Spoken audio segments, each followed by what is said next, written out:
Hello, hello, hello. Welcome.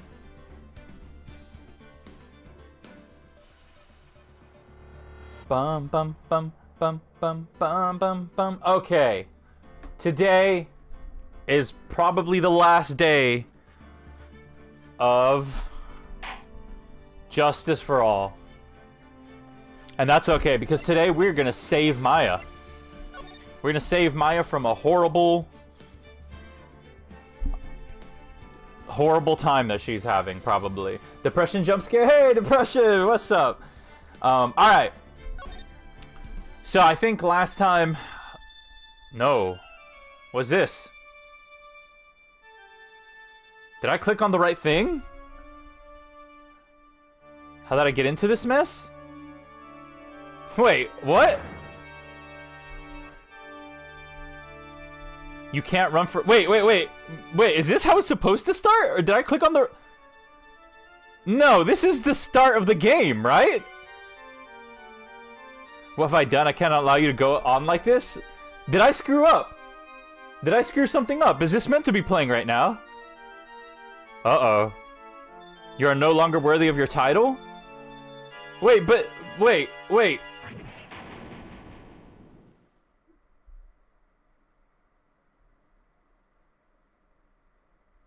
Oh! He's jabbing it. Yeah, I've had this dream before. Some place as if this day was written into my destiny.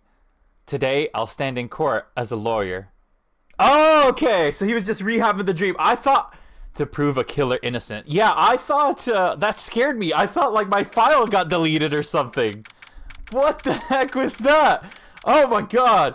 Okay, March 23rd, 9:43 a.m. District Court, defendant lobby number 3. All right, so we got to make a decision here, I think.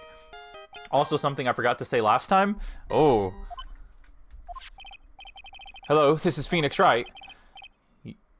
On guard? You don't look so well, dude. You're gonna prove me not guilty today, right? He's hiding his other ego. There he is. If you please, Mr. Lawyer, remember, it's not just me your precious friend's life is riding... It's not just me, your precious friend's life is riding on today's verdict, too. Now listen up, you better get unguard a guilty sentence, okay? See, here's the thing. The title, Justice for All, is very fitting for this case. Justice for All? Is it? The problem is that Maya wants me to get a guilty verdict, but if I get a guilty verdict, Maya might get hurt. If you get that creepy slime bag of not guilty, I'll never forgive you ever. Maya. Phoenix. Oh, Mia. Maya, how's Maya? I don't know. You don't know? She hasn't tried to channel me since yesterday. Mia, what am I supposed to do? Well, like I said, for a lawyer, the worst of times are when you have to force your biggest smiles. But you can't give up. There's still some hope left. Stop it, please. There's nothing left. Not here. Not anywhere. Oh no, a difficult decision? Yeah, I don't have to make difficult decisions in Ace Attorney usually, right? Usually it's a streamlined game. There's no choices to be made. It's that accursed on guard again. Will you leave me alone? Look, I can't. You don't call me anymore. I mean it. You're really mean, pal. Gumshoe, I'm really sorry. Where are you?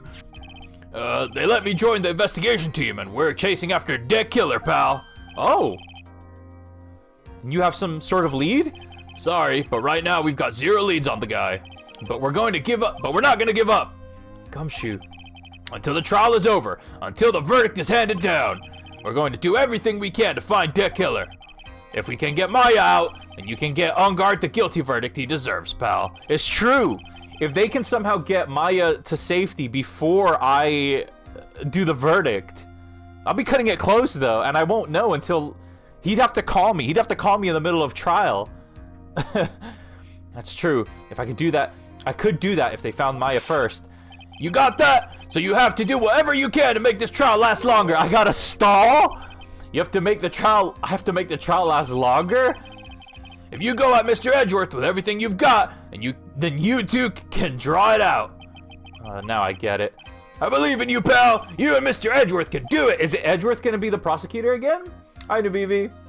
By the way, did you check out Advance Wars by the web? No, I didn't. I did click on it and I opened it up and I took a look at all of it was just a bunch of different games and it seemed like a bunch of people that knew what they were doing and me, I didn't know anything. So I didn't bother.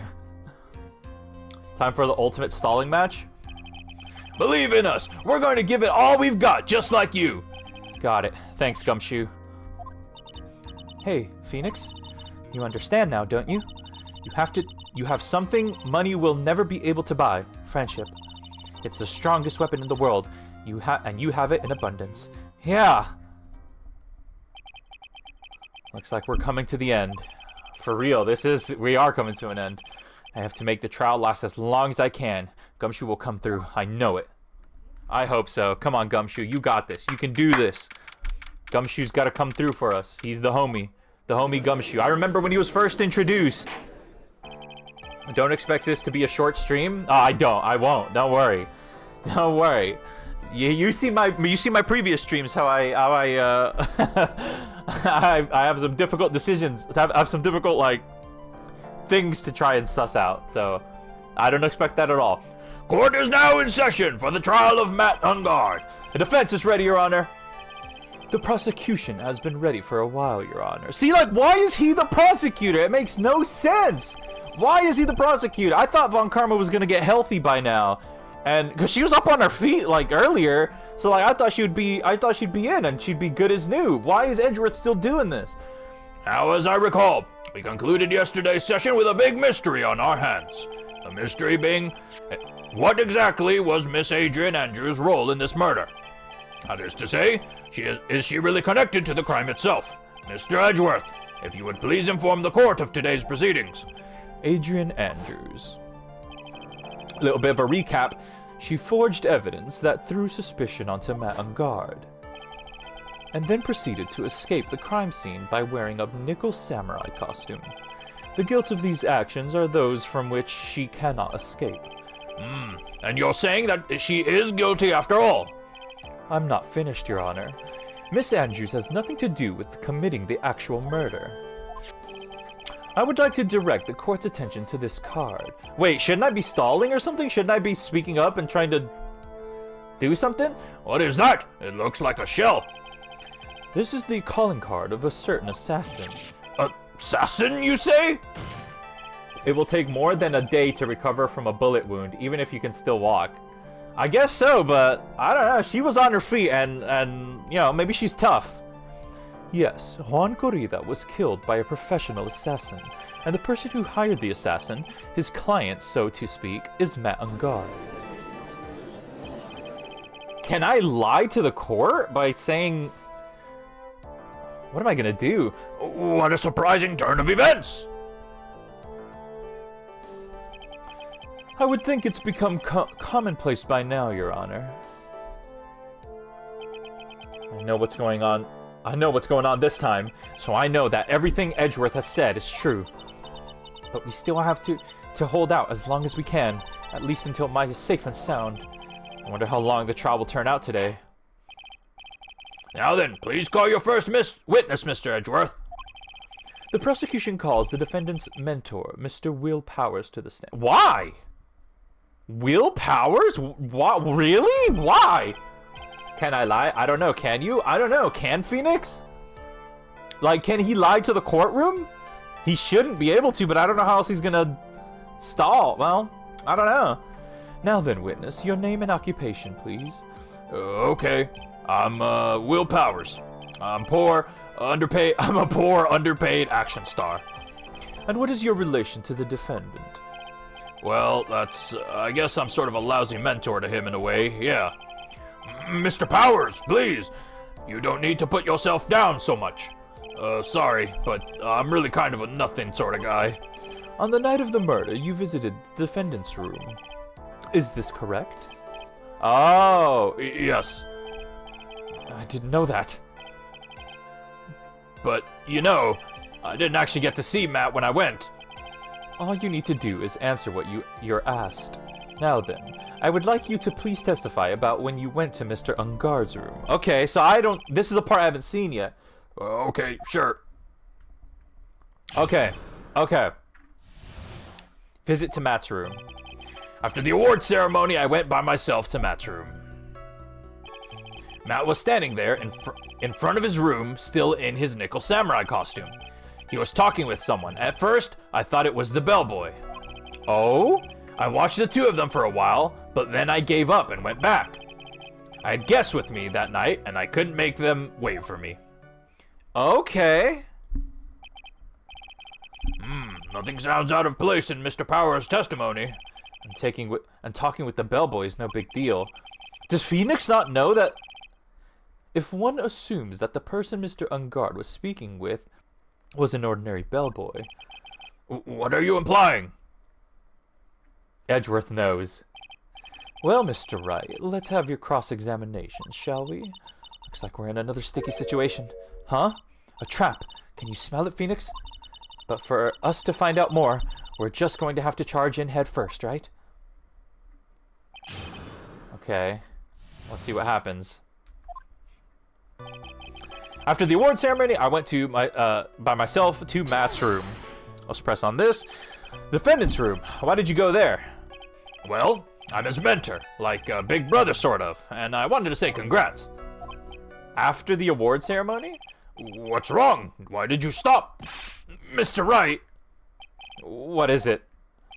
You're going to try to trick me into a corner, aren't you? Huh? I know I'm just a poor underpaid action star, but I'm not the killer. No one said you were, Mr. Powers. No, please, don't trick me.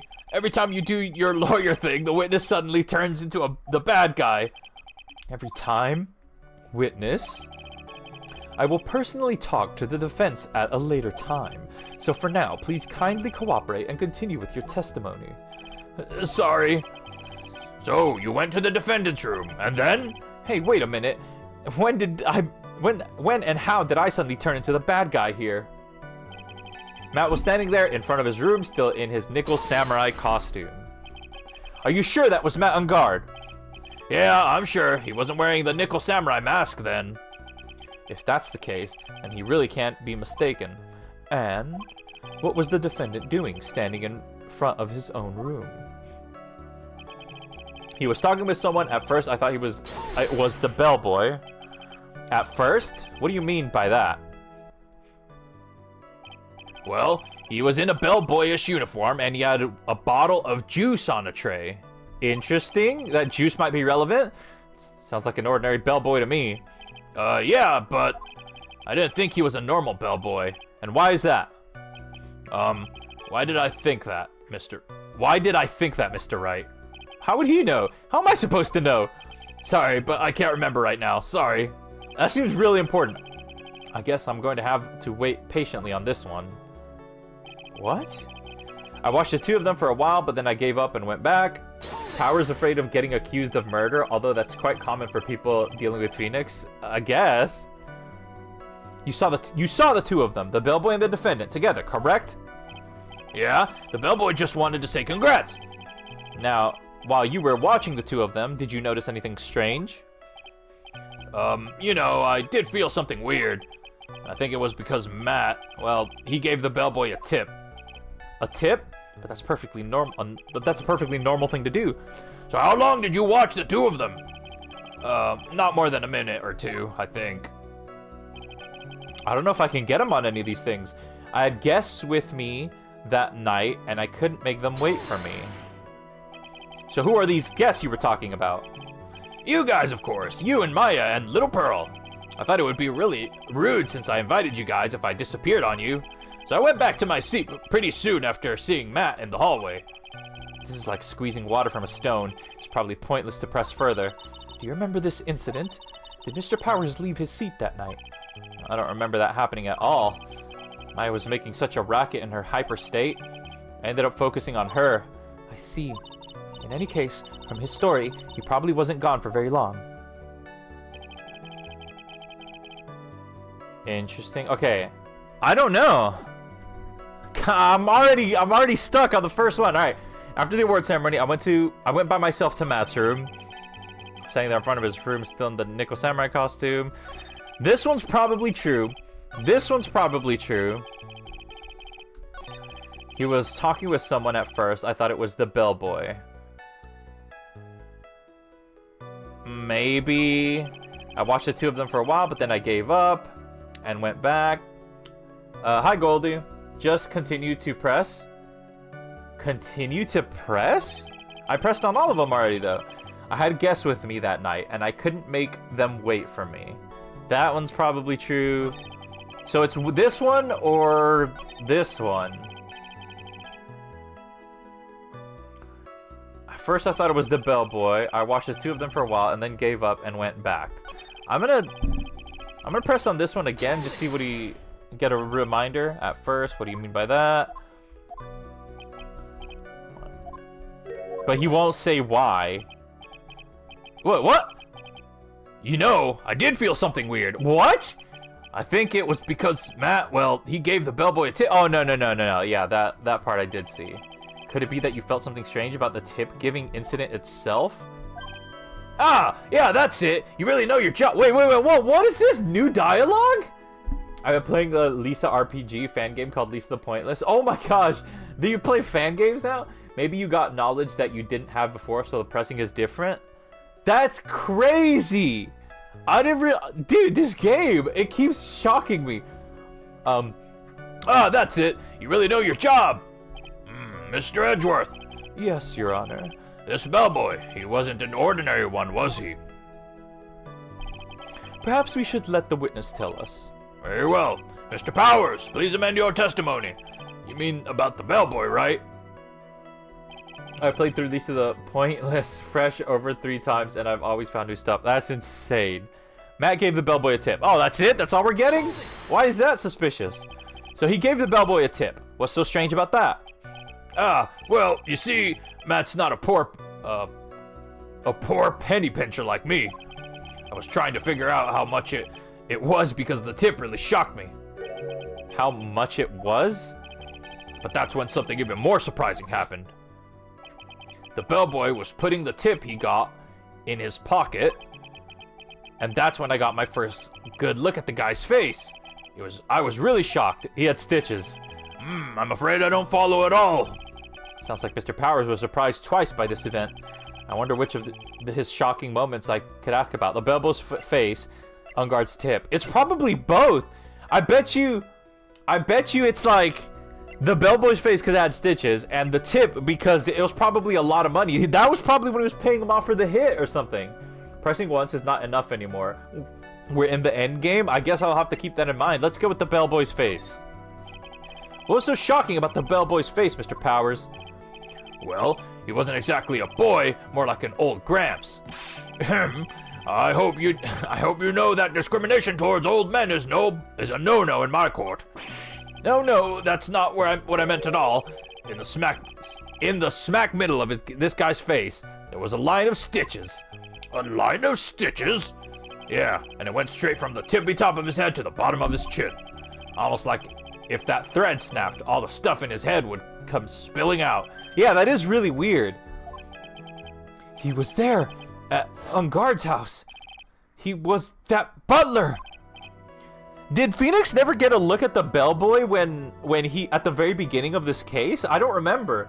I know that the bellboy popped up, but did the two of them never interact? Like, could have sworn he would have seen.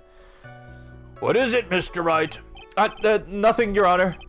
So that means Unguard was talking with Deck Killer then. If that fact were to be exposed, Unguard would be declared guilty in a blink.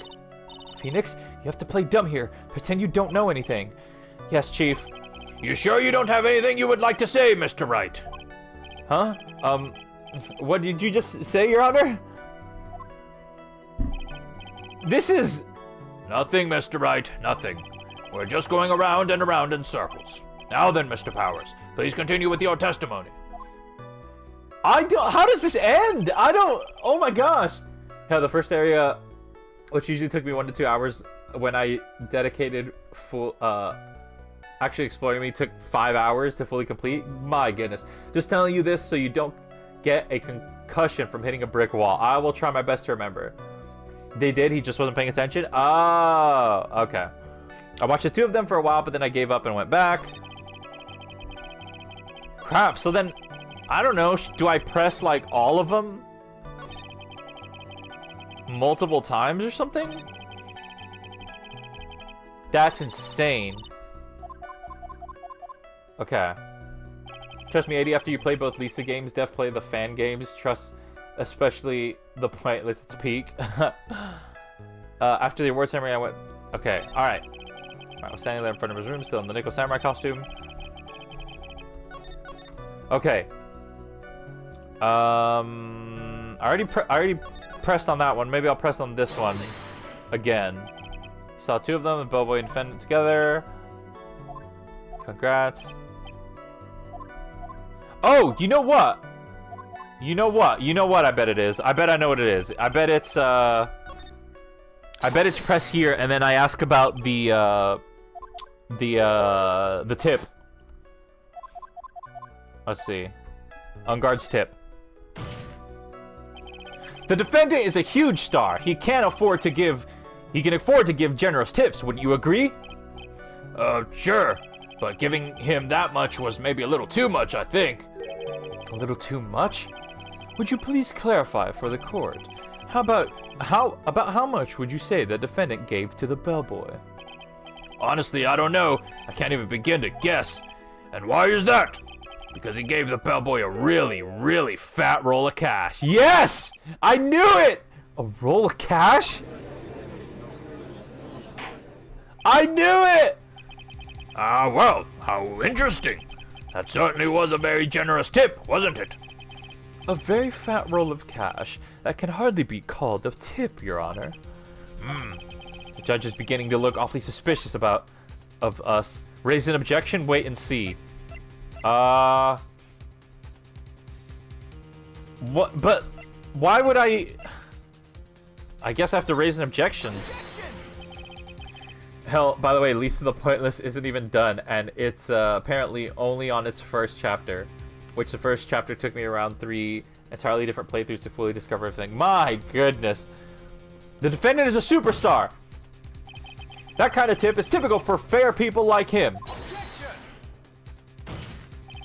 Are you saying that all superstars are super spenders?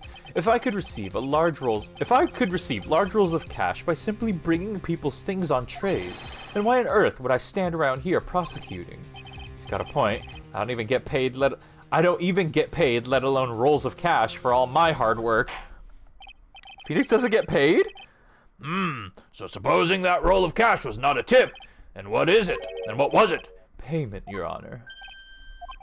Payment? Crap. Sadly, there's a thing the Pointless released around 9 years ago. Oof. Isn't it obvious? For the murder of Mr. Juan Corrida. Then the bellboy, the witness saw? Yes, he was the assassin. Look at Powers. His stance is like he's afraid. Hold your horses now, Mr. Edgeworth. You don't have any proof of this, do you? Have I ever been unprepared to support my claims, Your Honor? I have here the card Shelley the Killer left at the scene of the crime. Shelley the Killer? He is the person in the police's special investigations team has been chasing for ages. I am certain that the person the witness saw was this very assassin, Shelley the Killer. Really? What's wrong, Mr. Powers? No, nothing. Something just clicked in my head, and I think I just figured something out. Oh? Actually, I saw that bellboy again later that night. What? Well, when 20% of his clients are Larry or Maya, he's not getting paid much. 20%? Mr. Powers, please testify. Tell us what you saw. Yeah. Yes, sir. Right away. Right away. I mean, it's true. I am defending Maya a lot of the time. It's true. This time, I was in that hallway because I had to go to the bathroom. That's when that bellboy I saw earlier came out of the room. Of course, when I say room, I mean Juan Corrida's room. Now that I think about it, that bellboy did seem kind of out of place. Yeah, so he had to be the assassin. I'm sure of it. I mean... Thank you very much. That is all we need for now. Huh? But I'm not done. There's still more. Hi, Valis the best. Let us first establish that the bellboy was truly Mr. De Killer. Then we shall see. So the bellboy came out of the victim's room. And if the bellboy really was the assassin, then I think the answer is fairly obvious. That would be correct, Your Honor. Well, Mr. Wright, I believe it's your turn to entertain and make us laugh. Ha ha ha ha! This is no laughing matter. Okay, what the heck? Alright, the second time. This time I was in the hallway. So he stood up twice to go over there. That's pretty strange, but whatever. This time I was in the hallway because I had to go to the bathroom. And what time was it? Well, I don't remember. The award ceremony ended around 8 p.m., right? And I went to Matt's room pretty soon after that, and then I came back. And then I went to the bathroom. So I guess maybe it was around 8:10 by that time. You're not one for details, are you, Mr. Powers? Sorry. I thought I could maybe catch Matt and say my congrats. And that's when that bellboy I saw earlier came out of the room. Gotta press on everything. Are you sure it was the same bellboy? Yep. And how could you tell? All the bellboys wear the same uniform after all. But you see, well, he had those stitches on his face. Ugh. So I'm sure it's the same guy that was talking with Matt. So which room did the bellboy come out of? If you want a heavily challenging game, you can play the normal, original version of Pointless. But if you're searching for content, I heavily recommend you play the victim's room, huh? Yeah, the one with all the really pretty flowers and teddy bears. It was Juan's room that night. It was Juan's room, all right. Words cannot describe how screwed I am. Let's continue with the testimony, shall we? Now that I think about it, that bellboy did seem kind of out of place. So what exactly was so out of place about him? Right. Why the insipid grin? Maybe because I have no idea what damaging thing he's going to say next. Well, the bellboy was empty-handed. Empty-handed? That bellboy was one of those room service people, right? But he wasn't pushing a cart, and he wasn't holding a tray either. Interesting. You'd call that a little strange, too, wouldn't you? I agree that it is a bit strange, Mr. Powers. Is really that unusual for a bellboy to be empty-handed? What should I do? Should I let Mr. Powers' testimony slide, or try to pull a fast one? What would that even mean? Man, I hate how on YouTube streams you can't post long comments. Is that true? I actually didn't know that. I'm gonna go with let it slide for now. You're right, I think it's pretty unusual too. I thought you might think so. There's no need to say anything when the defense gives up without a fight. Let's move on. Anyway, Mr. Powers, you thought the bellboy was a little suspicious, correct? I'll come back to that one. I'll come back to that question if it's important. Yeah, so he had to be the assassin, I'm sure of it. Please don't be so quick to judge. It's kind of a Powers family thing. Think of every person as a thief. Well, I guess a thief and an assassin are both sneaky.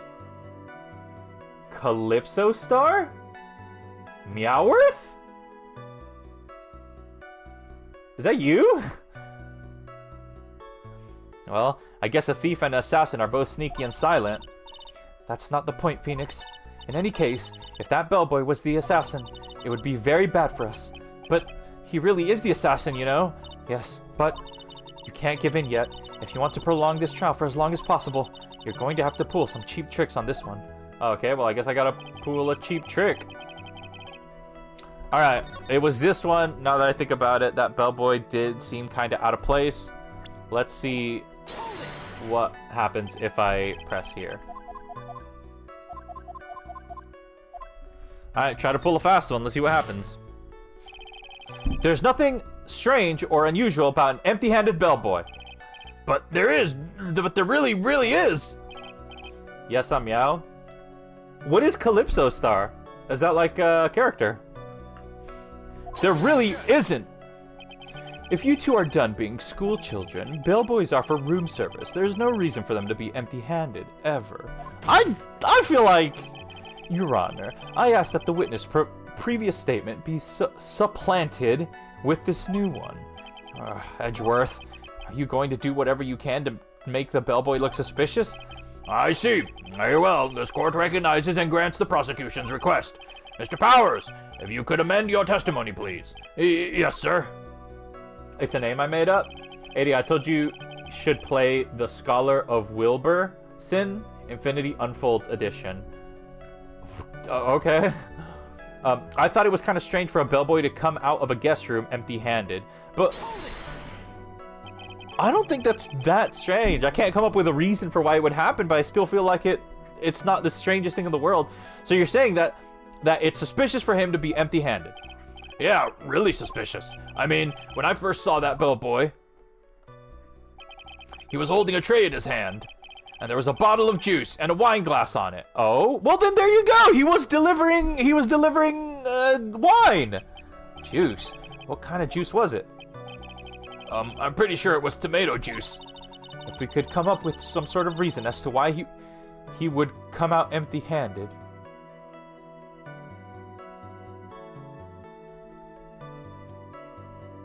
I'm getting weird theories in my mind. I'm getting really... That was... Huh. How is this case gonna end? I'm very curious. My cat is in a box right now? Awesome. Which one? If we could come up with some sort of reason as to why he would come out empty-handed, some sort of proof, then I think we can dodge the bullet on this one for now. Proof, huh? Sounds like another job for the court record. Okay, so... Oh, nope. Let's see. What's this? Why would he come out empty-handed? Well, because he was serving juice. No, not this. It can't be this.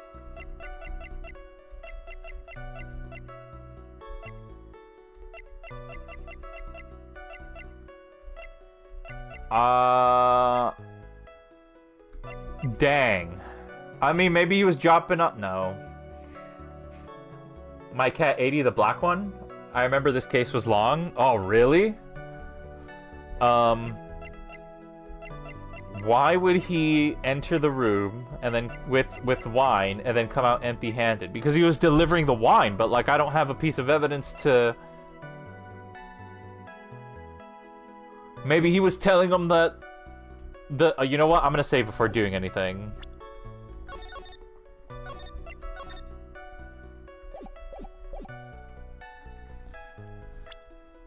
I mean, he could have been informing him that, you know, hey, this ceremony thing is coming on. This post-ceremony thing, you know, could have been a reminder. Could have been that.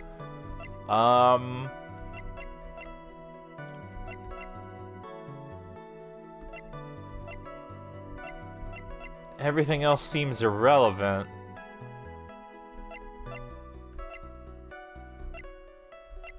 That's the only thing I can think of. This is interesting too, but it hasn't come up. A-Dee, what your opinion on the new Tornado Valley location? Tornado Valley location? I don't know what you mean by that. I don't know what that is. Check the evidence? Check the evidence? What do you mean check the evidence? I'm looking at the evidence right now. This is the evidence. Or you mean like check each like individual thing?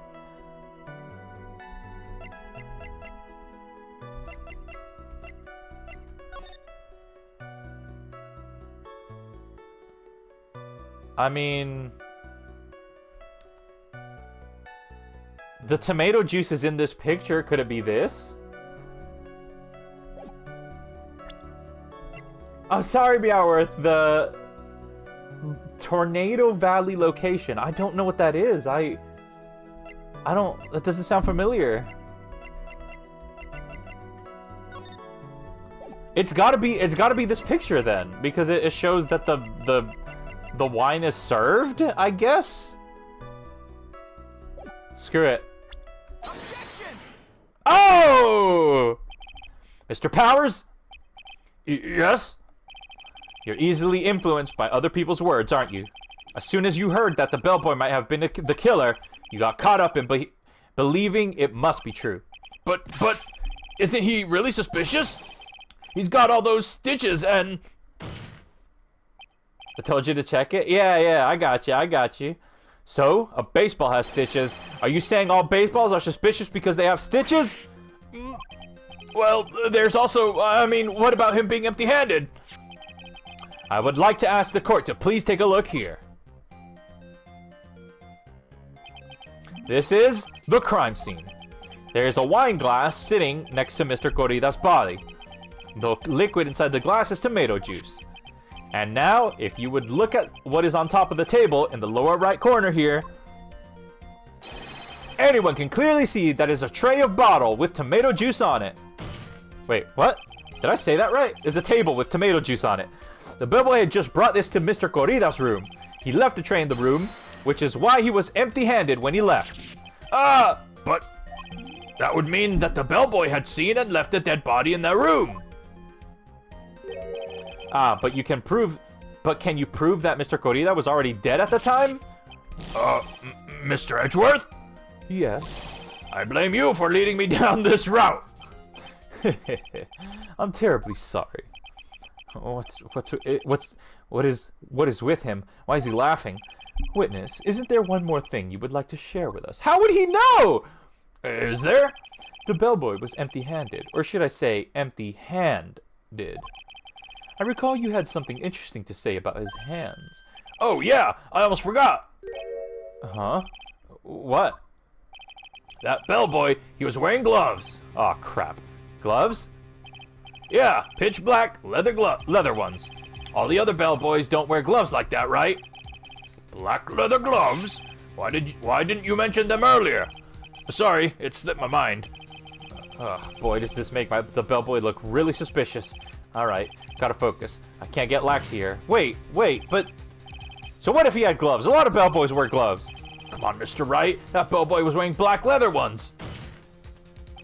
So? A football is made of leather. Are you saying all footballs are suspicious because they are made of leather? Dude, what are you doing, Phoenix? What are you doing? But that man, he received a large roll of cash from the defendant, and then he was seen leaving the crime scene wearing black leather gloves. I don't think even someone like myself can believe he was just another bellboy. It seems that we have finally come to an understanding. Now then, witness, please continue with the rest of your testimony. The rest? Oh yes, please tell us more. Okay. He's doing what he's always doing? After leaving Juan Corrida's room, the bellboy went and knocked on Matt's door, just like that. Wait, what? He gave something to the person inside the room. Then the old guy just left, without even going into the room. After that, I went to the bathroom, and then back to my seat. Oh, God. So the bellboy, after leaving the crime scene, next went to the defendant's room. Yeah, I kind of saw all that by accident. Some accident. I'd say you saw too much, and all of it was suspicious to high heaven. I think it's safe to say that we can no longer consider this bellboy to be normal. Now then, let's get started, shall we? Mr. Wright, your cross-examination, please. Yes, Your Honor. Cross-examination. Okay. Their second meeting. Let me save before I do anything here. You know what? I'm gonna save on this one. In case I softlock myself later. Is that what you saw while you were busy spying? Excuse me? I may be a poor underpaid action. He keeps saying he's underpaid. But even I wouldn't stoop to spying. Well then, I think the point is, where did you watch all this from Mr. Powers? Oh, from the door of the bathroom with my left eye and sort of a sneaky spy-like. Why would he be doing that? How are you liking the case now? It's good, but I'm getting theories about what I think may be happening here, but it doesn't make... Well, I mean, anything can happen in this game, honestly. Anything can happen. I knew he was spying. Please, does it really matter if he was doing it over or underhandedly? What did the bellboy do next? That's all I care to know. This is nothing compared to later? You mean like a later game? He gave something to the person inside the room. Okay, so he didn't even see who was in the room. I said hold it! Okay. That's better. What kind of statement is that? Please elaborate and give us a few more details. Oh, okay. Should probably ask him only one question at a time. Ask about the person inside, ask about the something, don't ask anything. Ask about the person inside, I guess. Later in this case, but you'll see. Oh, okay. So who took this something the bellboy handed off? Actually, I don't know. What do you mean? I'm sorry, but I only saw the person's arm. Only an arm? And you're saying you didn't see the person's face? Yep. Well, it was Mr. Ungard's room, correct? So it could only have been Mr. Ungard himself, I'd say. And then, what did the bellboy do after that? Oh, so after he gave the person inside the room the thing... The double teaming? Then the old guy just left without even going into the room? That's probably true. Where did the bellboy go after he left Mr. Ungard's room? He opened the door to Voila Hall, went in there, and who knows after that, right? I do. After that, I went to the bathroom and then back to my seat. Did you see anything strange, suspicious, or out of the ordinary at that time? Oh yeah, I saw that one thing. What? You saw something else? There was this jittery alien with a ray gun. It was watching Juan's door like some sort of stalker. I think we can forget about that, the alien. Well, Mr. Power's testimony just now was just as vague as his first. It's a little troublesome, isn't it? But I'm sure if you press him enough, everything will become clear. Although, that just makes it harder on us, doesn't it? Ugh, talk about a lose-lose situation. Okay, my first inclination is to go back to... this one, and press again, and then try the other option. Let's see what he says. Okay, I should ask about this something. He gave something to this person? Yep. And what was this something? Ha ha ha! If I remember what it was, I wouldn't be calling it a something, would I? But this implies that something was removed from the scene of the crime. Are you sure you really can't remember, Mr. Powers? I think it was something kind of small. Maybe it was like... I would like to summarize the testimony up to this point, if you don't mind. No. I was gonna say maybe it was like something related to the video recording, but it probably not. When the bellboy left the crime scene, he immediately went to the defendant's room. There, he handed a small item of some sort to the person inside. As for the person who received the item, all you could see was the person's arm. Yes, it was just like that. Mr. Edgeworth, is all this really that important? Of course, Your Honor. I think it is of utmost importance. This is when whatever was removed from the crime scene was handed over to the client. Mr. Powers, please try to remember what it was the bellboy handed off. Well, let's see. I think it was... No. If you remember, please add it to your testimony. Yes, sir. Or maybe it was the button?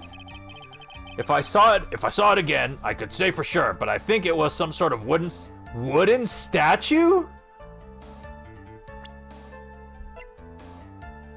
A bear, maybe? A wooden statue? What the heck? A statue? Yep, it kind of looked like one, I guess. If I saw the actual thing again, I'd probably remember, you know? Looks like for this trial to proceed, I'm going to have to come up with whatever this statue thing is and show it to him. You're going to have to trust your instinct on this one. Take a chance, Phoenix. Well, Mr. Powers, let's continue with your testimony. What did the bellboy do after that? I knew Freddy Fazbear was in on this. It's not that. It's not the bear. I'm sure. It doesn't make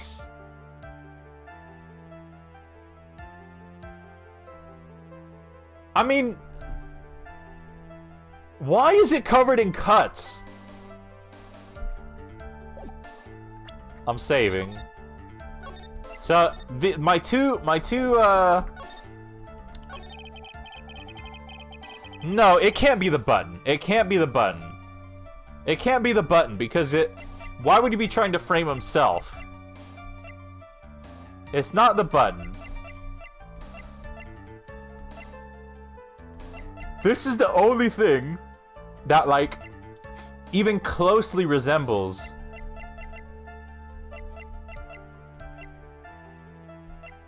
a statue. I'm gonna try it. It's gotta... Objection! No way!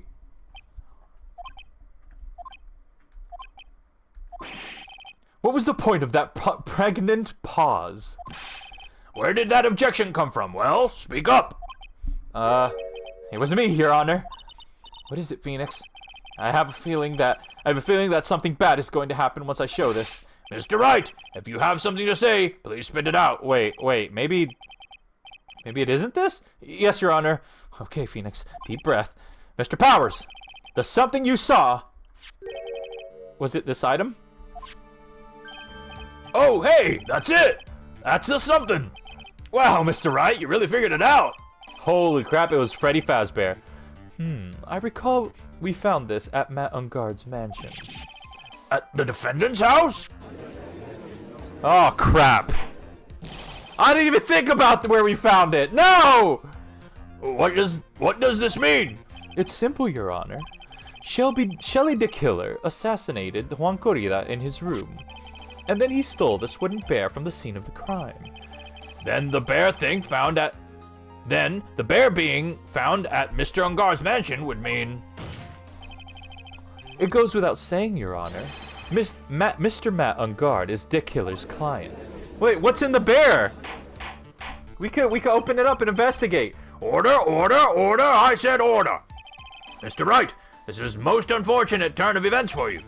Yeah. Sorry, Mia. No, it's all right. Your judgment was sound. Actually, I figured the bear would come up. If not now, then it would have later on. Even if you hadn't shown it to the court, I'm sure your friend Edgeworth would have. I almost forgot that he knew about it too. I think it's clear that there is no need for us to continue this trial. No! I can't let this happen. I have to do something.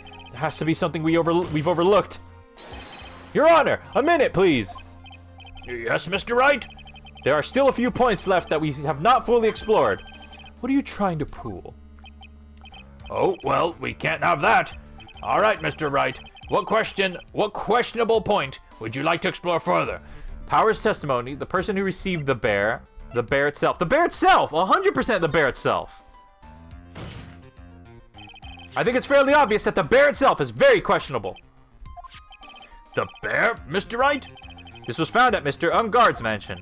However, Mr. Ungard was arrested at the hotel that night. Which means that since the murder occurred, he has not had a chance to go home. Oh!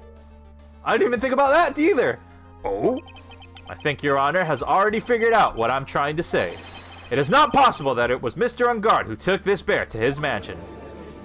Ah, okay, interesting. Why, that's very true. We didn't consider that point, Mr. Wright. I would have thought it was about opening it up and seeing what's inside, but... There was no way, time-wise, for the defendant to have taken this bear home.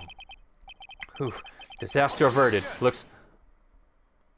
Crap.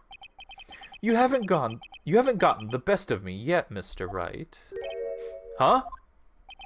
I remember it clear as day. Uh-oh. I remember what you muttered to yourself at Ungard's mansion.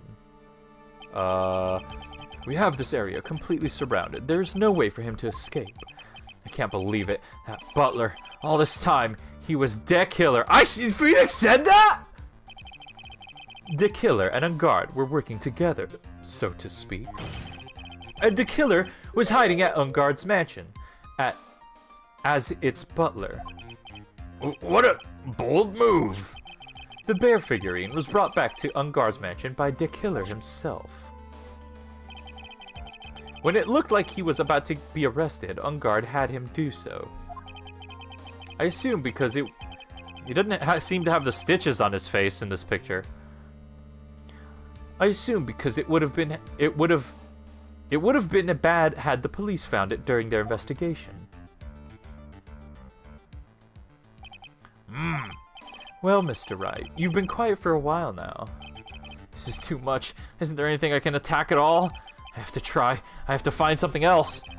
What will you do now, Mr. Wright? Do you plan to... I'm gonna save. I plan to expose a clearly shaky place in Mr. Power's testimony. What? There's still another one? There is indeed, Your Honor, and it's quite a questionable point. What are you trying to pull? Oh, well then, he can't have that. All right, Mr. Wright, what questionable point would you like to explore further? Okay, Power's testimony, the person who received the bear itself. Power's testimony, the person who received the bear. It's one of these two, so... The person who received the bear. It's true, I mean, we don't know who it was in actuality. Could have been...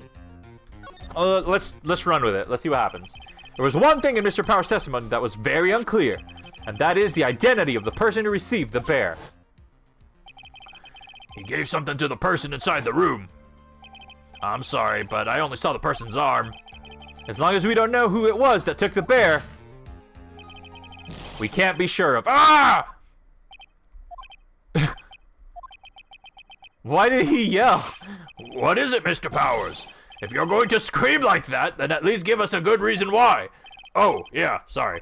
Actually, so, I remembered. I remembered who took the bear. How? What? Bloody convenient memory. What? Really?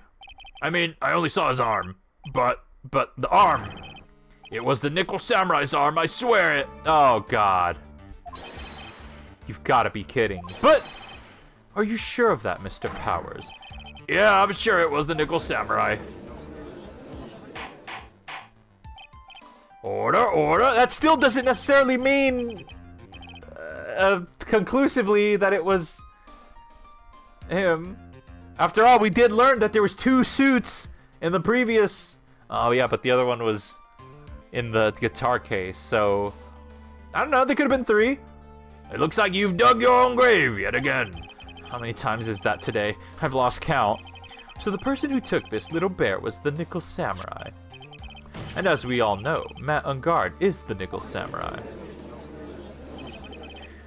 Thanks to the defense, we've made that all very clear. I think we've heard enough. We now know why this bear figurine was at the defendant's mansion. As well as who it was that received the bear from the assassin in his room. Everything has become very clear. The client who hired the assassin to commit the murder was Mr. Matt Ungard. I see no reason for this trial to continue. Therefore, I will now hand down my verdict. Thank you, Your Honor, for your understanding. No. This ain't over. You see, Mr. Wright, you could not win against the truth, could you? I knew it would turn out this way. After all, what Edgeworth has stated is the truth. Any last objections, Mr. Wright? Well, what should I do? Hear the verdict, raise an objection. I have to raise an objection. I have to stall for time. I will now announce my... There's only one way for me to drag this trial out. The only thing I have left is this one dirty trick. Your Honor, right now, we have these 2 reasons to believe my client is the assassin's client. Reason number 1, he accepted the bear figurine from the assassin. Reason number 2, that very same figurine was found at the Ungard mansion. However, it's possible this is all the work of a certain other person. What are you saying? What I'm saying is, it's possible a different person is the killer's real client. The real client? Yes. Tisk tisk. Is this all you have? Now then, Mr. Wright, Let's hear your theory. Oh, crap. Wait, I'm not ready for this. I don't know. Who do you think the killer's real client, and therefore the real murderer?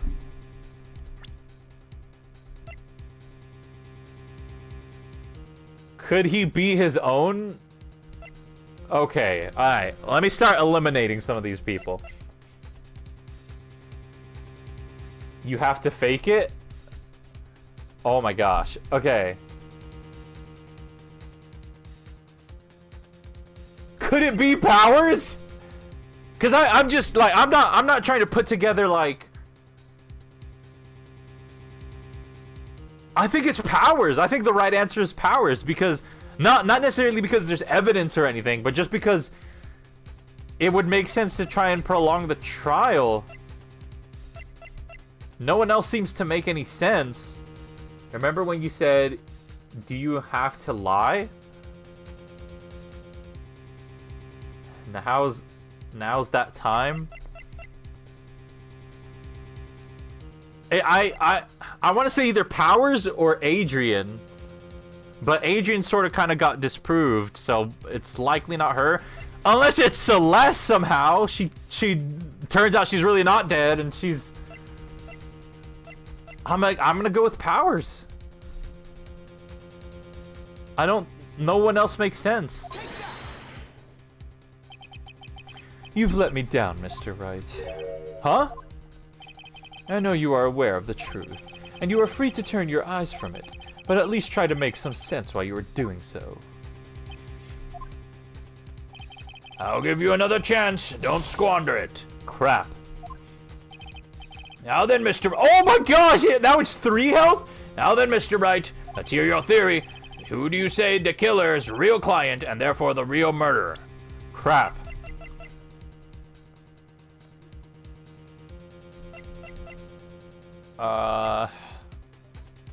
Could it be himself?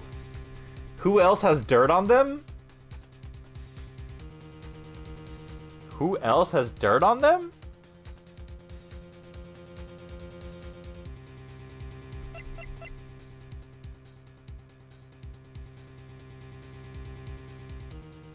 I mean, it's just Adrian, but we already proved that it's not her.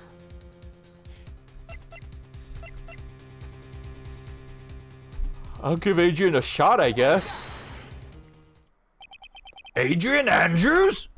Yes, we already know that she tried to frame Matt Ungard for a crime by wearing a spare nickel samurai costume.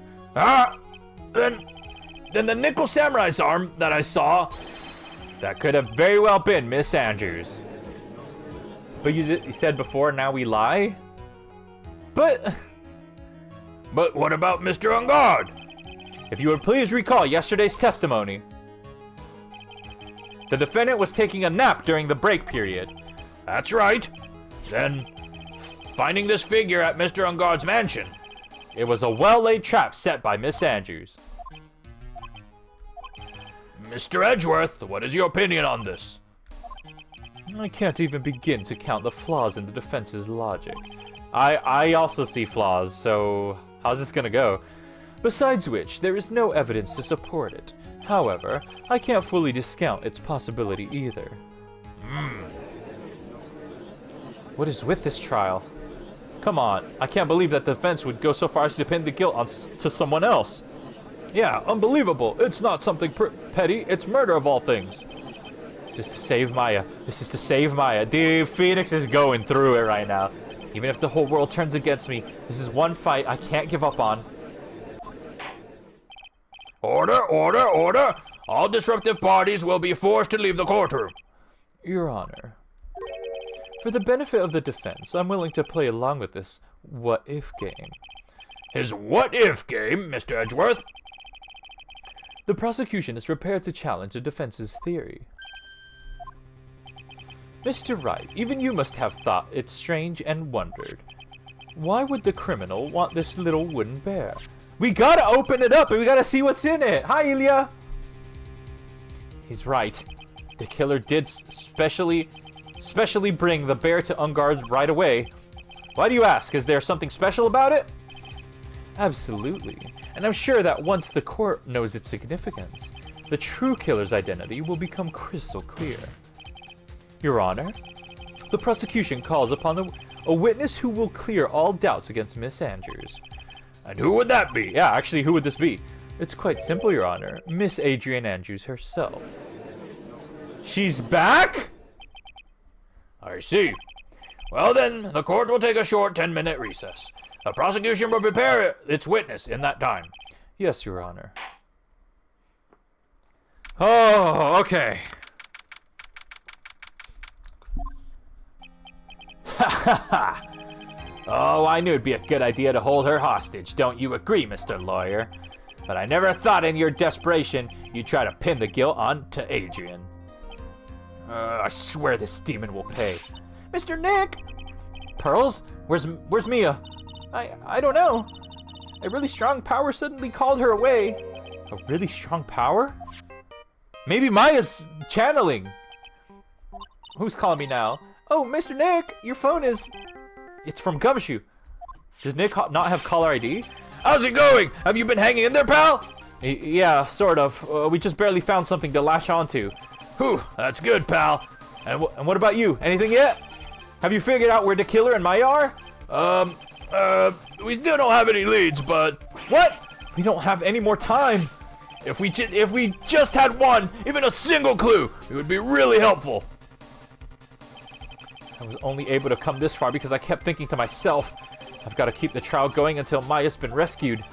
But have I just run out of luck this time? Is all our hope for naught?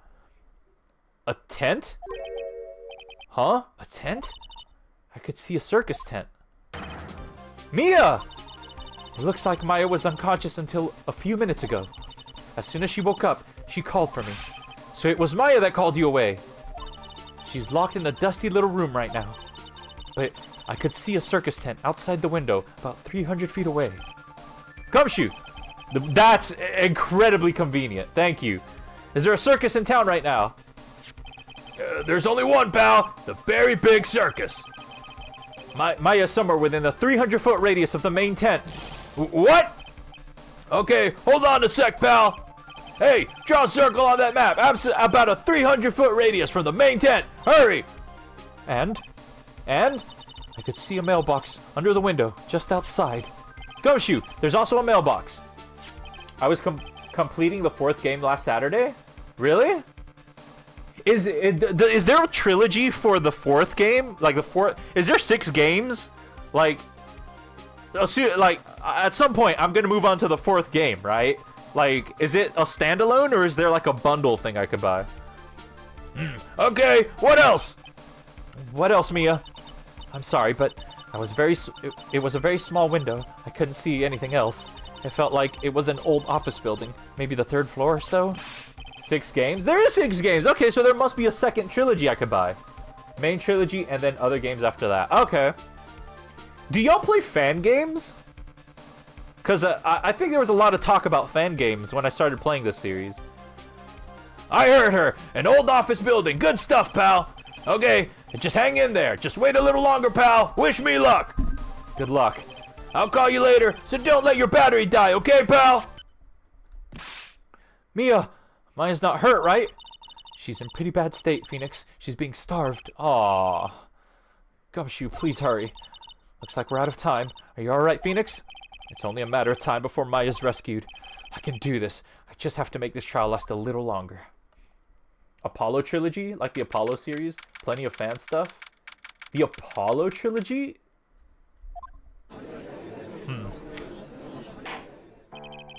Court will now reconvene. The killer, the man who murdered the victim, handed this to his client. From this, one obvious question arises. Why this particular item? I believe the answer to that question will provide us with the name of the real culprit. Now then, the prosecution called the defendant's manager, Adrian Andrews, to the stand. Alright, Adrian, you're back. Currently, the witness is accused of tampering and obstruction of justice.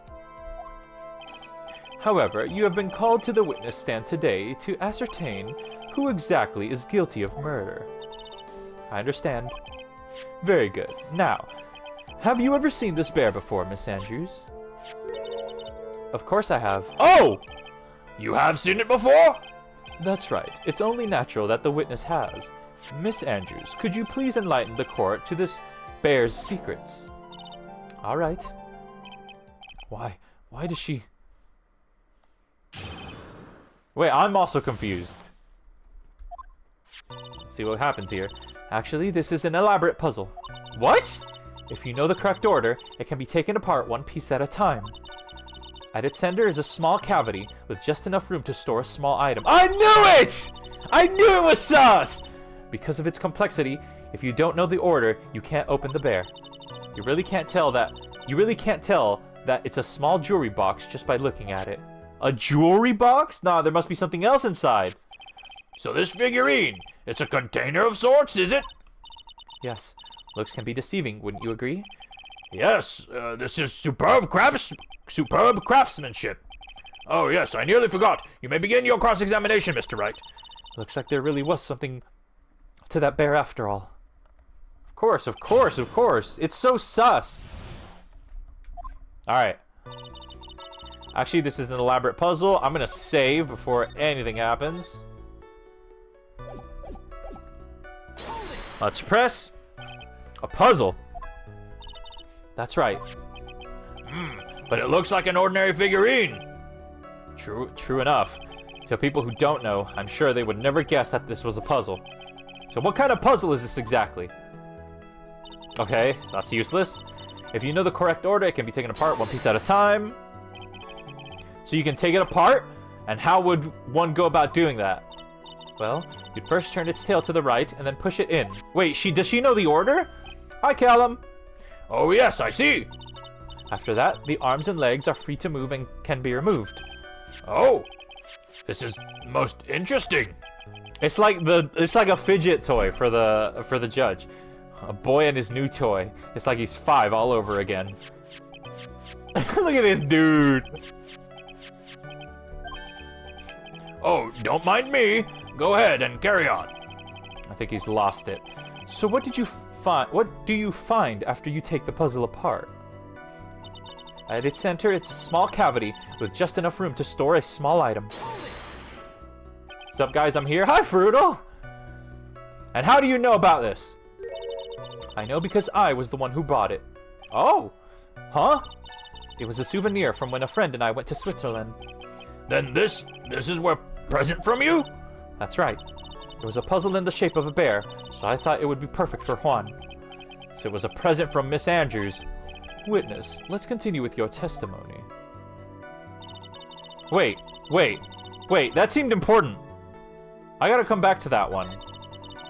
Small cavity with just enough room to store a small item. Okay. Because of its complexity, you don't know the order, you can't open the bear. Who exactly knew how to solve this puzzle? Only the two of us, Juan and myself. It was a souvenir from Switzerland, so I doubt there are many people with this same bear in this country. But it looks like it can be easily broken, especially if someone wanted to get at what's inside. Well, it's a toy, but it can never be the same again once it's been broken. You really can't tell that it's a small jewelry box just by looking at it. Who else knows that this bear is actually a small container of jewelry box? I never told anyone. And as long as Juan never told anyone either, then only the two of us knew. 2 of you, huh? Then, of course that means Mr. Ungard didn't know, right? I think this is about all I'm going to get for now. A wooden puzzle with hollow inside. Only Corrida and Andrews know how to open it. Figurine updated on the court record. I don't know that helps me, though. But we'll see. Well, Mr. Wright, I think even you have come to realize that there is one very important fact we have uncovered, and that is this. The bear is actually a jewelry box. Now that we have agreed to this point, there is only one logical question that can come next, and that is this. What is inside this box? What's inside? That's right. That's what we are going to find out next, witness. Yes? You are the only one who can open this. Please. We're gonna open it live and see what's inside? Alright, let's see. There's a painful silence hanging over the courtroom. All eyes are on Miss Andrews now as she solves the puzzle and takes the bear apart. I've opened it. And it's... Is this what you wanted? No way! Is that what I think it is? What is that? It looks like a note. Dude! I don't think we need to guess at what that is, do we, Mr. Wright? It's the suicide note. Yes! I knew it! Why am I celebrating? I knew it! I knew it! What? The suicide note? The suicide note left by Juan Corrida's former manager, Celeste Impacts. Until now, no one knew of its whereabouts, but just as we suspected, it was hidden. Hidden by the victim, Juan Corrida himself. Let's go. Yeah! Suicide note found! Hell yeah! It seems Celeste Impacts had very beautiful handwriting, and she just as beautifully signed her own name on this document. Gang, we're going too far?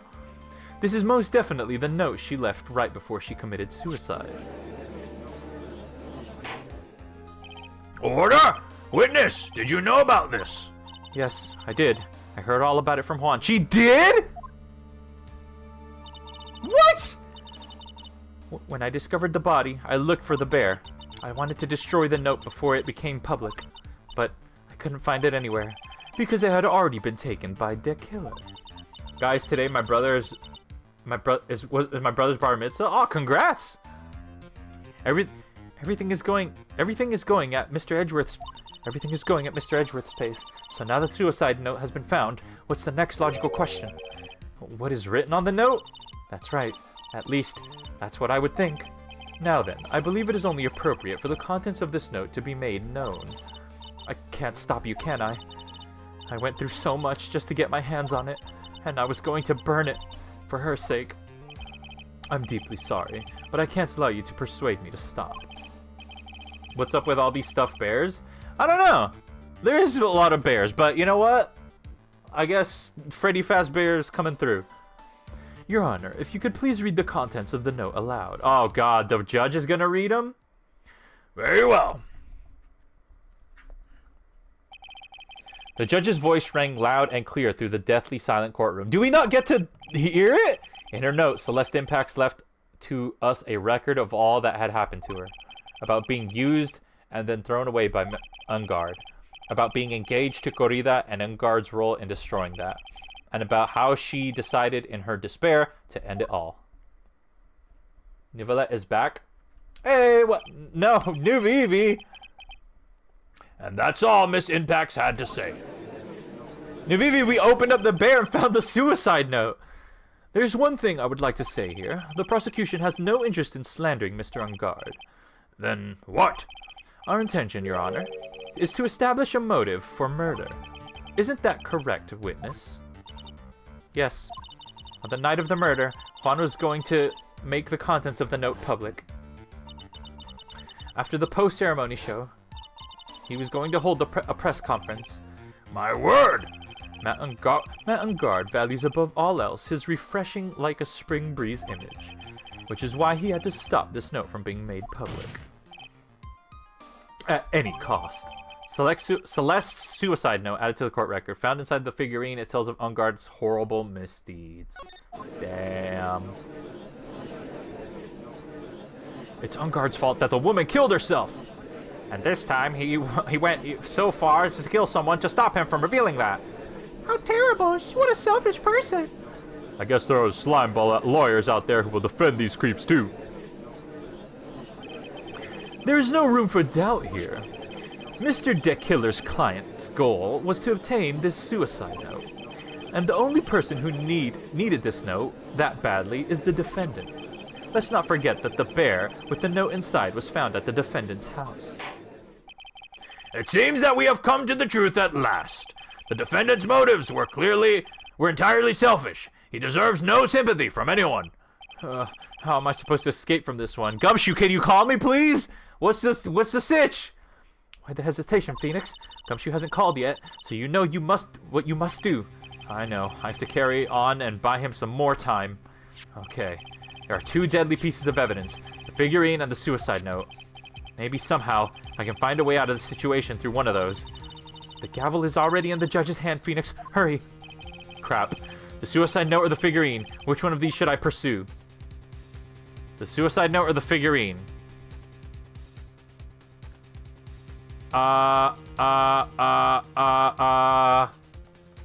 Okay, well... The suicide note in its entirety was just read out aloud to us. The figurine... The note?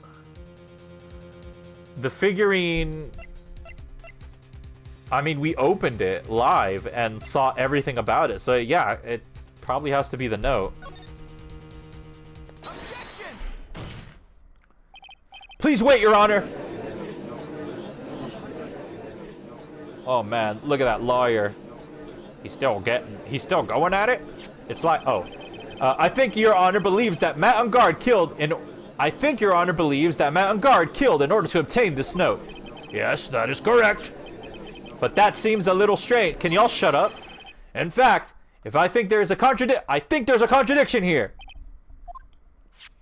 This note was hidden by Mr. Corrida until the night of the murder. If that is the case, I say that Matt on guard could not have known that what was written on this note. Oh, I didn't think of it that way. Wait, what? Exactly. But I did think of it that way, and I thought it was rather strange. Wait, I'm confused. No one in the right mind would kill for a note without first knowing what it said. Wait, I don't understand. Order, order, order! You make a valid point, Mr. Wright. Mr. Edgeworth, what is your opinion? It was just a flash, but I think I did rather well on this one. Unfortunately, I think he believes differently. There's the bow. I believe a show of appreciation is in order. Huh? The defense seems to be in love with wishing more despair upon itself. I would like to direct the court's attention to this. What is that? It's a very small video camera, Your Honor. This type of camera is commonly used as a means of spying. Spying? What the? I thought that spy camera was in my possession. Matt on guard and the victim both thought of the other as their biggest rival. They even went as far as to use this type of item to find each other's weaknesses. And? The victim, Juan Corrida, was being spied on. His personal life was being watched by none other than Matt on guard. Order, order! Mr. Wright! Yes, Your Honor? I can't believe I just read, you want some lob. You don't tell me you knew about your client's spying activities. Well, sort of. Sort of is not an acceptable answer, Mr. Wright. I see you are confused, Mr. Wright. You're probably thinking, but I have the camera that was in the stuffed bear's eye. But this camera that I have is not that same one. Last night, I searched the victim's house on a hunch. Using this... Oh, no! Gumshoe's bug sweeper. By the way, Mr. Wright, the defendant's fingerprints were found on this camera. Matt on guard's fingerprints were on there? Well, Phoenix, it looks like those cameras were hidden all over the place, huh? What am I supposed to say to that evidence? I think this is the end. It's fairly obvious that Mr. Ungard learned of the suicide note through this. He was watching the victim all along. He got me good this time. I don't have anything to counter that. I'm not too big of a fan of Lob. Crab is better. Mommy, is that man the bad killer guy? Shush, stop. Don't look at him. Don't look at him. The way he's sweating, he's just so ill and nasty. Phoenix? Yes, Chief? Have you figured out what you're going to do next yet? She's got a smile on her face. What I'm going to do next? Just running away like a frightened child work? I know it seems like Mr. Edgeworth is very close to putting the lid on this case. But in his eagerness to prove his point, he forgot one very important thing. Oh? Well, what is it, Maya? There is a piece of evidence that he really should investigate. Wait, no. Gotta save. Am I reading too much into things, or does crab mean something? KFC or McDonald's? KFC. There's a piece of evidence that he really should investigate. Something he should investigate? I would really hate to see the good prosecutor get scolded for not remembering to look into the item when we had the chance. Why are you speaking in riddles all of a sudden? Wait, what? They're both buns, but KFC is better. All right, I think this time we finally understand everything. Well, Mr. Wright, you don't have any further objections, do you? What is this piece of evidence that Mia's talking about? Can I figure out what it is that still needs to be looked at, or should I let it go?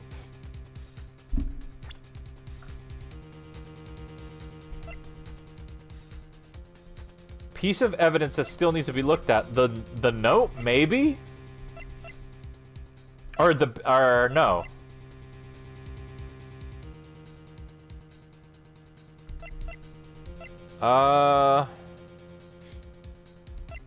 A piece of evidence changes the footage taken by the spy camera into radio waves and transmits the data. Maybe this? No. I don't know what it is that still needs to be looked at, or should I let it go?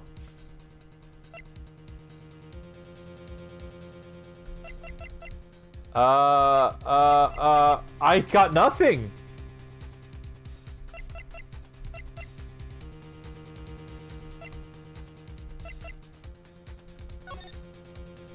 That didn't help.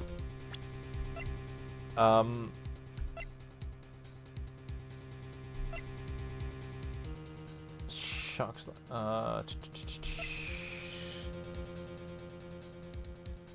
I think transceiver? Wait, what? A-Dee, the answer is obvious. It was out. Oh my gosh.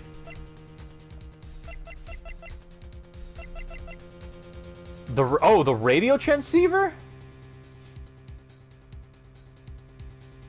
But the whole point is to stall for time and not. All right. I saved her. Oh crap. I have an objection, Your Honor.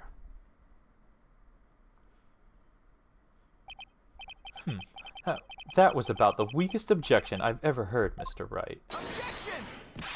Your Honor, the defense has no intention of letting this go so easily.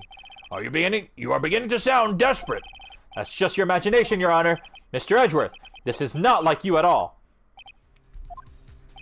In your eagerness to prove your point, you've forgotten one very important thing. Hey, isn't that what I just said? So you're telling me that I forgot something?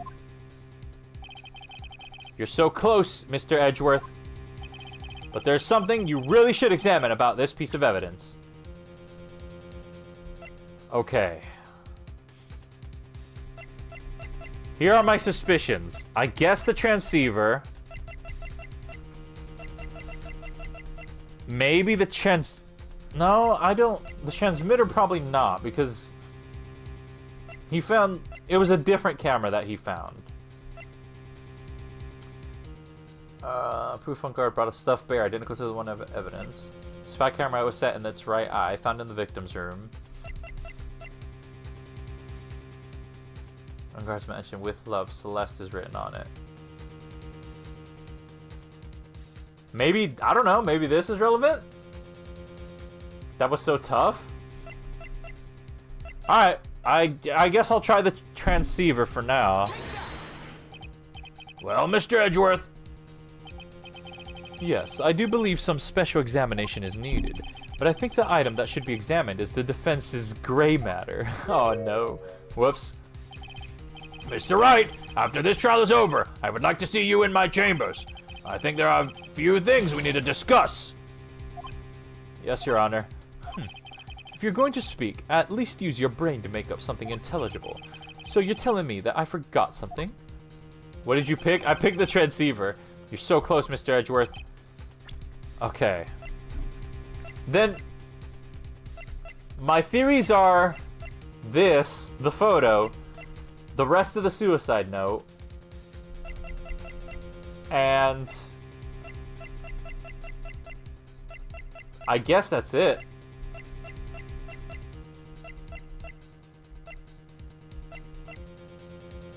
Do y'all have a hint for me? Something he forgot?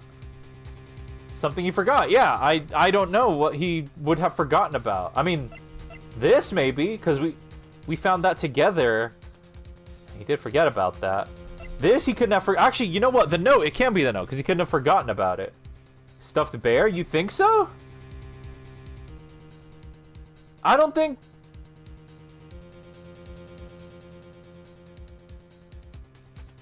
I don't think so.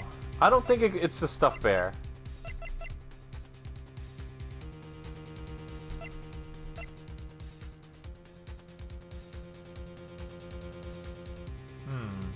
Depression save us all. No wonder your chat's brain is so rotted. It's your content. What?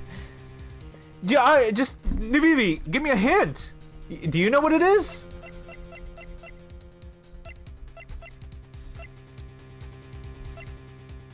Where was the bear? The bear was found at his house. The note?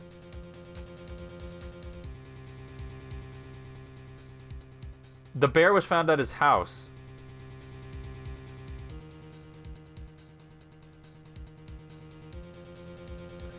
So is that remembered?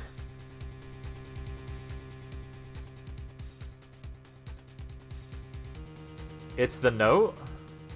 I don't know. Why is it the note? I don't understand. But alright, I guess. That is Miss Impact's suicide note, right? Who knows?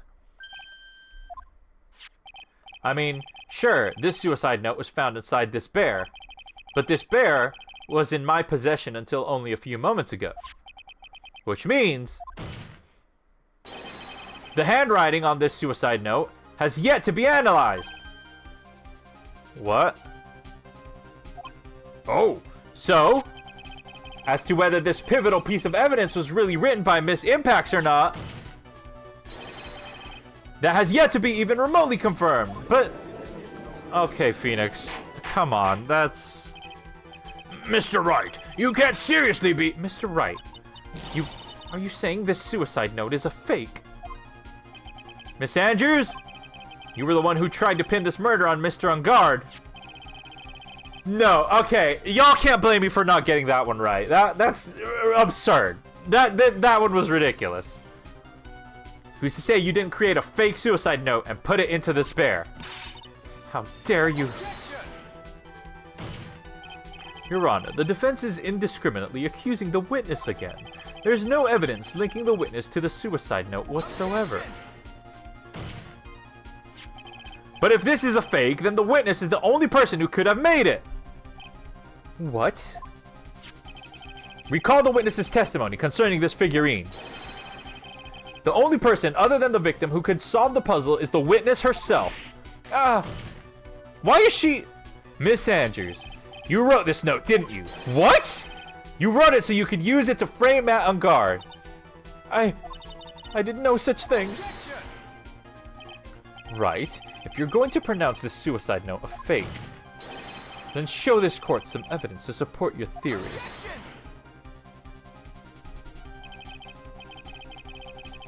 Mr. Edgeworth, you were the one who presented this scrap of paper as evidence. That means the burden of proof lies with you, the prosecution. That's enough. Mr. Edgeworth, can you confirm the handwriting on the suicide note? It is as the defense has stated. The handwriting has yet to be analyzed. If that is the case, then it seems that yet again we have reached a point where the verdict is impossible. Impossible? That's impossible! This isn't good, Phoenix. The judge is going to carry the trial over one more day. No! I don't think Maya will physically be able to make it another day. Why don't you visit and give me a review? What is this? What is this low bitrate freaking audience? What am I hearing right now? What? All right, listen to this. Listen to this. Y'all, listen to this.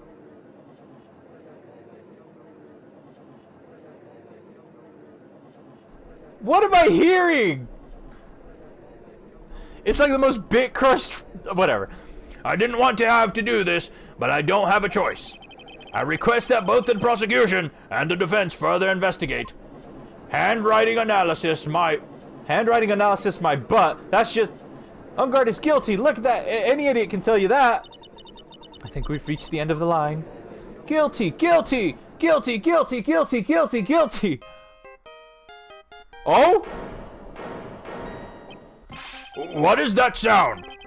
It's Gumshoe. Gumshoe, come through, please. Hello, Gumshoe? No, don't sigh. What is with him? And what's with that sigh? Where's Mayo? What happened to the killer? He got away. Dude, are you kidding me? What? I'm sorry, pal. I really am. I don't know what to say. Besides, I'm sorry. I wish there was some way to make it up to you. I really do. Anyway, what's going on? We found his hideout, pal. But the two of them were already gone. This is terrible. I'm going to keep looking for them, pal. Don't you worry. I just need a little more time. But Don't tell me we don't have any more. Guilty, guilty, guilty. It's my favorite part. Depression, did they pass the part where they threw the thing? Threw the thing? Do you hear that? They're calling for his head. Mr. Wright, I can't. Wow, that's the first time I've ever heard Gumshoe say Mr. Wright. Usually he just calls everyone pal. Mr. Wright, I can't. For us to come to this far and... Oh! What is it? Let me talk to Mr. Edgeworth. What? I can't do that. When Nick threw the thing? Mr. Wright, would you please get a hold of yourself? Yes, Your Honor. I'm about to end today's proceedings. You may take your phone calls after. Hold on, Your Honor. Edgeworth, catch! Wait, what?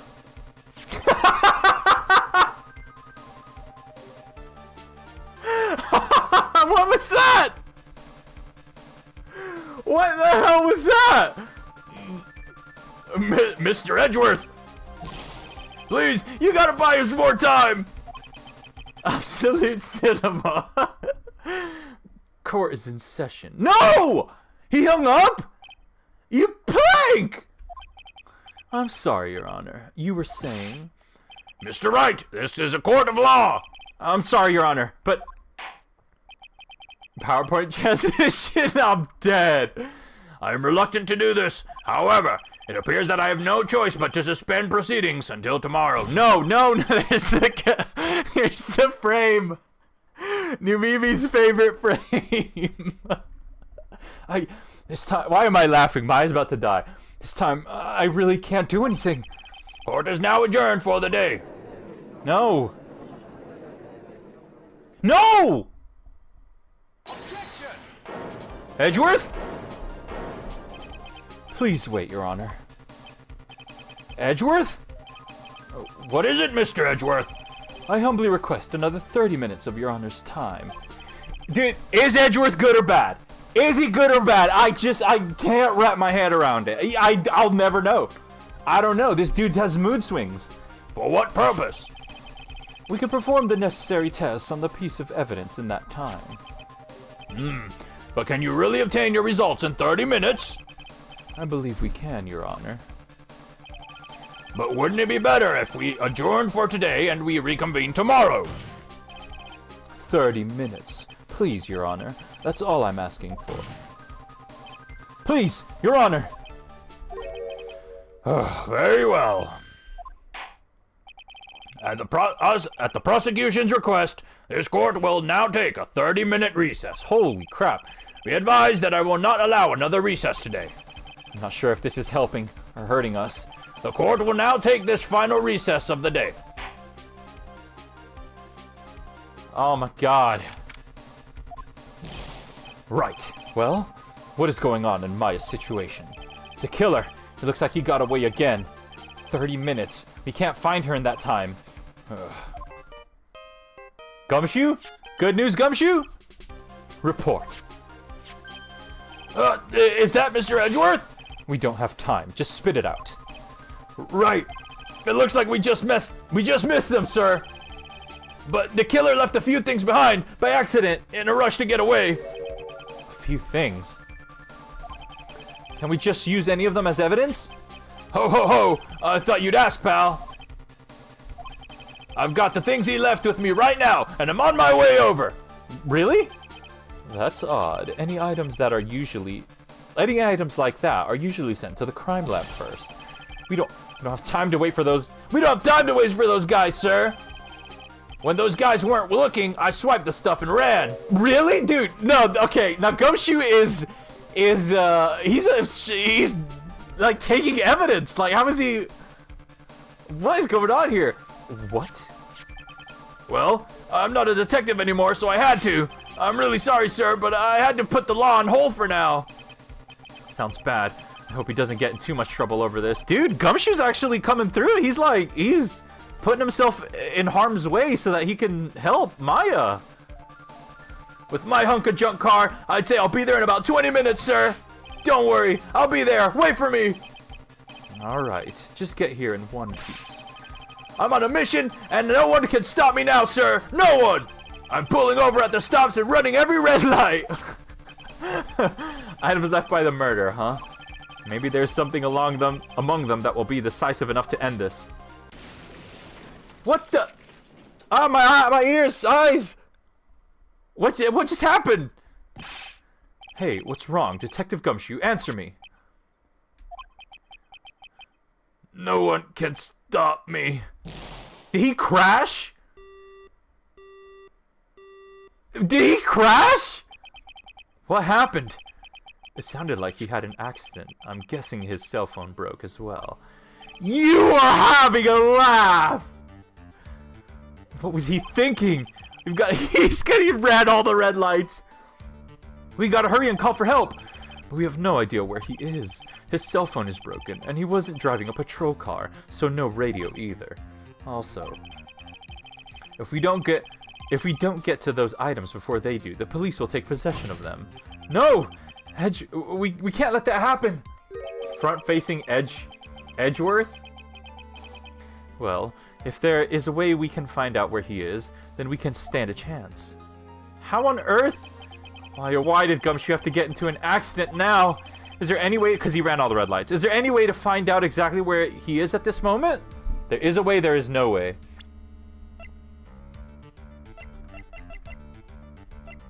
Unless...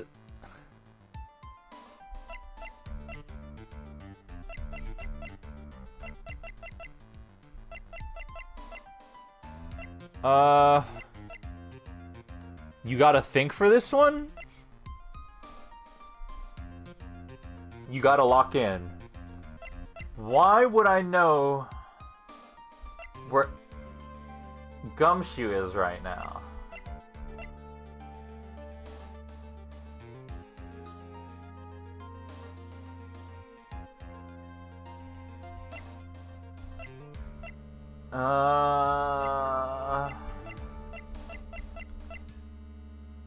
I'm guessing the answer is yes. There is a way to know, but how? Remember the clowns? The clowns. Oh! Oh, because he was near the...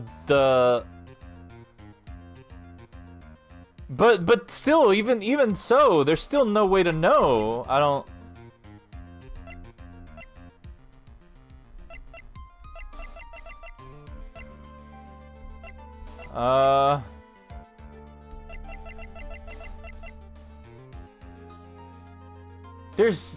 Why would anyone know where Gumshoe is right now? They're most certainly yes? What? There is no way, there is a way. I like that they put Gumshoe laughing in the background. Why would anyone know where Gumshoe is ever? It's the profile? What?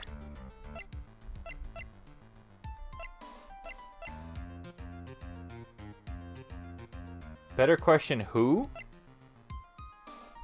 Who would know? That's right, there is a way. What? How? I'm sure we can find out where Detective Gumshoe is through this.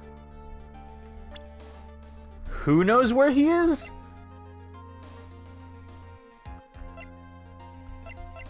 Let's see. No, no, no. Maybe. No, no. Maybe. No, no.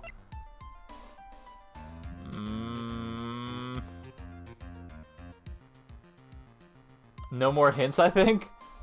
I don't know. Maya's.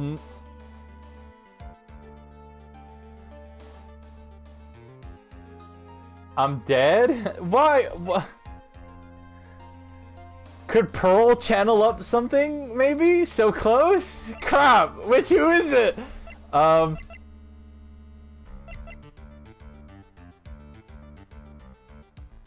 Stop! No, don't be sad.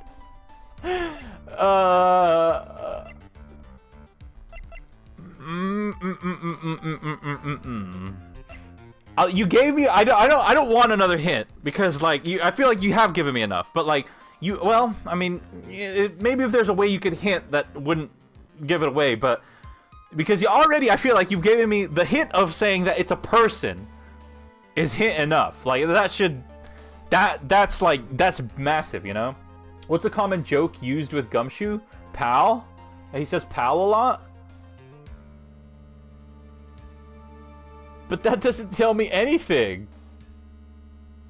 It should tell you that doesn't... Oh! Wait, no. That he's broke? That he's underpaid? But even that doesn't tell me anything. The other one? Is it not that he's underpaid? Or that he's gonna get, like, his salary cut or whatever? I don't see how that's relevant. Is Sherlock over here? What does Gumshoe's salary have to do with a person?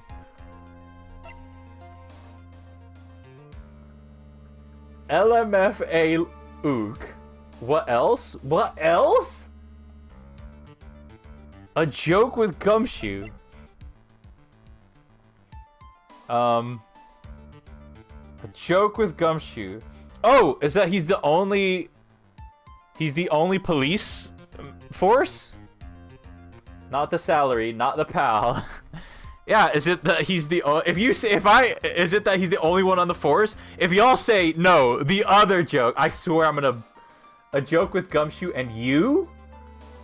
Who would know where Gumshoe is at any moment? Literally nobody. The other joke? You are having a laugh. I can't believe there's this much jokes about Gumshoe. The other joke. A joke about Gumshoe and me. Gumshoe and me.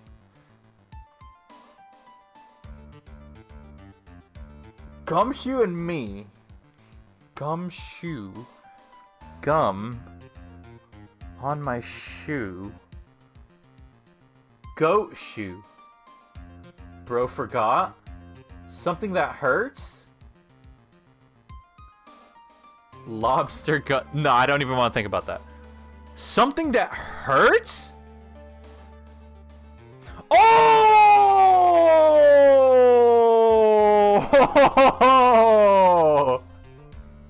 Okay, that's awesome!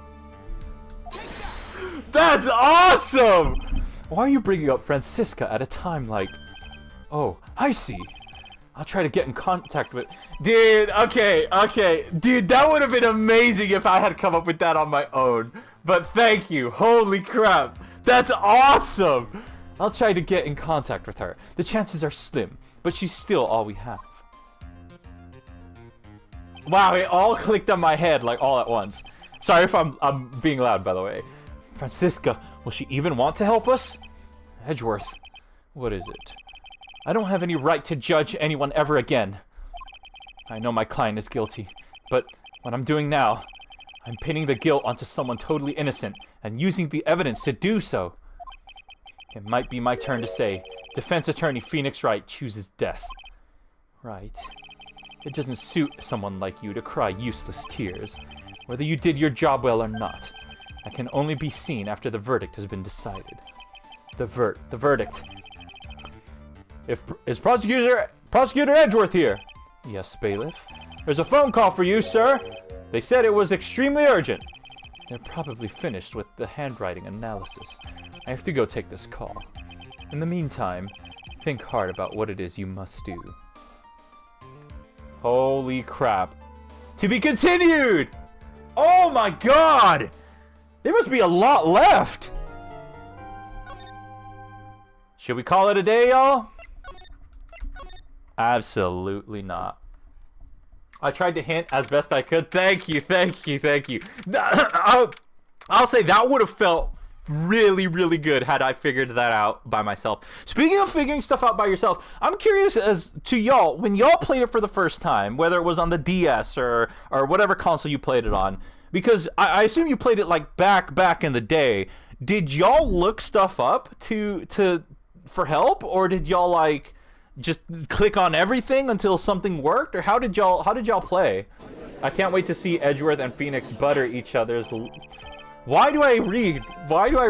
Court will now reconvene. I assume both sides are ready. Yes, Your Honor. Why is he stressed? Yes, Your Honor.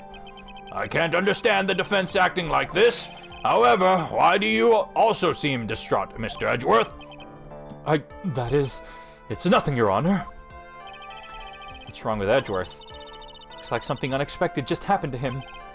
Now then, Mr. Edgeworth, if you could please tell the court the results of the handwriting analysis on Miss Impact's suicide note. Yes, Your Honor. Unfortunately, we have discovered that this suicide note is a forgery. What?! In my first playthrough, yes, but I continued the games I got better? Ah! What? What do you mean, Mr. Edgeworth? I really didn't see this coming. This note was not written by Miss Impacts herself. It is a fake. Wow. Had little trouble, but I mostly just guessed if I had a problem. Okay. I used guides sometimes save and load. Okay, so I'm not that big of a save scummer. I'm alright. Order! Mr. Edgeworth, would you care to explain what is going on? I like that y'all are admitting this on the final episode of the game. If this was not written by Miss Impacts, then who wrote it? We would need more time to do a more detailed analysis. However, it appears that the handwriting matches that of the victim, Mr. Juan Corrida. Mr. Corrida? Well. It looks like Miss Impacts never left a suicide note after all. She never wrote anything about Ungard. However, Your Honor, even though this suicide note is indeed a fake, Mr. Ungard could not have known that, and so that facts remain unchanged. Acting under the assumption that it was real, he had plotted to possess it. This does sound very plausible. His theory that Ungard had no idea that the suicide note was fake.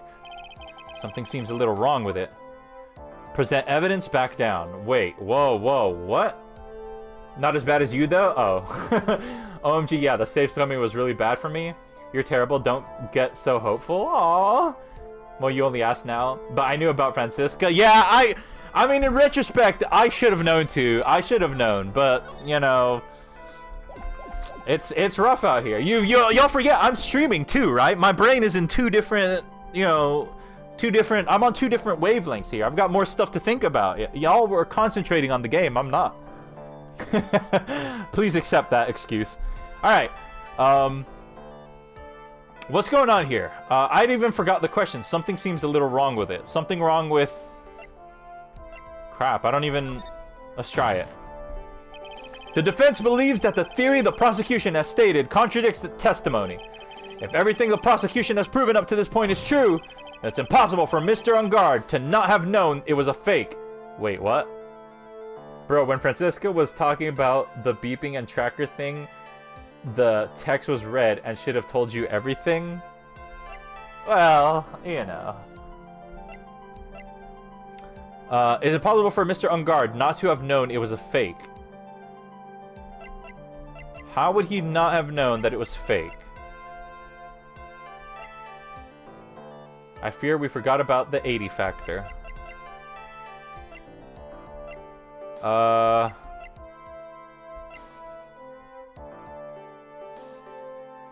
This? Maybe? Yeah, because he hit it himself? Well, Mr. Edgeworth, your response?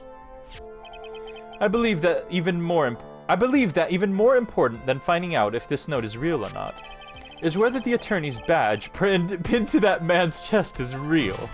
Aww, that is the million-dollar question. Yes, I agree. Me too. Mia! I'm going to take a wild guess and say that I messed up again. Actually, there is something I would like to ask. Mr. Edgeworth, you had stated something earlier to the effect of the defendant had spied on Mr. Cody. No, I'm safe scumming. I'm safe scumming. I'm not taking that. I'm not taking that. Back down. It's no use. Never saw this dialogue before? Something feels wrong, but I can't put my finger on what it is. Actually, there is something I would like to ask. Mr. Edgeworth, you had stated something earlier to the effect of the defendant had spied on Mr. Corrida's private life. I believe this would mean that he would have known about this note as well. That's it. Yes, and so naturally, this means Mr. Ungard would have known that the note was a fake. I like the idea of Phoenix being like, oh yeah, that's what I meant. Yeah, that's what I was thinking all along. Order, see here, Mr. Wright. Yes, Your Honor? I was the one who thought of the spying thing. Jumping in and stealing my... Oh, even the judge is calling him on it. Jumping in and stealing my thunder like that is simply... I can't even describe it. Yes, sorry. I could have even bragged about how embarrassing Mr. Edgeworth to my For that, I assign you a penalty. No.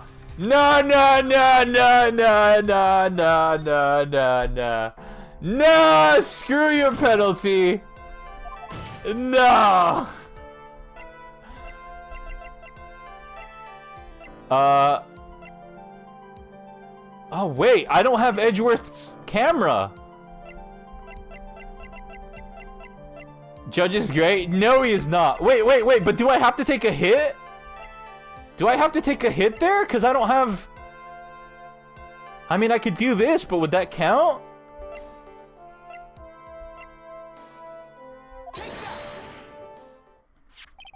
What is this little item called again? A video camera, Your Honor. Well, a very small one, but... Oh, that's right, a camera. Ah, you kids and your fancy toys nowadays. Mr. Edgeworth, earlier you claimed that Mr. Ungard knew of the existence of this note because he was spying on the victim. Isn't that right? If that were true, then this means Mr. Ungard... This is the third time I've gone through this. That means Mr. Ungard would have known that the victim had forged the note. So then, the defendant knew the suicide note was a fake. And if that's true, then the situation has suddenly changed in a very dramatic way. Exactly, Your Honor. The prosecution's theory as to what Mr. Ungard's motive for murder was, it has suddenly disappeared into thin air. It's from the later game? Have any of you seen the dialogue where Nick calls Edgeworth? But Your Honor, it's not as if Mr. Ungard monitored Mr. Corrida 24 hours a day. Perhaps the victim wrote the note in a place Mr. Ungard didn't know of. Well, right back at you, Mr. Edgeworth. Why don't you show us some proof that the victim made the forgery at an unknown place?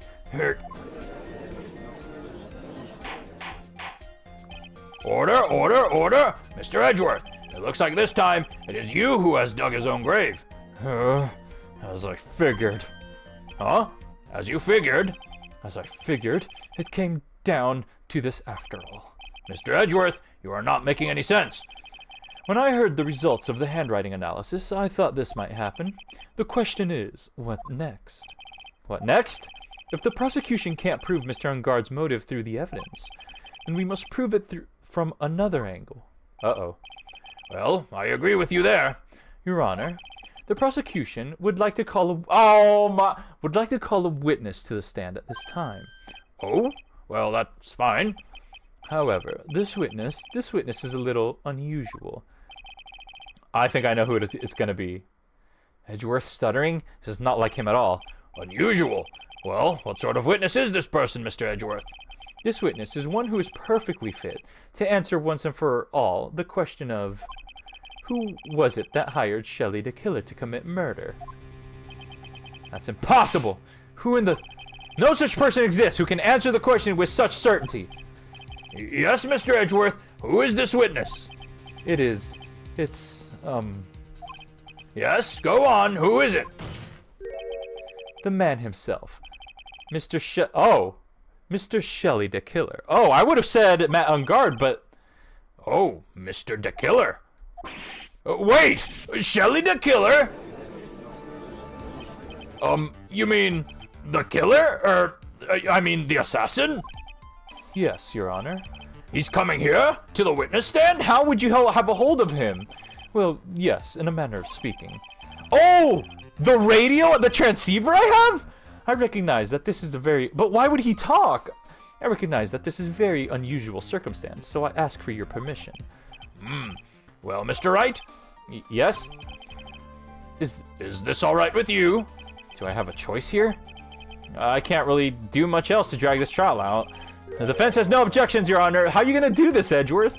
I wonder if it really is all right to do this. Very well, then. The prosecution calls its witness to the stand. Edgeworth, is there no other way left to us? How is this gonna work? Now then, witness. Your name and your, occupation, please. Chat. What is on my screen right now? This case is peak. This really? This is better than the parrot IMO. No, I like the parrot. The parrot was clever. I like the parrot a lot. Very good, sir. Like, why would he talk? Why would he willingly talk? My name is Shelley the Killer. And it's moving? Is it gonna have a crash out too? What is this clown court? My name is Shelley the Killer, and I am a professional assassin. The killer then deliver the bear to the client. I say, what is going on here? Your Honor? How can you remain so calm? And what is the meaning of this two-way radio? Actually, Your Honor, it was delivered to me just now, and it came with a condition. As long as we do not trace its source, Mr. the Killer will testify to this court. So this must be what the urgent phone call he got earlier was about. Oh no, this will not do. I cannot allow this in my court. Oh, he called earlier? What the... First of all, we can't even be sure this is really Mr. the Killer himself. Witness, please present some sort of proof that you are, in fact, Shelley the Killer. I understand. Please wait a second. Oh! I'm so hungry. Maya! Maya! A voice! Mr. Wright, can you confirm anything from this? The defense has no objections to this person. We are satisfied that this man is indeed Shelley the Killer. It looks like we have run into yet another unexpected turn of events. This is wild. Well, it doesn't seem like we have too many choices under these circumstances, so... Now then, witness. There is one thing I would like to confirm before we speak of anything else. How, like, but there's still so much, like, why would he tell the truth? And what would that be? At the request of a client, you killed Mr. Juan Corrida. Is this correct? It is as you say. I did indeed kill Mr. Corrida. Wow! Now that we have answered that, let's move on to the name of your client. Why would he? Yeah, why would he talk? Why would he talk at all? Why would he... Why... Huh. Now then, that we have that answered, let's move on to the name of your client. Very well. This is all just a bad dream. Yes, that's it, a bad dream. Shelley the Killer. What is he going to say? What is he gonna say? About my client? Because he's invincible? What the heck? Who is this? There is something I must first state. To an assassin, nothing is more important than the trust between a client and himself. And that is the reason I am here today on this witness stand. It is my wish that you grasp this concept before I give the name of my client. Oh, it's gonna pin it on someone, right? Oh, what kind of a... Mr. the Killer seems to be a very clever man. I'd almost say he seems to be mocking us. I'm still shocked. While he may appear to be our enemy, Your Honor, Mr. De Killer is only stating the truth. He is no hypocrite. He has always stood by this one belief. You mean about this trust between his client and himself thing? It seems to be a level of trust beyond what people like me can comprehend. Well, Mr. Wright, are you ready to cross-examine the witness? Yes, Your Honor. There's no way to know what's coming next, just so stay cool and collected, Phoenix. But, like, none of those seemed like I could press on it. About my client. There is something I must first state. We can hear anything you have to say later. We can hear anything you have to say later. Can you please just tell us your client's... I don't think you understand your place, Mr. Attorney. I said this is something I must first state. Do you know what the word first means? Sorry, go on. Well, it appears this is one witness you can't badger, Mr. Wright. It's only because you don't know about my situation. But the judge heard Maya! The kangaroo court! Kangaroo court! The trust between you and your client. I provide my services in a fast and efficient manner. In exchange, I trust that my clients are discreet about me and my identity. If too many people knew my face, it would be quite troublesome. And that is why you're testifying in this manner. This is the first time one of my clients has ever been accused of murder. I must preserve the killer name so my client can trust me. But couldn't someone stab you in the back and break your trust? It has never happened before, but if it ever did... Yes? That person wouldn't be my client for very long. They would certainly... That's enough, please, no more. Very well. It was only a hypothetical anyway. He heard a voice, but he didn't recognize it. It's still a little absurd, though. And that's the reason I'm here today on this witness stand. It seems like none of this is gonna get... We're not gonna get any information out of any of this. That seems a little strange to me. I mean, you're about to tell us the name of your client. I would think that this would be very bad for them. It doesn't matter to me. This client has already broken the rules and acted outside of their prescribed role. Whoa, what the... Their role? This person tried to implicate another of my crime in order to save themselves. And this is a trespass that cannot be forgiven. Oh! Who gave you the right to be so high and mighty? To the gentleman who spoke just now, excuse me, but would you care to die? No, I didn't say anything. The judge had better watch himself. It is my wish that you grasp this concept before I give the name of my client. We understand, so please tell us the name of your client. I'm afraid I cannot do that. I still have a few things to say before I do. That maniacal. It's not good for your health to be so aggravated. You won't live very long if you let everything bother you. Somehow, that coming from the assassin makes it less comforting. I don't really care about all the extra stuff. Just tell us the name already. Patience, try to calm down a little. It's important to try and understand his mindset. He seems very steadfast and closed, so you're going to have to work to get him to talk. I'm not his therapist, you know. Wait, what? I have to present evidence? You're having a laugh! There's nothing I can do. There is something I must first state. An assassin, nothing is more important than the trust between the client and himself. The reason I am here today on this witness stand, but you're not here today. And I wish that you grasp the concept before. Okay, alright. What? Where do I even start? What do we...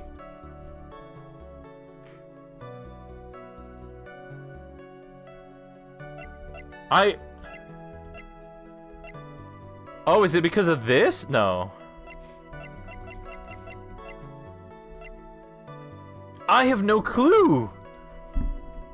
Okay, what do you say about this? Seems a little strange to me. I mean, you're about to tell us the name of your client. I'd like to think that's very bad for them. Doesn't matter to me. The client has already broken the rules and acted outside of their prescribed role. What does that mean? Their role. This person tried to implicate another of the crime. This person tried to implicate another of the crime in order to save themselves. Tried to implicate another of the crime. What is he talking about? And this trespass that cannot be forgiven. What does that mean? I can't believe there's nothing.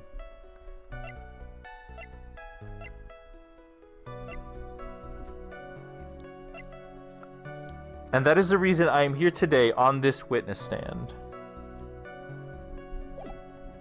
I could use a hint here. Like, I got nothing. Nothing is more important than the trust between the client and himself. What do you say about this one? Speaking to your client, services fast and efficient manner. Trust that my clients are discreet about my... Okay. I was just wondering about something you said. You said that your client already broken the rules. Oh! Oh! New dialogue. I forgot. Yeah, I'm pressing on all the stuff twice. Oh! What does he value? I don't know. He values discretion and the employee-client relationship, right? You said that your client had already broken the rules. A person who frames another is the worst kind of human. And that's why you feel you can betray this person. I have no trust relation with a client who can't understand their assigned role. Just my luck. An assassin with a conscience. Who'd have figured? Now then, everyone, do you think you can understand my logic? This case just keeps getting better and better. If you can't, then I'm afraid we can't proceed. Everyone understands your point, I think, really. In that case, I believe I am prepared to disclose the information you seek. Oh, my voice is taking a beating. You've made it crystal clear that you value trust over all else. I believe we are ready. Excellent. And that is the reason I am here today on the witness stand. Now then, I do believe it's about time I revealed the name of my client. Don't you agree? What is it? Now I can't bring myself to ask the client's name. If you can't ask it, Mr. Wright, then I will. Witness. What is the name of your client who requested the murder of Juan Corrida? That person's name is... Oh... Adrian Andrews. Wow, it's kicking off. Witness? That's not who you told me it was earlier. Pray tell, what are you talking about, Mr. Prosecutor? I should think I know my own client, and it is Adrian Andrews. What? So he's going on the stand to try and frame? No, that's ridiculous. This can't be. On the phone earlier. What's going on? What's going on here? My guess is that Mr. the Killer just stabbed Mr. Edgeworth in the back. Stabbed Edgeworth in the back? I'm sure in order to get an audience with this court, Mr. the Killer told him a different name. Matt Ungard, perhaps. I knew it. This is outrageous. I was deceived. This witness is telling a very serious lie. But you were the one who summoned this witness. You Shelly the Killer? My testimony is the truth. The defendant at the moment is Matt Ungard. Am I correct? All I wish to do is help procure his acquittal. Wow. All of a sudden, it feels like we can actually win this. Yeah. But do we want to win this?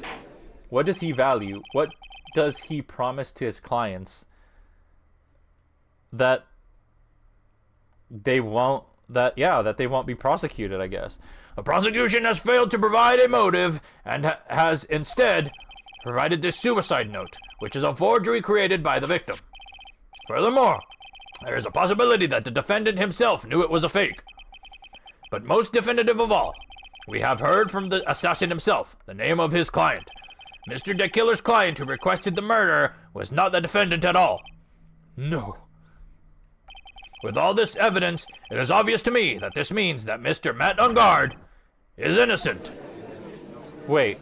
I seem to have caused you all a bit of confusion. Please, continue your discussion, and call me when you have reached a verdict. Wait, what? Bailiff, please bring Miss Adrian Andrews in immediately. What now? With the way this is going, Ungard will be found innocent. This may be our last chance to save Maya. Yeah, but Edgeworth is right. The killer's lying.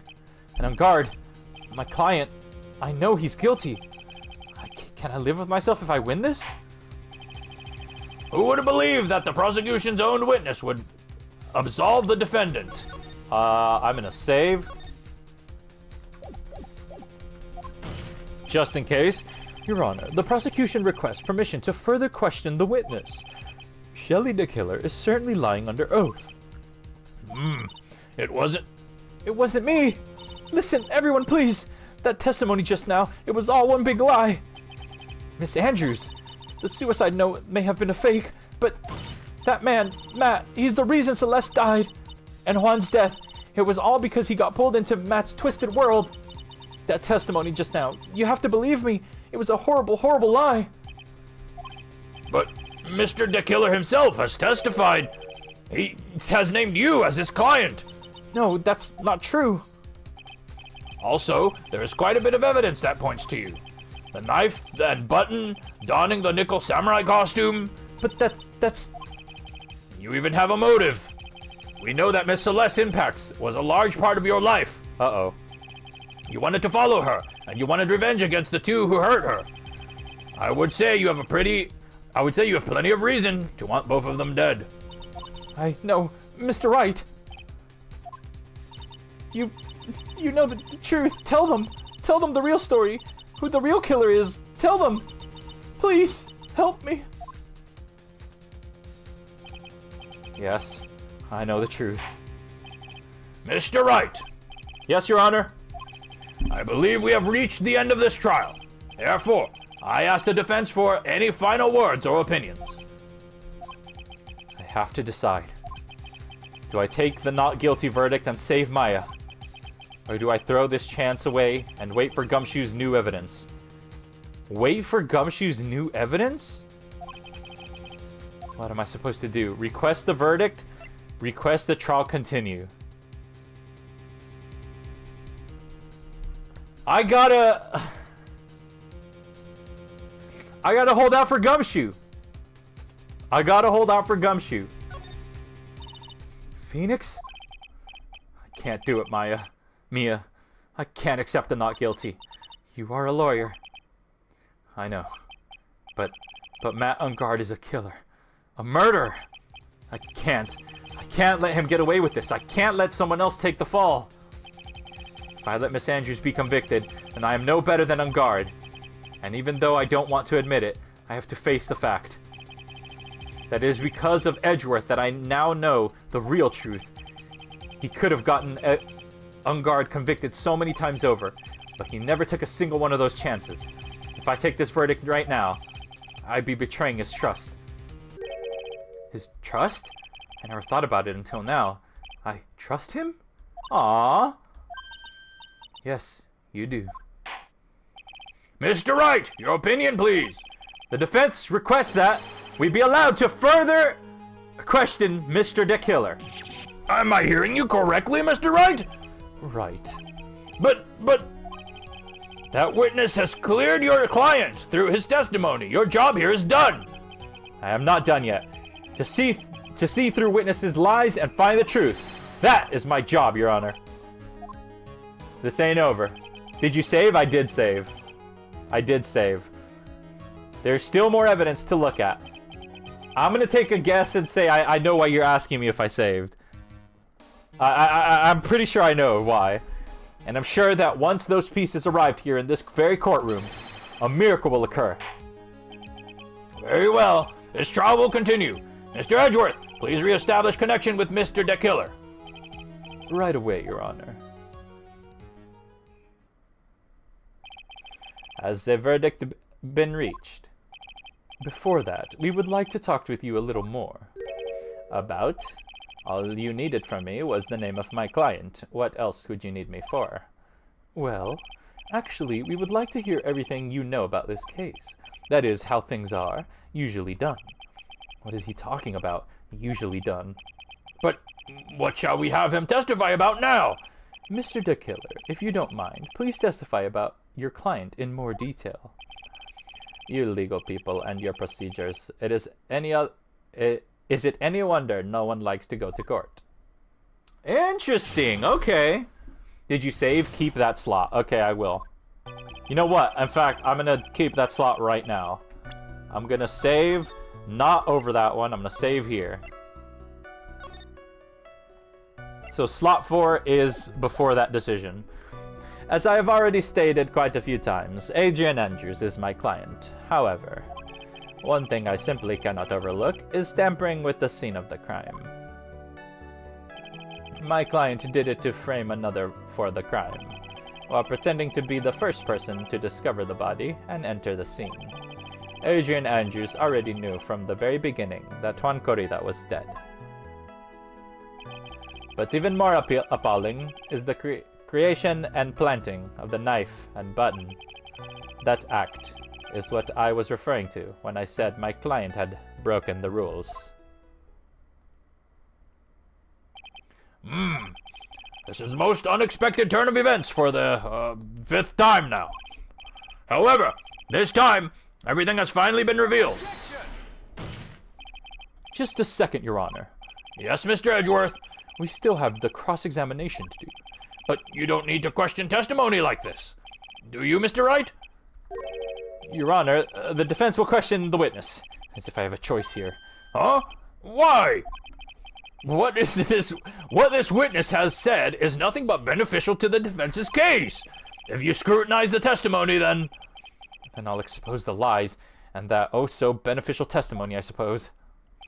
I don't understand what's going on anymore. That makes 2 of us. I like that the judge is completely confused all throughout this. He's just have no clue what's going on. As far as I said a few times, Adrian Andrews is my client. However, What is it, Mr. Wright? if I press him the wrong way, it might raise suspicion on his end. But I have to do something to waste more time. Witness, about requesting a hit. Yes. How much is your fee? I see you are also quite a dark-hearted man, Mr. Attorney. Huh? If you would like to talk business, we can do some after the trial. No, I'm not thinking of... Mr. Wright! Yes? You want to kill me? You want me dead, don't you? What?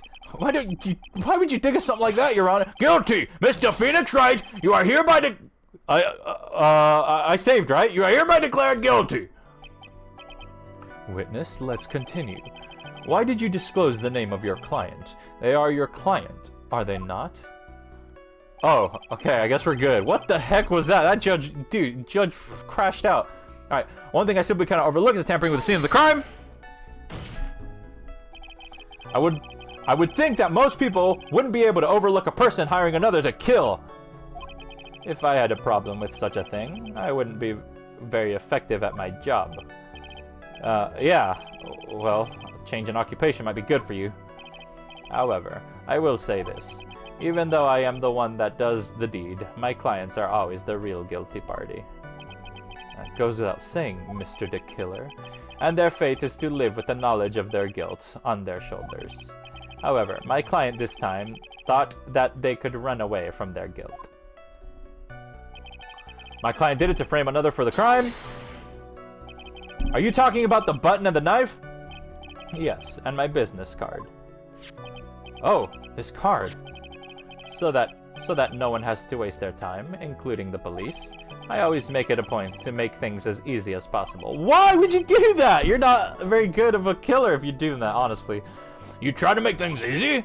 My business card makes it very easy to identify who carried out the service. Oh! Well, I guess that's true. But, I mean, he's pretty devoted to his work. But to disregard everything, to go and stab the deceased with a knife, and even hide my card from sight. That is something I cannot overlook. It's really hard to tell if he's being truthful or not without him being here. While pretending to be the first person to discover the body and enter the scene, Man, this one's long. There's a lot to this. So you're saying most clients wouldn't do such a thing? That is correct. Usually, most people try to create an alibi for themselves. If you should use my services, Mr. Attorney, I would suggest you plan for your alibi too. No, I already told you. I have no intention of using your services ever. Why does he keep looking at me like I'm the one on trial here? You know what else is long? Adrian Andrews already knew from the very beginning that Juan Corrida was dead. From the very beginning? That is correct. From before my client visited the room. All of my clients know precisely what the situation is at all times. I wonder if that's really true. That's odd. That's it! That's it! I have evidence to disprove that somehow. That's the one. But even more appalling to this is the creation of planning of the knife and the button. Ilya, no! So why do you think your client did that? What do you mean by why? Well, fiddling around with the scene of a crime is pretty risky. And why would someone who has requested a murder go to this crime scene anyway? That is true. I assume it was probably done to frame Mr. Angard. If that's the case, then why didn't the person just request that you do it? Sadly, that is not possible. Huh? My job is to kill, that is all, and to leave my business card behind, naturally.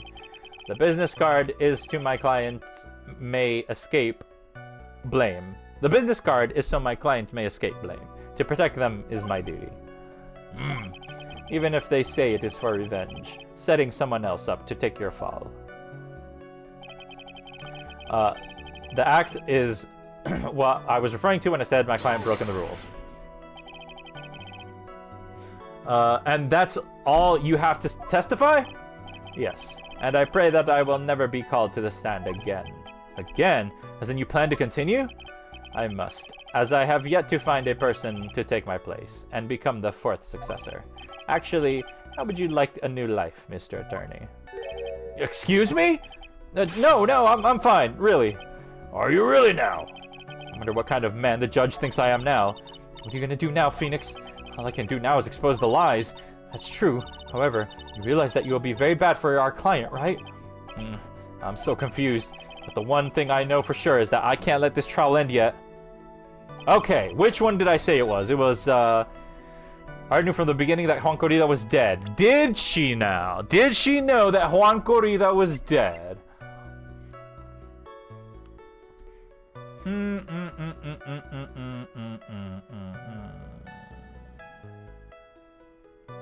Was it this? Could be this, actually, now that I'm looking at it.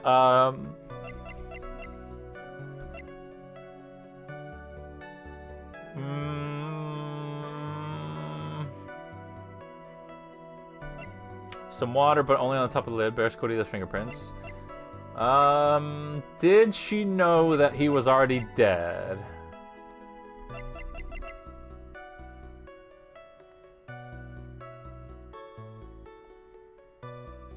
I mean...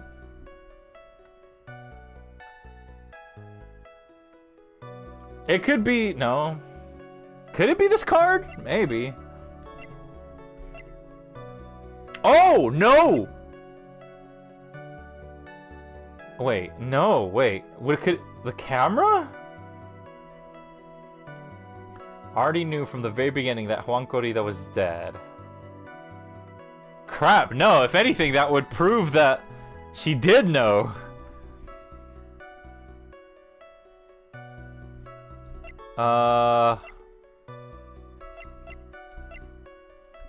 The only thing that makes sense here is this. Is the press conference ticket. Because how would she have known he was dead if he was gonna do a press conference after?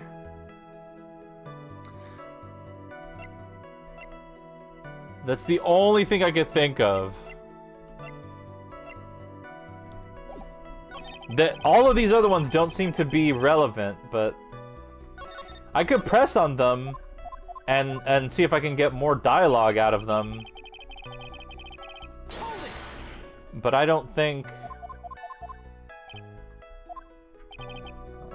No, that's the fee.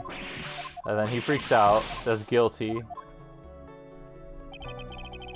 I'm gonna press on them all a second time and see if anything comes out of this. But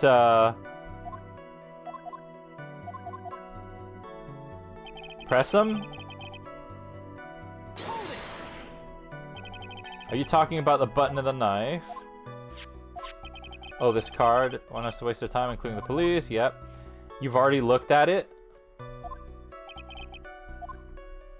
I've already looked at it. Well, I mean, I've pressed on all of them already, but what the thing with this case, apparently, is that you gotta press on all of them, like, more than once, because seemingly new information comes up.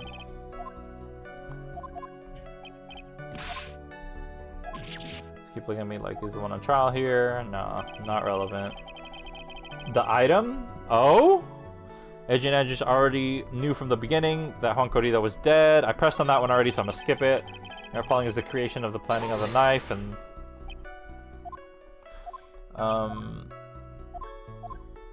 this one is suspicious as well. Like, why didn't the person just request? No, like, why would?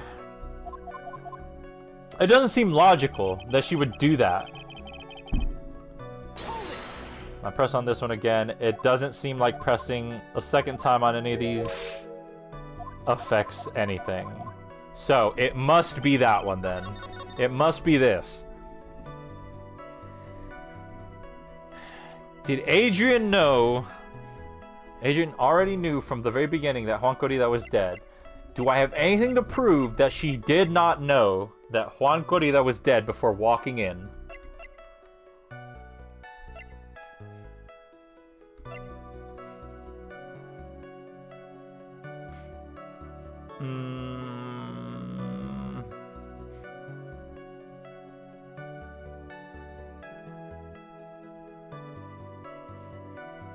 Oh, because she stabbed them, right? No, I'm dumb. That was just a framing. Crap.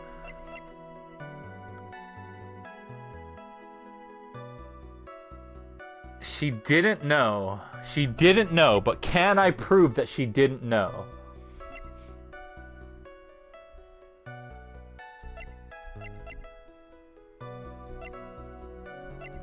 I mean, this is the only thing that's coming to my mind. I'm gonna save, and I'm gonna try it, I guess, but I got nothing else.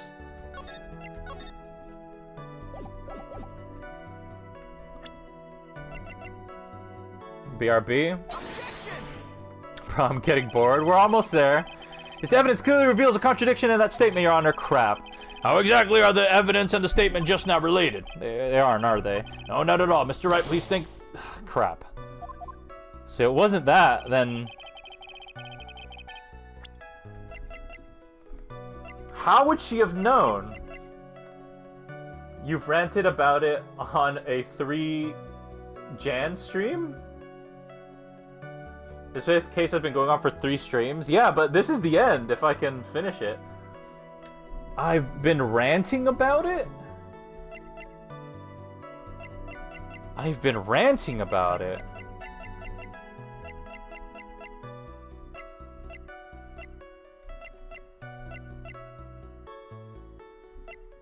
What could I...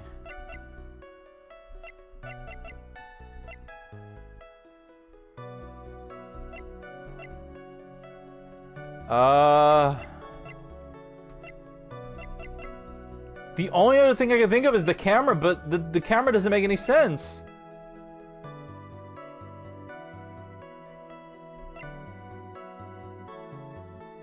It's actually been 4 streams. I guess I'll try the camera. Let me load.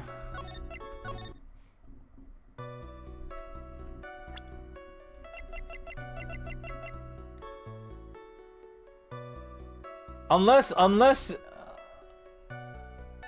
don't think it was the wine glass, was it?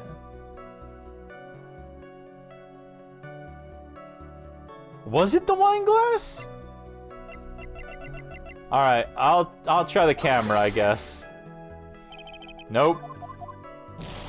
Dang. Alright. The wine glass is the last thing I can think of, but after that, I don't know. Bruh. What? It's got, what can it possibly, it has to be, I think it might have been the wine glass, because it says bears Andrew's fingerprints, but Objection! no way. Thank you so much for taking the time to testify, Mr. Deck Killer.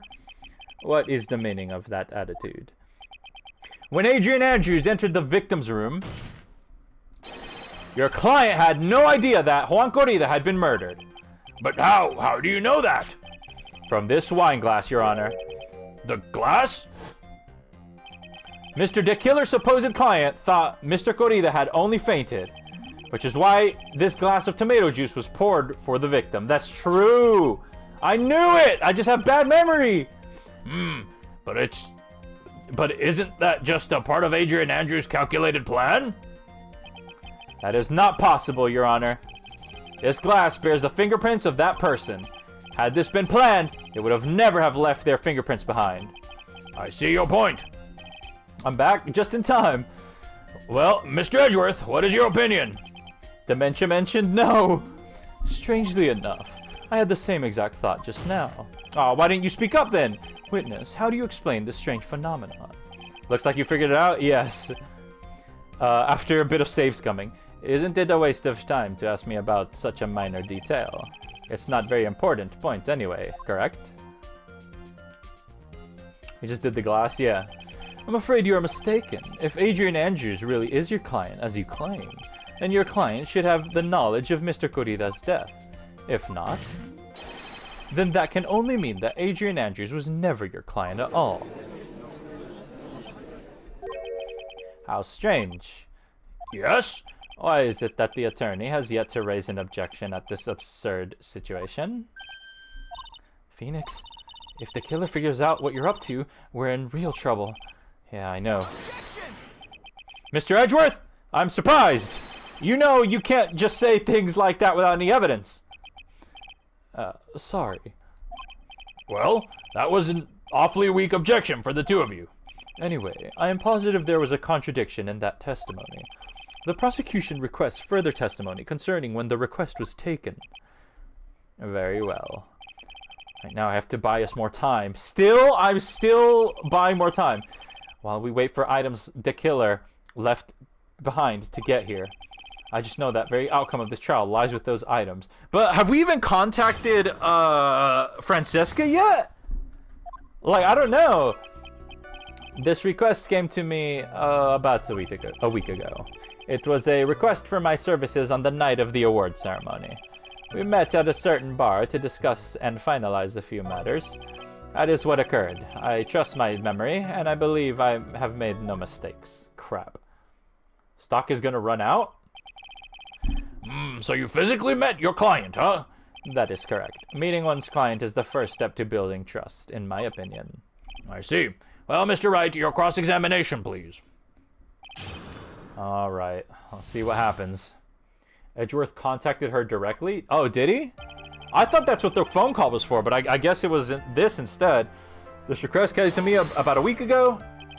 1 week ago, are you sure? Yes, I am quite sure. I, of course, had my own preparations, and I was barely able to finish. When you requested my services, Mr. Attorney, I hope you will keep that in mind. When you request my services, Mr. Attorney, I hope you'll keep that in mind. Please, stop. In any case, my client this time had a very specific date and time in mind. A specific date and time? Okay, that's interesting. It was requested for my services on the night of the award ceremony. Did you ask why on that specific night? No. I tried to fulfill all the conditions of my client's request. But as for why, I only had my suspicions. Your suspicions, huh? Press further, let it go. Let's press further. So what are these suspicions you had? Why did your client request that night? I'm sure it was all for the bear.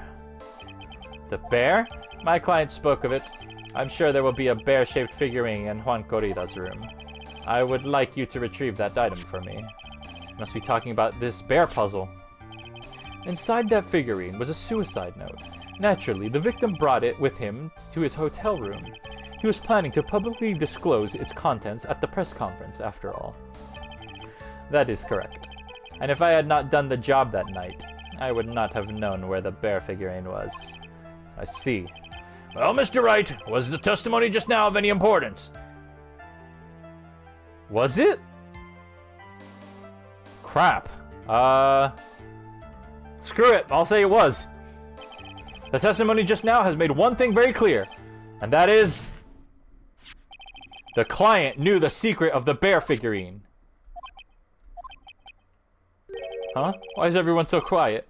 Mr. Wright, I think all of us already knew that. Oh, really? Witness, please continue with your testimony. Okay. We met at a certain bar to discuss and finalize a few matters. Just gonna save. Not sure if I could disprove anything here. So you physically met Adrian Andrews, right? Of course I did. What was that? What was the... with the brief pause? Press further, let it go. Press further, of course. Roll the 1? Witness, I would like for you to give us a few more... Witness, I would like for you to give us a few more details. I always meet my client as a matter of principle. I have never taken a request by telephone or mail. And why is that? That's because I value the trust between a client and myself above all else. And the only way to establish that is to speak to the client while looking at them in the eye. Well, Mr. Wright, was the testimony just now of any importance? I'll say it was very important. Why not? Of course it was very important, Your Honor. If Mr. the Killer had met his client before the murder, then it's unlikely he is mistaken. So you're saying that his client really was Adrian Andrews? I guess so. You see, it's just as I said. Uh-oh. I'm so lost. Who the heck am I supposed to be helping here? Calm down, Phoenix. Think carefully and relax. Now then, would the witness please continue? I feel like I'm making mistakes by doing that, but I'm not losing health, so I'm all good. That was what occurred. I trust my memory. I believe I have made no mistakes. On this one is light work. If you don't get this, you're actually stupid. Well, we'll see about that. So your client was Adrian Andrews. That is correct. Well, he says the two of them met, but if they did, then there shouldn't be anything wrong with the killer's testimony. Well, there doesn't seem to be anything strange this time around. You have to draw more information from him, but you can't draw his suspicion. If you can do that, you should be able to find any flaw in his testimony somewhere. Talk about a delicate balance. Do I press on them all again? Let's see. It's gotta be the first one, because the first one left them, like, suspicious about a date and time, about a specific date and time.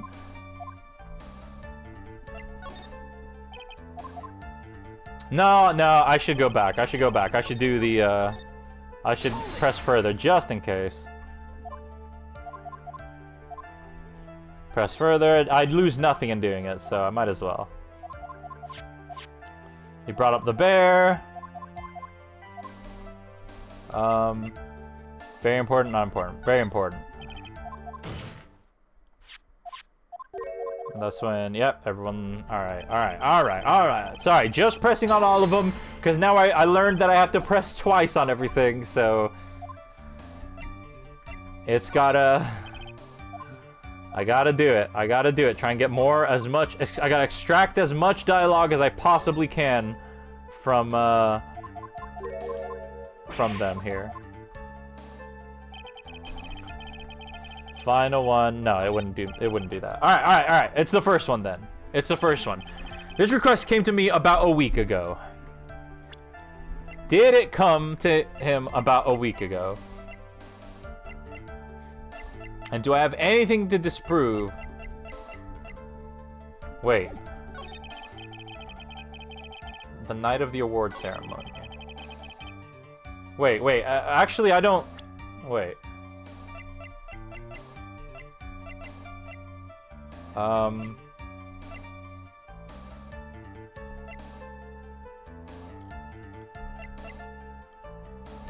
Let's see. Do I have anything to disprove that... I mean, I feel like these two are relevant. The camera and the transceiver, but... Let's see, if I press here... 1 week ago, are you sure? I'm quite sure. Of course, I had my own preparations. But they were finished when you Christmas... Okay, alright, alright. No, I can skip all this. Specific date and time. Unless it was this.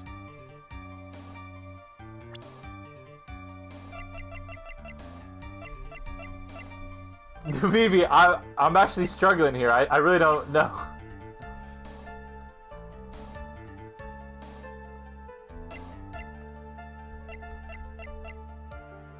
Not only am I kind of lost on which one it is, I don't know which one of these it is, honestly. Actually, I thought it was the first one, but now I'm having second guessing, second thoughts. Not certain part to discuss. I can't disprove that. That is what occurred. I trust my memory, but believe I made no mistakes. I mean, I don't think I can disprove that. So it's got to be one of the first two. Request for my services on the night of the award ceremony, or this request came to me about a week ago. I'm leaning away from that, and I'm leaning more toward this now. So assuming it is this, it was requested for my services on the night of the award ceremony. Do I have anything to disprove? But that doesn't... Why would...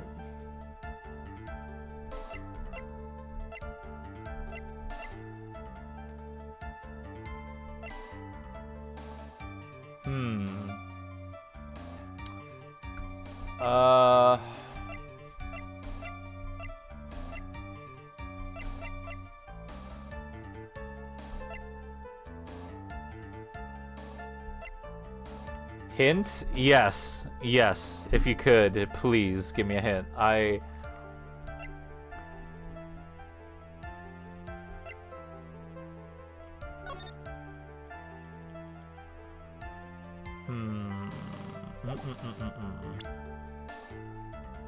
On the night of the award ceremony. I don't... Because I don't even know for sure that it's that one. But, like, I could just... I assume...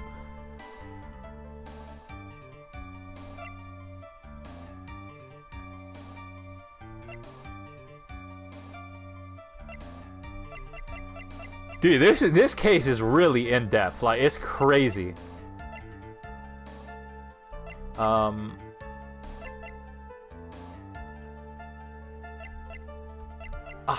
I don't... Wait! Could it be the bear? Because maybe the bear wasn't given to him... No. Press on bar? What? I mean, I pressed on all of them twice. I don't think... Physically met Adrian Andrews. Of course I did. What was that? What was with that brief pause? Press further. Witness, I would like for you to give us a few more details. Matter principal, I've never taken a request by telephone or mail. And why is that? I value trust between my client and above all else. And then we'd establish to speak to my client while looking at them in the eye. Of any importance? It was very important. Of course, it was very important. Mr. Killer had met his client before the murder. Then it's unlikely he is mistaken.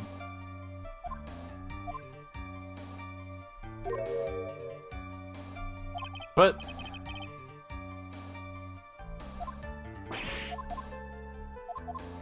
What? But that doesn't help me. We met at a certain bar to discuss and finalize a few matters.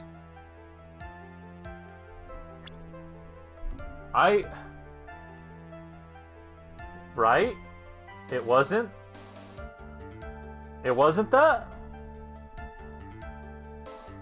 It wasn't important? What? But then why...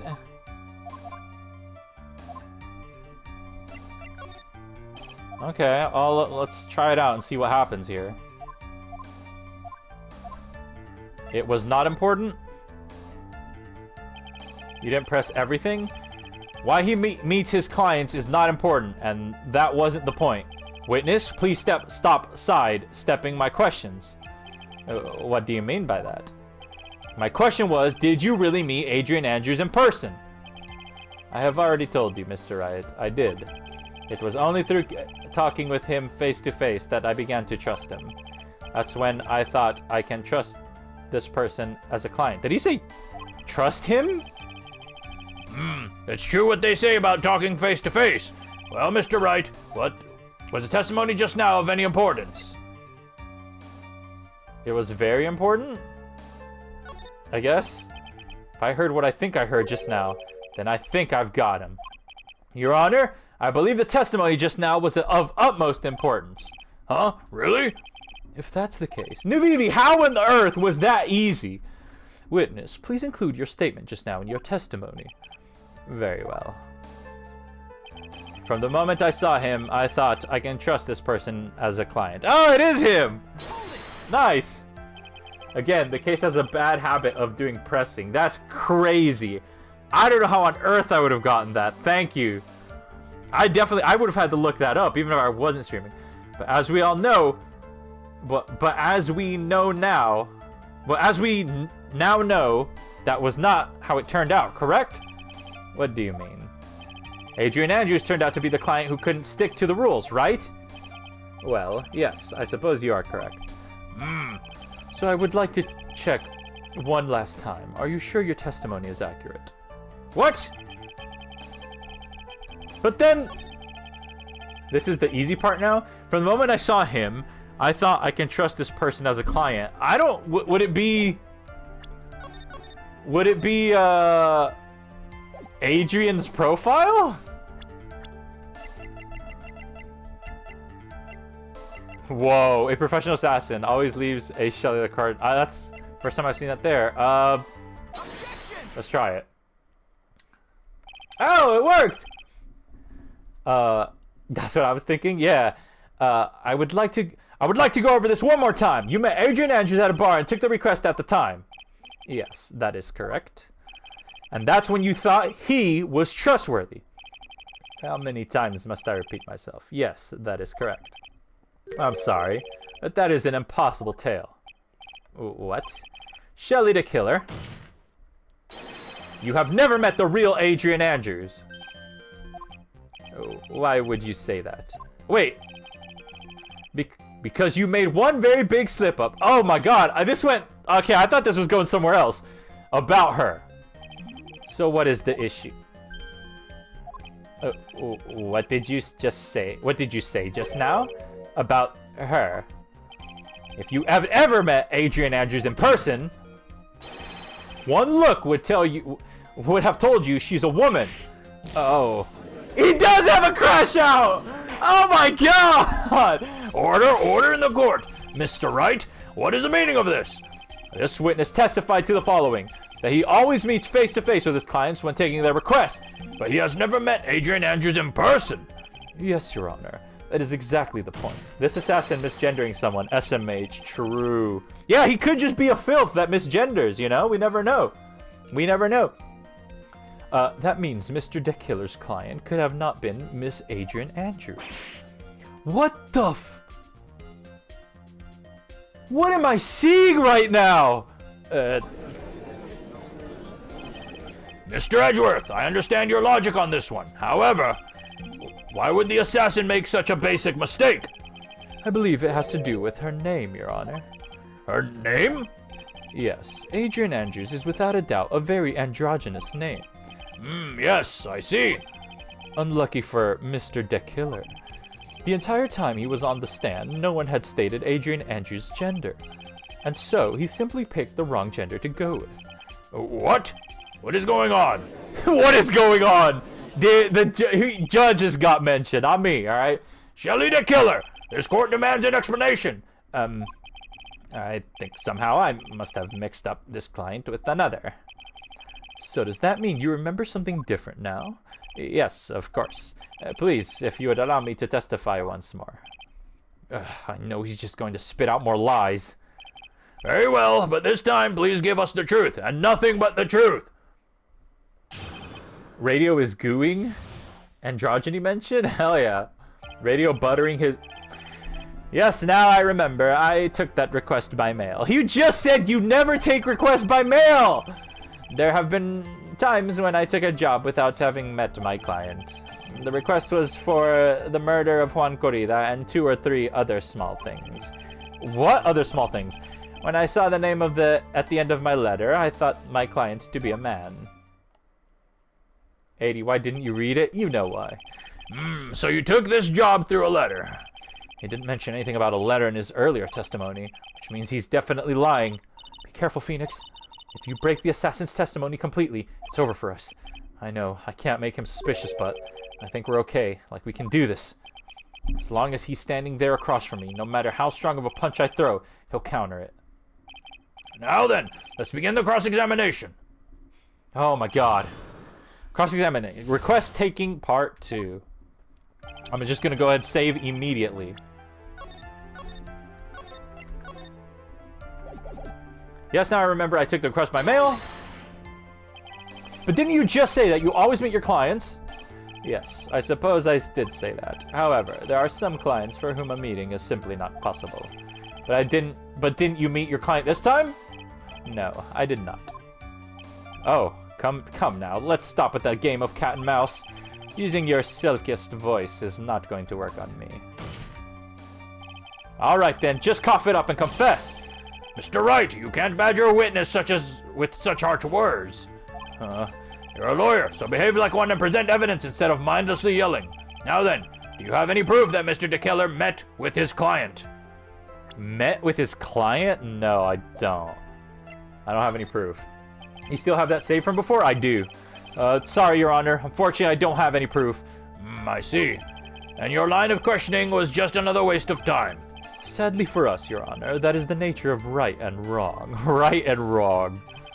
There have been times when I took a job without having met my client. And why could you not meet your certain clients? Recently, I have been receiving more requests. If I met each and every client, I would lose some nice business opportunities. Nice business opportunities? On top of which, the times have changed. It is now the age of information and computers, correct?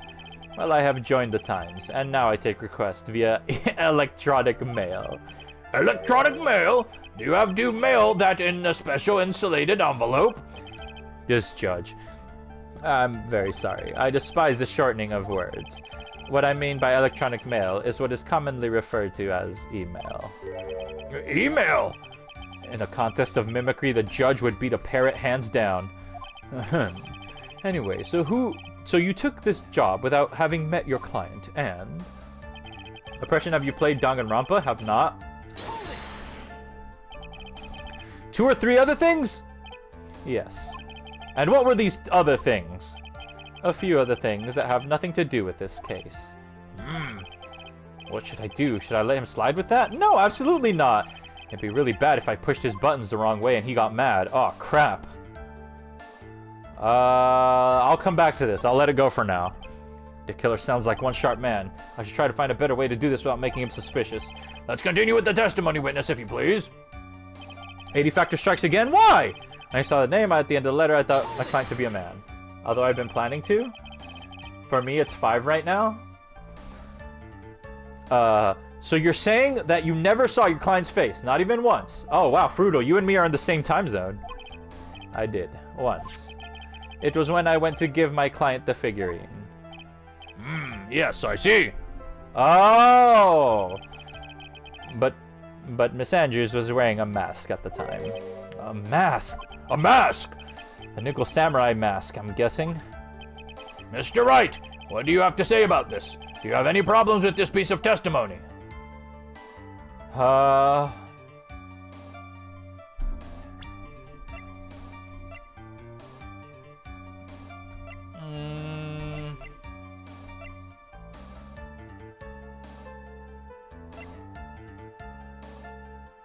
I mean...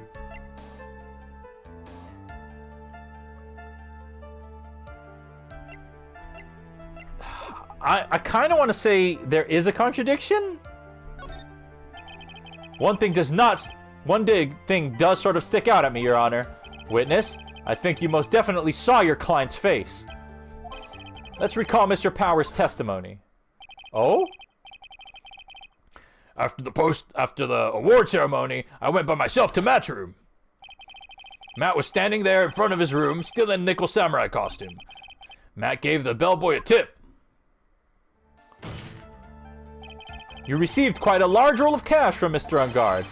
And at the time, he was not wearing his nickel samurai mask. Oh. All games are specifically visual novels? Order, order! Yes, now that you mention it, I do remember that. Witness?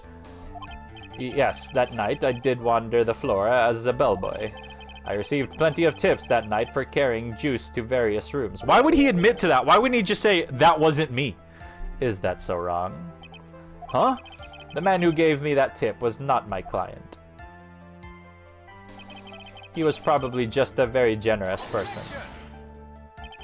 I'm sorry, but sadly we are not nearly so generous here. If I could receive large rolls of cash by simply bringing people things on trays, then why on earth would I stand around here prosecuting? Oh, the deja vu. And isn't his salary more than enough for one man? And where is your evidence that the large roll of cash was not in fact a tip? Come, Mr. Edgeworth, show me the money. What? Mr. Attorney. Yes? You know, I think your line of questioning has been a little strange. In fact, I would say you don't seem to believe Miss Andrews is my client. Oh, crap. Wait. What? Oh, no. It's not like that at all. I just think lies aren't a good thing, you know? Oh, I know and agree. Lies are not a good thing at all. I usually stick to indie and retro games, not too inclined to play AAA titles that take like 80 hours to beat. Currently playing Star Fox Command and GTA 2. Oh, cool. I think we are on the same page now, aren't we, Mr. Attorney? Remember, if I feel threatened in any way, I am free to cut contact at any time. I'm sorry, please forgive my foolishness. If only you were this apologetic to me all the time. If only you were this apologetic all the time. Anyways, I do not see a huge contradiction here. Therefore, you may continue, witness. We've pretty much reached the end of our rope here. Huh? Seems like we're still okay to me. That's exactly what is so bad. At the rate we're going, we will end up completely destroying the killer's lie. If we do that, you already know how serious of a situation this will put us in. Oh yeah. All I can do now is pray that those items reach us in time. But then what do I do? Big fan of Castlevania? What do I do then? Because... oh, crap. I mean, I could press him here. Let's save. I'll press him here. And I'll ask about the 2 or 3 other items or whatever. And then see what I get. Press further. Let's see it. Whether or not they're related to the case is for the court to decide. Mr. Attorney. Oh, no. Yes? Everything I have said from the beginning has been nothing but beneficial to your client. Which is why I wonder what is pushing you to continue this cross-examination. Could it be that you are planning to betray your own client? That's... I smell the stench of a backstabber. And should you turn out to be one? Wait! Uh-oh, this is looking really bad. Shouldn't press my luck. Alright, I have to think. Is it worth pursuing? I don't have any other leads, so... Witness, this is a very important matter. Please cooperate and tell us what those other jobs your client requested were. If it is truly that important, I suppose I don't have much of a choice. The bear figurine. The bear figurine? After the assassination of the target, I was to find that figurine. I was told that job was just as important as the actual killing. Whoa. What? Yeah, since the timeline is totally confusing and non-existent, you're totally mistaken. Oh god. Oh, y'all are getting into it. Actually, I'm gonna go now. See you next week. I gotta go somewhere with my dad. Okay, bye, Frutal. We're gonna spin the wheel at the end of today, probably. So we'll find out then what the next game is gonna be next week. Bye, Frutal. Have a good one. And where was that figurine? It was inside Mr. Corrida's suitcase. And then, what did you do next? I handed it over to my client right away. You gave it to your client? Interesting. Wait until next week? No, it has to be done this week, Fruital, because it has to be done this week. Just watch the VOD. Just watch the VOD. You give it to your client. Interesting. Crap, I should have been locking in. This information certainly sounds important to me, witness. Please include what you just stated in your testimony. As you wish. Okay, all right. He's adding it to the testimony, so I won't lose sight of it. One of the things was to find a bear figurine and give it to Adrian Andrews. Okay, I'll press on that. Guys, please convince him to do the wheel next week. That's not how it works. That's not how it works.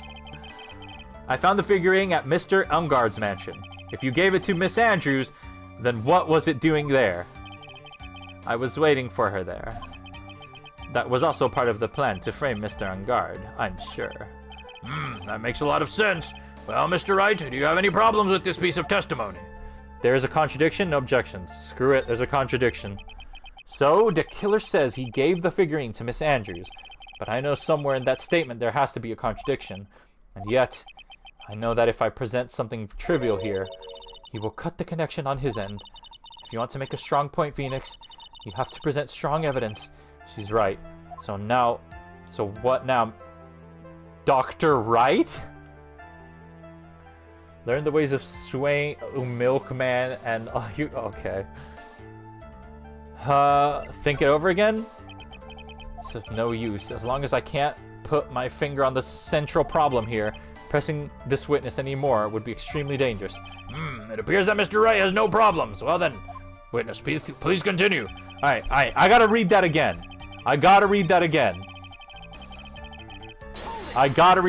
because it seemed like this was the path. Mega Man mention? Okay, if you gave it to Miss Andrews, then what was it doing there? I was waiting for her there.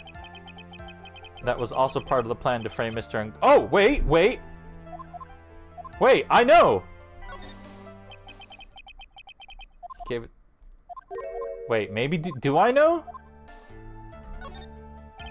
Witness, let's go over this one more time. You gave Miss Andrews the bear figurine. And she told you to take the bear and wait for her at... Crap, I don't know. At Ungard's mansion. Is that correct? Yes. Where are you going with this? Well, I think maybe you might have remembered a few things incorrectly. What? It's the battle of wits. I can't let up on him. I don't think it's possible for Miss Andrews to have been recipient of this bear. Is it because she got locked up?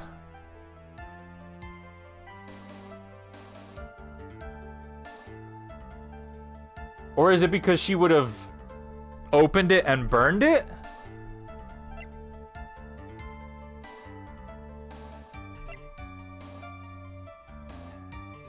Andrews have been the recipient of this bear.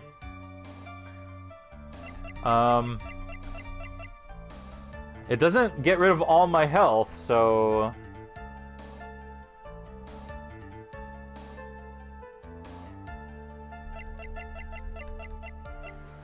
Alright, I'm saying it's either the bear or the note. The bear seems a little silly. The note sounds more plausible. I'll give it a shot. Oh! Shelly the killer. If you had really given the bear to Miss Andrews, then this item should not have been inside it. This item? I see where you're going. Yep, that's where I'm going. Where's everyone going? Do I need to pack a suitcase? Your Honor, please think back to Miss Andrews' testimony. And I was going to burn it for her sake. Yeah! Even if for a single minute, this bear had actually been in Miss Andrews' hands, I'm sure she would have taken the suicide note out and burned it. Order! So that's where you two are going? So by the very fact that this suicide note was still inside the bear, it tells us that your client didn't know how to disassemble the puzzle. Which means... It means, Your Honor, that it is impossible for Adrian Andrews to be the client. Crap, I would have ended stream by now. I hope this is coming to an end. Order! Mr. Phoenix, right? I'm sure I mentioned this before. how I hate traitors above all else. I think your cross-examination has clearly demonstrated something to me. You must wish to break your end of our agreement. No, that's enough. If that is your intention, then there is only one thing for me to do. Wait, please! Gentlemen, ladies, please excuse me. I have a matter that I must attend to. I'm afraid you have to get milk today? No, no, please, not that! Please, wait! Mr. Attorney, bring this trial to a speedy end, and I may stay my hand. Otherwise... there's that frame. I can't see this frame now without thinking of you, Navivi. What in the... Mr. Wright, are you... Mr. Edgeworth? Yes, Your Honor. I didn't understand this witness's outburst just now. Do you think there is a need to hear more testimony, or is this enough? Well, we should... Edgeworth, we can't do this. If we keep this up, Maya, she'll... the prosecution... What has come over everyone? Even you are... The prosecution rests. What is going on around here? Depression, I'm a beast, don't worry.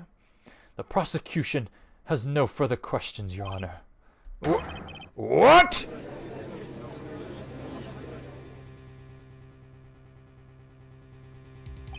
Well, I never thought I'd see the day. This is the most unusual situation. If the prosecution rests with no further questions, then the prosecution has failed to uphold its stance. If that is the case, then, even though I am reluctant, I must believe that Mr. De Killer's testimony is accurate. No! That would mean that Shelley De Killer's client is... Adrian Andrews. Mr. Wright.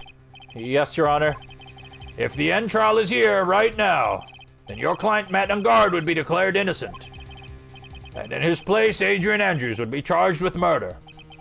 Miss Andrews would be charged with murder. The prosecution has no further questions, so we will now hear the defense's final remarks. Bailiff, please bring the defendant Matt Ungard to the stand. The items from the killer's hideout didn't make it in time. We tried as hard as we could, but it looks like our time has run out. I can't believe it. The outcome now lies in your hands. Matt Ungard is taking the stand? This is unusual. Dude, did the old guy finally decide? To be honest, I can't think of you as truly innocent and a good person, but you have done enough evil to drive a woman to suicide. But, at least on the charge of murder, it would appear you are innocent. Ha! Okay, can y'all not see this? So, I guess even the old fuddy-duddy figured me out. Mr. Ungard? What an atrocious lawyer I have, giving his own client up like this. And that refreshing, like a spring breeze crap, is just as atrocious, don't you agree? Wait, what? Anyway, get on with it and pronounce me innocent already. Right, Mr. Lawyer? Should I side with justice? Or should I save Maya's life? You'd better get Ungard a guilty sentence, okay? But if I did that, Maya will die. Save? Where do I save? But if I say he's innocent, and Miss Andrews will be charged as the murderer, do I say he's guilty or not guilty? Where do I save? Do I save over the other one? Or do I save just... I guess I could just save regularly, can't I? I'll save regularly for now. And then if another file is needed, then I'll go to that one. Either choice I make, someone's life is gonna end. No? No what? Separate them? What? It all hinges on what I choose. You're telling me, wait, you're telling me, are you telling me there's more than 2 endings? Are you telling me there's, like, 3? It took me a while to count. Now then, Mr. Wright, let's hear the defense's final statement on this matter. Just play the game. I'm playing the game. If the person who hired the assassin was Adrian Andrews, then your client, Mr. Matt Ungard, is innocent. There's no need to ask, old man. After all, my lawyer's going to say what I want, aren't you? Right. I can't do this, but I have to decide something. I can't count on the evidence to help me anymore. I have to listen to my heart. My client, Matt Ungard, is guilty, not guilty. Chat, I already know the answer. If you think that I've been struggling all this time to make a decision, you're having a laugh. I know the answer. I know exactly what I'm going to say, and I've known what I'm going to say because I've had a week to think about this. Because I knew that this situation was going to come up. And I choose... Well, no, I don't need to be drawing this out. I choose guilty.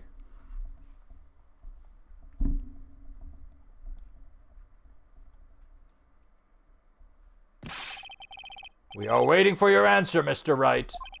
Matt Ungard, your client deserves an answer. Maya, I'm sorry. Matt Ungard is... Objection! What?! She is up! Franziska von Karma? Lucky for you, no. I have thought about this for a long time. What are you... Ow! You see now, don't you, Mr. Phoenix, right? This is exactly why you should never take your eyes off of that scruffy fool. Did you bring them, the final pieces? Do you have them? You should know better than to ask that, Mr. Miles Edgeworth. Von Karma is perfect in every way. The evidence is here in perfect condition.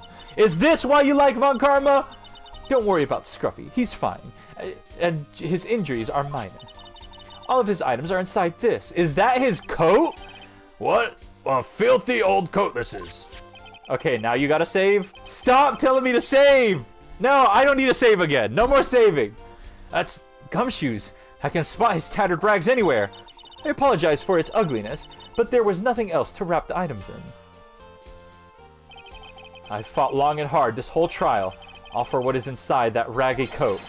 I'm sure that inside that coat lies a crucial piece of evidence. I bet you it's nothing. I bet you it's Garbo. Your Honor, inside that filthy coat are the defense's final pieces of evidence.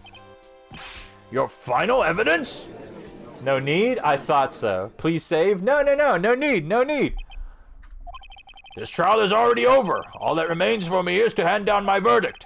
I do not believe that any evidence presented now. Oh, so wait. When the evidence hits, or when the judge bangs the gavel, is it gonna say guilty? Would change the outcome of this trial. What? A-Dee is a smart boy, no? Well, we don't know yet. Your Honor, it is our duty to examine every piece of evidence. Your Honor, it is our duty to examine every piece of evidence down to the last. I request that Miss Von Karma be allowed to present these pieces of evidence. I suppose you are right, Mr. Edgeworth. I grant permission to do so. However, this one obvious rule applies here. If these items do not bring up any new points, then they will not be accepted by this court. Now, Miss Von Karma, if you please. These pieces of evidence are items left by the killer during his escape from the police. He must have been in quite a rush. Yes, Your Honor. The killer left 3 pieces of evidence. Somewhere among the evidence we're about to see, there will be something that will turn this whole situation around. Like a miracle. I'm sure of it. That is all we can hope for. The first item is a pistol. Does the killer's pistol have anything to do with this case? Question for more details. More details aren't needed. More details. Maybe it was a pistol he shot Von Karma with, assuming that's how it happened. Does that pistol have any relation to this case? We have yet to perform a ballistics test, so I can't say for certain. She has a gun? She's got a gun! However, I believe it has something to do with this case, at least with me. Oh! That's the pistol that he used to shoot you, isn't it? That's what I believe, yes. Oh! I kept the bullet they removed from my shoulder as a sort of memento. Also, you know, it's evidence. I'm sure it will be an excellent sample for the test. So that's the pistol that was used to shoot Franziska. It's probably not going to help us very much. A small caliber pistol that was... Really? I'm adding things to the court now? A second piece of evidence is this videotape. Yes, we need to play that videotape right now. I bet the killer took that from Ungard's mansion. Question for more details. Absolutely more details. Have you checked the contents of that tape? Unfortunately, there was no time to. That's true. Yeah. But I would speculate that this tape is very important. Why would you say that? Because he came back to his hideout for it. The killer went back for it? That's right. It looks like he was trying to recover it. He injured 3 of the officers at the site. But somehow, it looks like they managed to protect it from the killer. And he got away?! Shelly the killer is no ordinary man. One of the items retrieved, the killer violently tried to recover it. Contents unknown.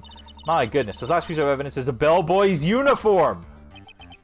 Is that the uniform from the Gatewater Hotel? Question for further details. Always question for further details. This case made me hate Von Karma a lot less. Was that used during the crime? I'm still not over her whipping people, though. Yeah, that's pretty wild. I am almost certain it was. There's even a pair of black leather gloves in one of the pockets. There's no doubt about it. The killer was wearing this on the night of the murder. There's one thing I found interesting about this uniform. And what is that? The killer... There's a button missing on this uniform. A button? It's a very unique button. I'm sure if we were to recover it, it would provide us with an interesting clue. Bellboy's uniform added to the court record. One of its special buttons is missing? I don't know how that's relevant, but okay. That is all I have to present, Your Honor. It's just as I thought. And what is that, Your Honor? I'm sure we were under normal circumstances. These items from Shelly the Killer's hideout would be very important clues. However, our question is not who did the killing. It is who is the client. Yes, that is correct. And these 3 items do not tell us anything about that. Thank you for your hard work, Miss Von Karma. You may step down now. Wait, Your Honor! Please allow me to examine this new evidence. Overruled. This court already has all the evidence it needs to hand down a verdict. Wonderful. Absolutely splendid. This judge is such a brilliant man, isn't he? Is this the end, Phoenix? I knew it. There's no such thing as a miracle in this world, is there? I think you're wrong. I think they do exist. But you have to make that miracle happen. You've come this far. You can't give up now. But no matter how you think about it, it's 2 Von Karmas with bullets in the shoulder. Try, for my sake. Just think about it for a second. There are 2 ways out of this situation for us. 2? The first? Uh-oh. Make Ungard wish from the bottom of his soul for a guilty verdict. Huh? The killer will always place his client's wishes first. If Ungard made himself wish to be convicted, then he will let his hostages go. That may be true, but that's asking me to do the impossible. Second way. Force the killer to end his contract with Ungard. If the killer were to no longer think of Ungard as his client, and he would let Maya go. Mia, that's even more impossible. He's a man who values his duty towards his client above all else. Just now noticed that? Wait, what? I don't understand. What? I know both of these seem like impossible feats at first, but if you could make either one happen, it would truly be a miracle. The bigger problem is, the judge has already said he doesn't need any more evidence. The pieces he was just shown, he's not accepting them. See, the A-Dee factor is cursing everyone? Yes, everyone? Phoenix, think things through from the other side. Isn't that what has always worked for us? The other side? The other side? Wait, does she mean... You mean to turn things around? Phoenix, the judge says he doesn't need the evidence. If that's the case, then who does need it? The person who needs the evidence. The defense, prosecution, and the judge. We've all seen all the pieces of evidence. And that is how we have come to know the truth. There is one person who has yet to see them all. And that person does not know the truth. That truth, it may be what will bring about the miracle in the end. Uh-oh. What Ilya said? I know what Ilya said, but I don't understand it. 2 Von Karmas with bullets in the shoulder. I don't get it. I don't know what that means. There are no objections to this time, correct? Now then, I will pronounce my verdict. Why don't we all respectfully sit back and listen? Objection! He shakes his head. I have already told you, Mr. Wright, this court does not need any more evidence. I am not saying it is us that needs the evidence, Your Honor. Then, you want to show the evidence to that person? Yes, Your Honor. Please, Your Honor. Mr. Wright, for you to ask with such passion, I will grant you one chance. One chance? Please show your evidence to who you think is the right person. Wait, what? Holy, father and daughter both have been shot. Von Karma was shot? Okay, I totally forgot about that. That's impossible. To turn this situation around in one try. See now? It was a year ago! One try, that is all I will permit. I have to try and remember. OMG, you're not beating the senile allegations. It was a year ago! Everything that has happened up to this point. Think, Phoenix, think. There must be a way to save Maya while taking Ungar down at the same time. I remember that from a year ago. And look, I'm locked in right now, alright? There's really important stuff going on here, and I'm gonna have to present evidence or something soon.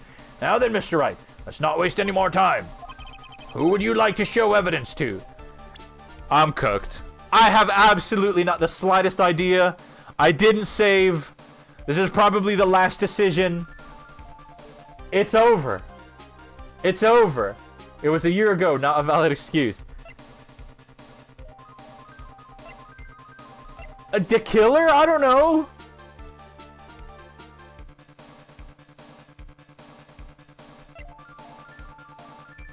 Who would you like to show this evidence to? Who can I show the evidence to that'll make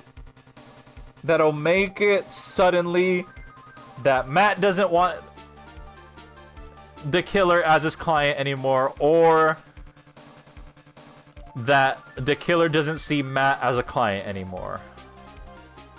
So hint, or I think you got it. Let me go over this evidence here, this new evidence. Small caliber pistol that is thought to have been fired by the killer at Francisca. The contents unknown. Wait. Go for it? Go for what? I don't even know what I'd be going for. Worn by the killer on the night of the murder. One of the special buttons is missing. I feel like that's important, but I can't connect it. But this... Is there a reason? Is there a reason?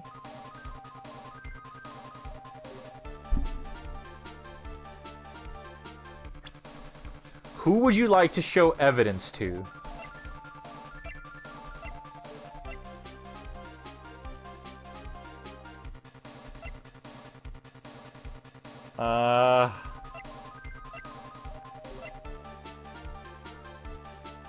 I think this is easy? What do you mean? A-Dee, please?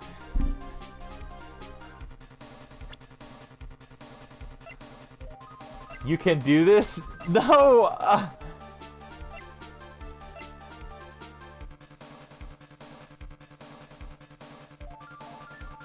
It is? Is it? Alright, give me a hint then. Give me a hint. Look, I've been streaming for 3.5 hours, alright? You can cut me a little sliver of slack, right? You take your knife, you cut me a slice, a tiny little slice of slack, and you give me a hint. I'm sure Ilya and Depression are trying to go to bed soon, alright? So, we all want this to come to a lovely close. I'm gonna need a hint here. Although I'm really leaning toward Matt. Present it to a male. Oh, for crap's sake. I didn't narrow it down. It's Matt or it's the killer. Ah, dang it. I see. And now, tell this court what one piece of evidence you would like to show this person. It's over. It's over. It's over.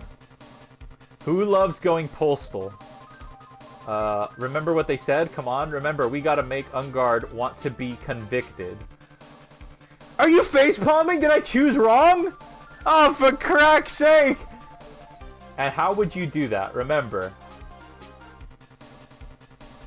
No, I think there's two ways. I think there's two ways to do it. I think I could have chosen Matt, or I could have chosen the killer, and then but each answer has a different like.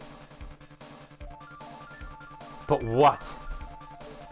What could I show the killer to make it, or what could I show Matt? Because I've already chosen Matt. What could I show Matt to make it so that he doesn't want the killer as a client anymore?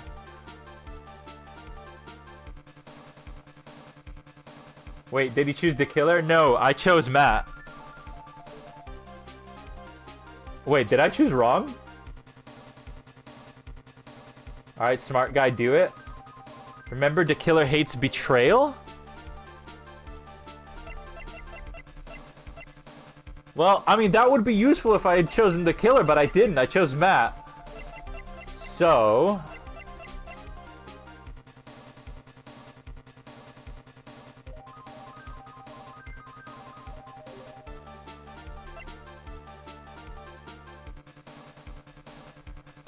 I don't know.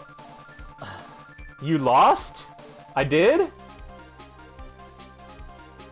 Well, time travel it is. He hates betrayal. Matt betrayed him, no? Screw it. He didn't? Did he? Well, what do you think, Mr. Edgeworth? I don't have anything to say to this. How about you, Miss Von Karma?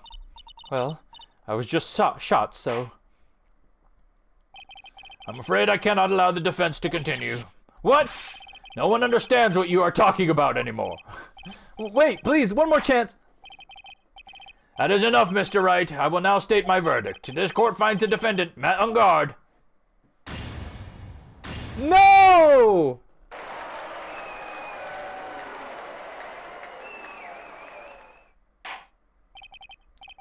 That is all. Court is adjourned.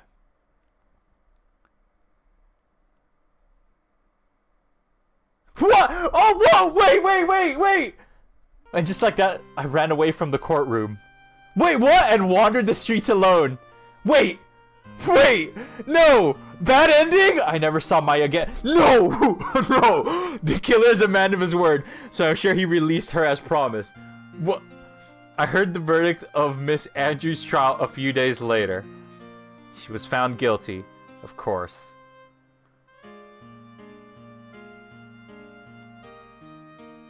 The miracle never happened. If end credits roll, I'm gonna scream. Maybe it was never meant to. Because a miracle is something that doesn't exist. The end! I remember getting this ending first and being so confused. Justice served. Get the bad ending. Oh! That's... Okay, I'm gonna have to skip through a lot because it was a long time since I had last saved, so bear with me. Alright, walk me through, though. Walk me through, because what do I need to know for this decision? Told you to save? It's okay. We can talk for a little bit. What do I need to know? I need to figure out something that will make it so that the killer believes that Matt betrayed him? It's the killer, first of all. Okay. The killer, not John Doe, I'm gonna guess, right? Because there's two of them. He's sitting there. You need to know the killer hates betrayal. Yes.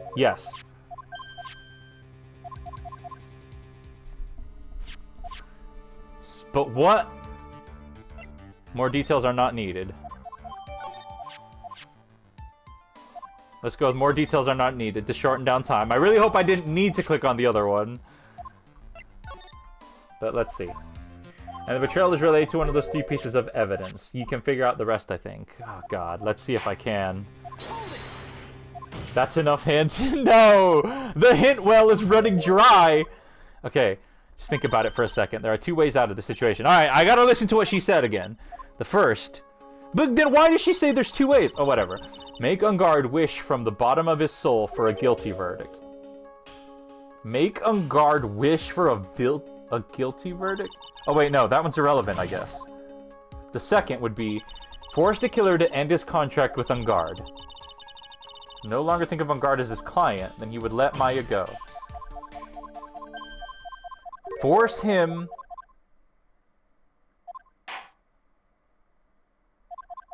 Chat, I'm gonna have to scroll through all this again if I get it wrong. I don't want to do that.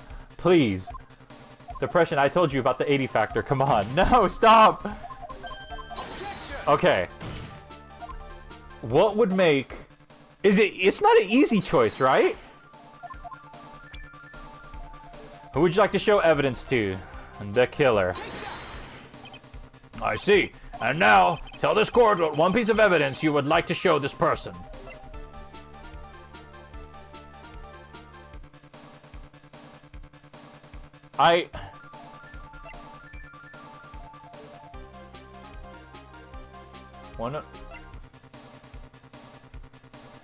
Nothing else is known. Oh, crap.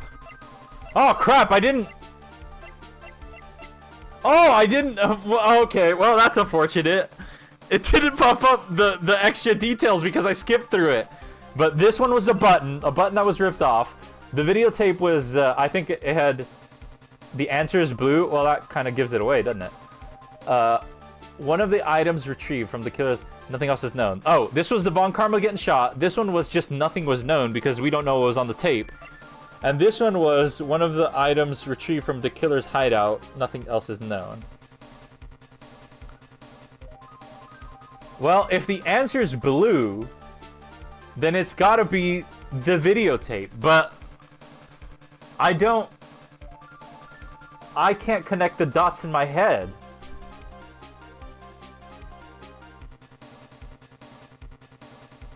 Oh! I'm dumb! Of course I can connect the dots in my head! Because he recorded it! As insurance! Yes! Yes! Yes!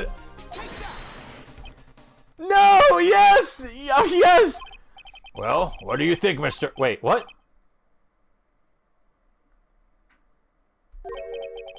What? No! No!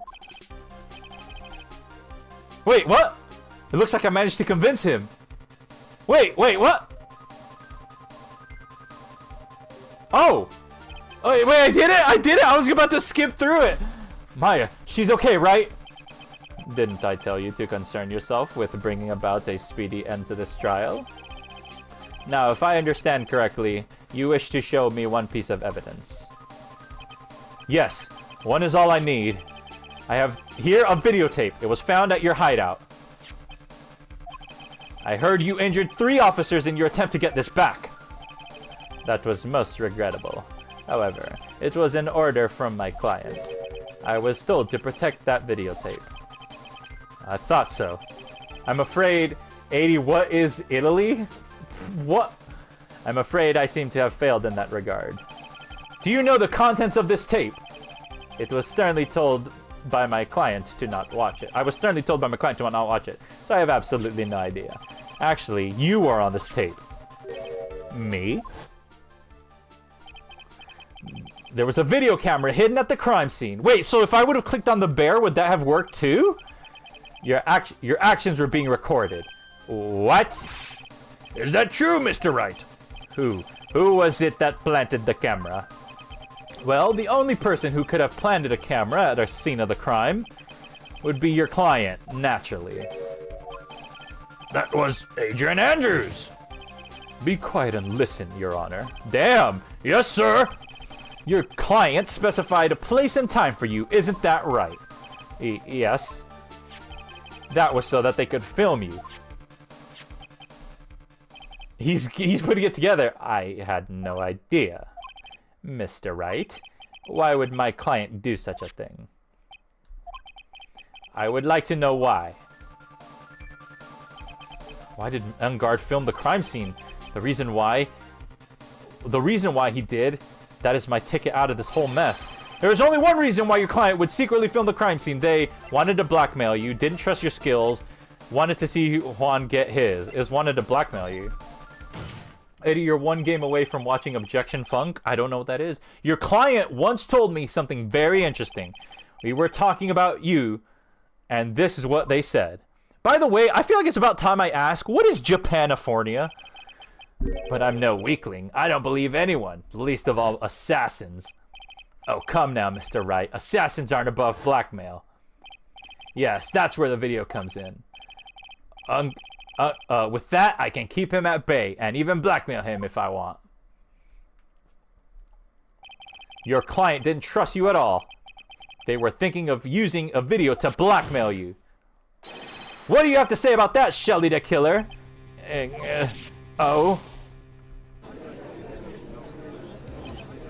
It looks like I was being deceived from the very beginning. Yes, by a natural. That is the kind of person they are.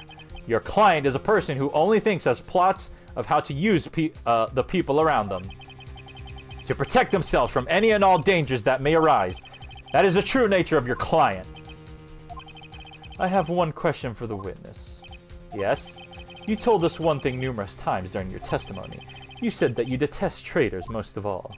Yes, that's right. But what if the traitor was your own client? And this game was originally made in Japan. It took place in Japan, but the Western release takes place in Los Angeles. It has the laws of Japan in setting. Oh! What would you do then? That's obvious. I would break our contract in that case. They just call a place where they live Japanifornia. Yeah. And then that client would become my next target. For the honor of the killer name, even if it takes an eternity, I would follow that person to ends of the earth to exact my punishment. Damn! So his nickname, Japanifornia is a result of translators moving the setting from Japan to the USA. Yeah. One example, Maya liked ramen, and the OG one, it's now burgers.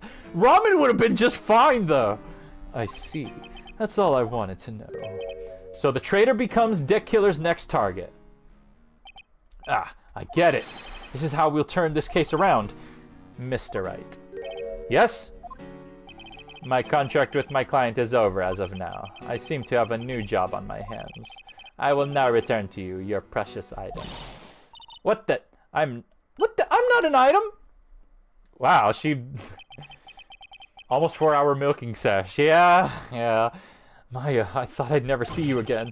Oh, thank goodness. Phoenix. Nothing beats a jelly-filled dump. Why does that sound familiar? Oh, is that from... Yo, Brock? This trial appears to have come to its conclusion. However, I actually am sort of... I don't quite know what just happened there with the client and the wit... Ah! Miss Von Karma, where did that... That's a ref A-Dee would get. Yeah. She always has you in her sights. Now, wait, what happened there? Did Edgeworth whip the judge? Now, I do believe it's time to finally hand down a verdict. Oh! Look at this dude! Mr. On guard! It looks like somehow you got what you wanted. You will finally receive the acquittal you wanted so badly. You should be happy. But before that, I would like to make one final statement. Sometime in the near future, one very betrayed assassin may appear before you. Needless to say, that man is very good at what he does. I'm sure you would understand what I mean if you watch this video. Help me. Now then, Your Honor, the verdict, if you please. Is all right with you, Mr. Wright? We have finally reached the end of the very long battle. No kidding. Whether he's convicted or acquitted, there's no escape for him now. Go on, Phoenix. Plead whichever way your heart tells you. Right, Chief. Plead not guilty, plead guilty. Wait. It doesn't matter. My choice here doesn't matter, but I kind of want to...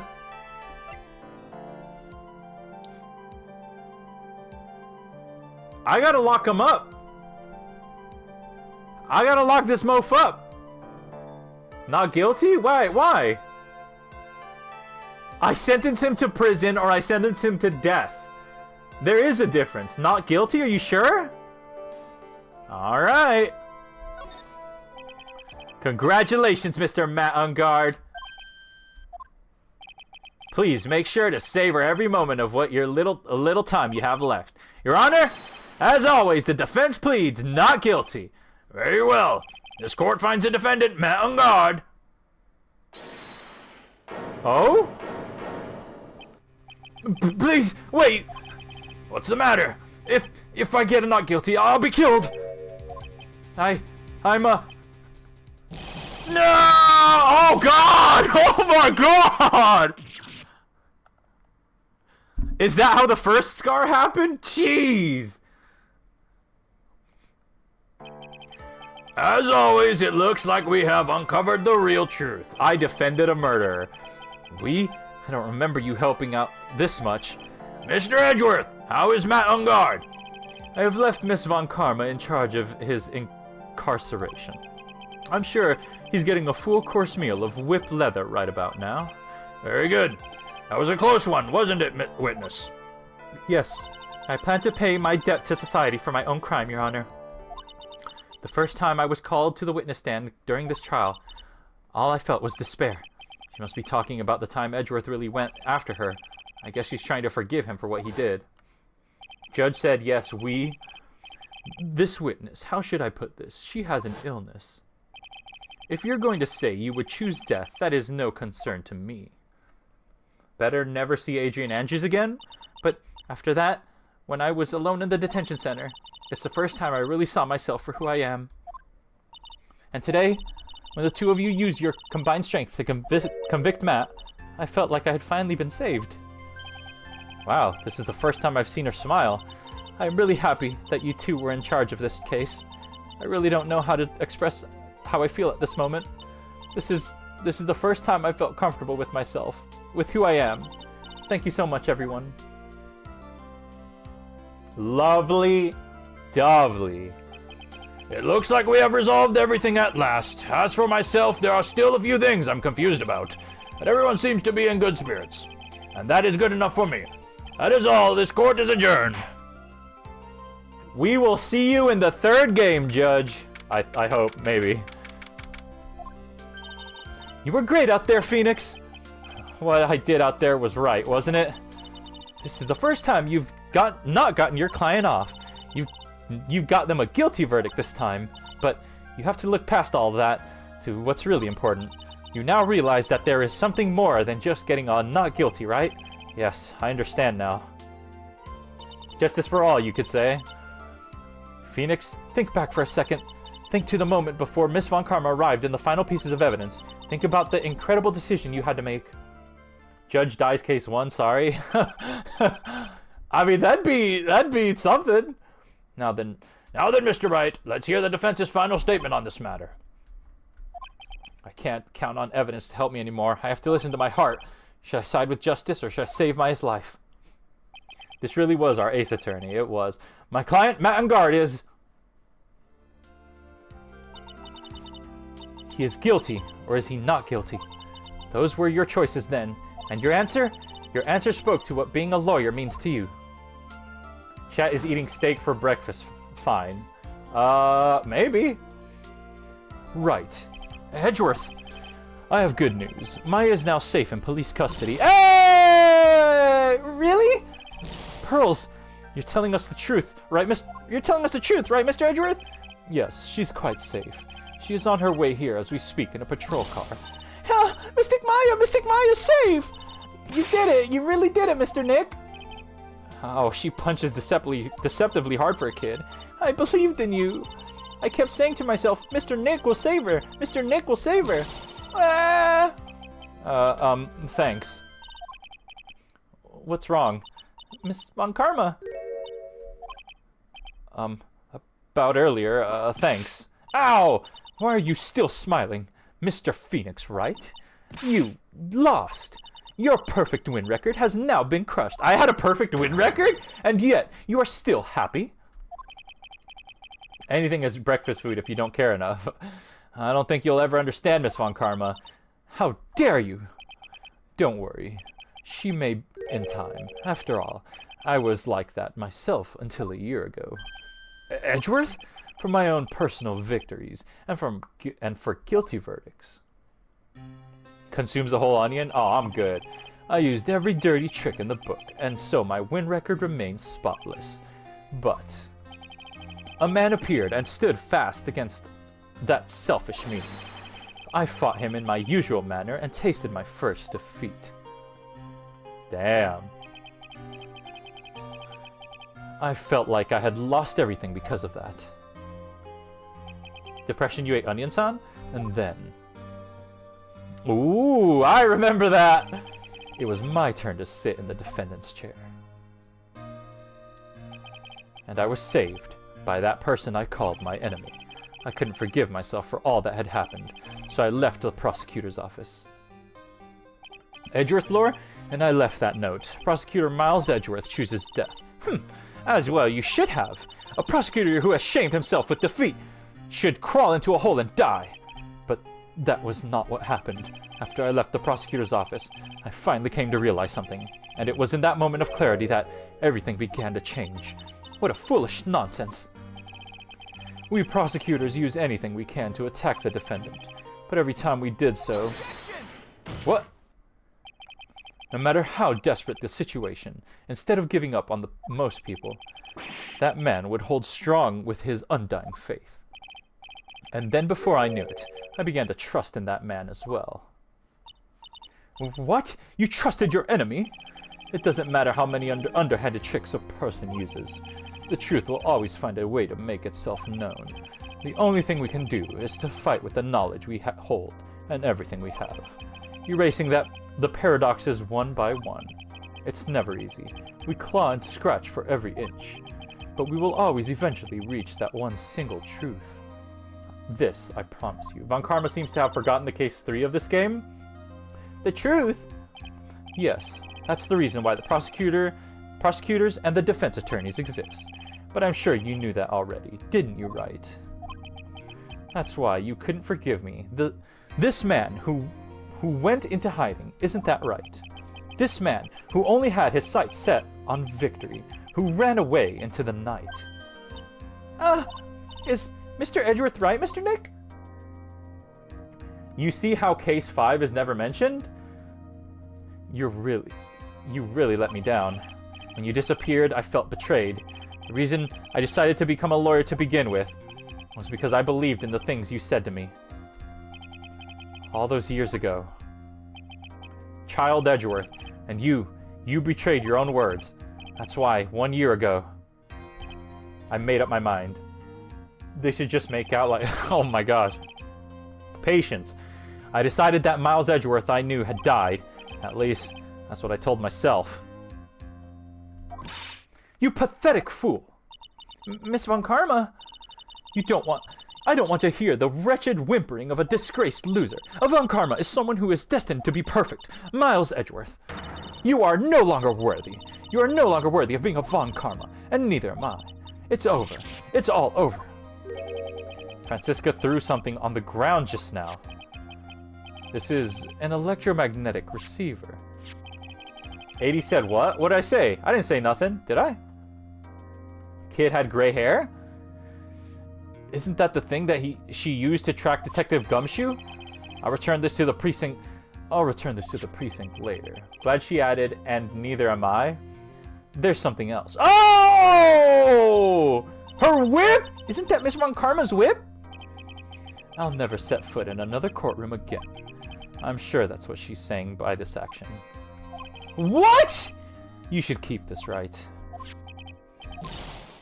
You and me, Edgeworth, we can whip each other or something. Nick. Maya! Maya! Mystic Maya! Mystic Maya! Nick got a whip.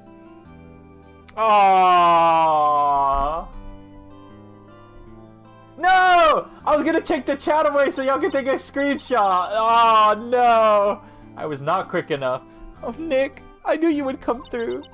You got on guard convicted like I knew you would. And on top of that, you even rescued me. Well, of course I did. I know I would never desert you. But we sure pressed our luck with this trial. You're really lucky to be standing here. Whatever, whatever. Look, it's over, okay? Besides, if I did croak, I would just come back and haunt you like a bad ghost through Pearly.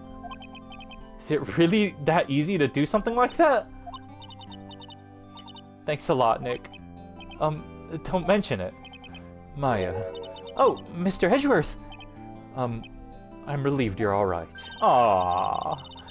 Hey, it looks like you've made some real progress, Mr. Edgeworth. Well, I suppose I'm a little different from who I was a year ago. Heh. Oh, she's starving. Phoenix Wright is pretty cool. Hey, what's up, Brad? Alright, I think it's time we got out of this depressing place. Huh? Where are we going? Food, Nick. Food. Grub. Chow. I'm starved.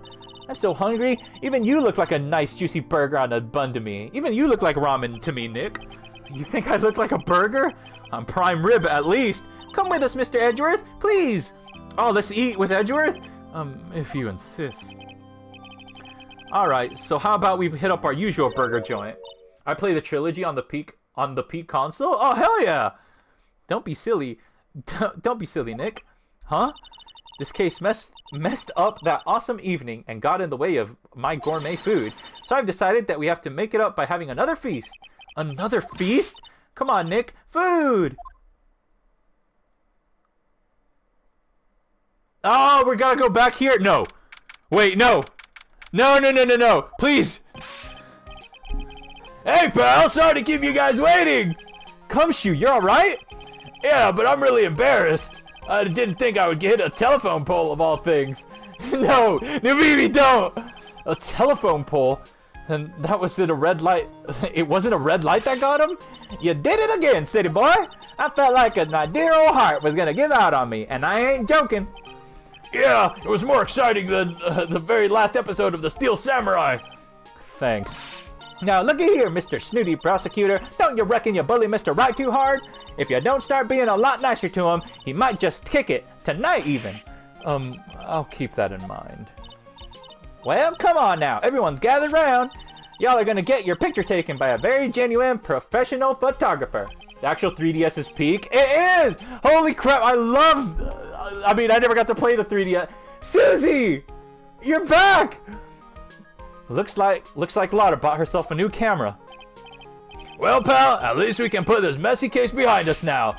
Come on, tonight's all about eating, so let's go chow down, pal. Amen to that. Amen. No! Don't move, Powers! You know, when you think about it, you were the one who saved the day, detective. We can't end this game on Lob! Huh? Me? You really think so? He's right. If it wasn't for the 3 items you took, I think this trial would have a very different ending. Powers, move! Stop! Ah, well, you know, it's Huh? Wait, that's odd. When I ran off with the things from the killer's hideout, I was sure I took 4 things in total, sir. What? 4? Wait. Yeah, I'm sure I put one of the items in my coat pocket. There was a 4th item? Oh, come on, y'all. It's over. Well, ooh, boy, I tell you, you really are something else. Between getting accused of murder and getting kidnapped, never a dull moment with you, huh? See, OMG, Face Invaders exist. I told you. Oh! What? Face Invaders? Dude, this is crazy! What an end! What an end! You think? Why does she look so happy about that? But being shut away for 2 whole days, weren't you scared? Yeah, it was really scary. I felt so hopeless. So to keep my mind off things, I drew a picture. Sounds like you had it rough, gal. So where's this picture of yours? Yeah, I want to see it. I want to see it, Mystic Maya's picture. You know, I don't know where it went. Aw, that's too bad. Well, it's alright. It wasn't anything important anyway. Huh. I'm sure it's nice to finally see them both smiling again. What is it, Edgeworth? This thing is picking something up. Ah, that's Miss Von Karma's receiver. Huh? Thanks to her, I had the most awful experience of my life, sir. I can't believe she stuck a tracking device on me. That's odd, even though you're standing right here. The tracking device seems to be in a different location. Oh, it's probably busted or something, sir. The name of the game is actually Face Raiders, not Face Invaders? Well, it doesn't matter. I'm afraid it's about time for me to excuse myself. I still have some work to do. Huh? But Mr. Edgeworth, you haven't even eaten anything yet. And you've eaten way too much, you glutton. I had fun tonight. Now if you'll excuse me. No! Stop! Someone get in the way! There we go. What? I just want to say, thanks, Edgeworth. You really saved me out there. If anyone should be saying thanks, it should be me, right? I feel like words alone aren't enough here. I wonder if there's anything I can give him to express how I feel. Crap! Anything I can give him to express how I feel? The card, maybe? Yeah, the card, right? Surely it's the card, because he's the one that, like, without him knowing what the card is, none of this would have happened. Is it the card? Bear? The bear? Aw. Yeah, you can take this home with you, Edgeworth. Bear? It's probably not the bear. I'm gonna do the card, unless I hear an objection. No objection? It's card. What's this? It's my way of saying thanks. I see. Well, it's the thought that counts. Aw, crap. I guess it's not very good at showing my appreciation thing. I failed. God dang it! You don't need to thank me. I was only doing my job. I helped my friend mod his DSI. That's awesome. It looks like Mr. Edgeworth has left, Mr. Nick. Hey, Mystic Maya. Depression, are you still awake? Yes, Pearly? I guess you two can go back to being so lovely-dovey, right? You and Mr. Nick? I mean, Pearly?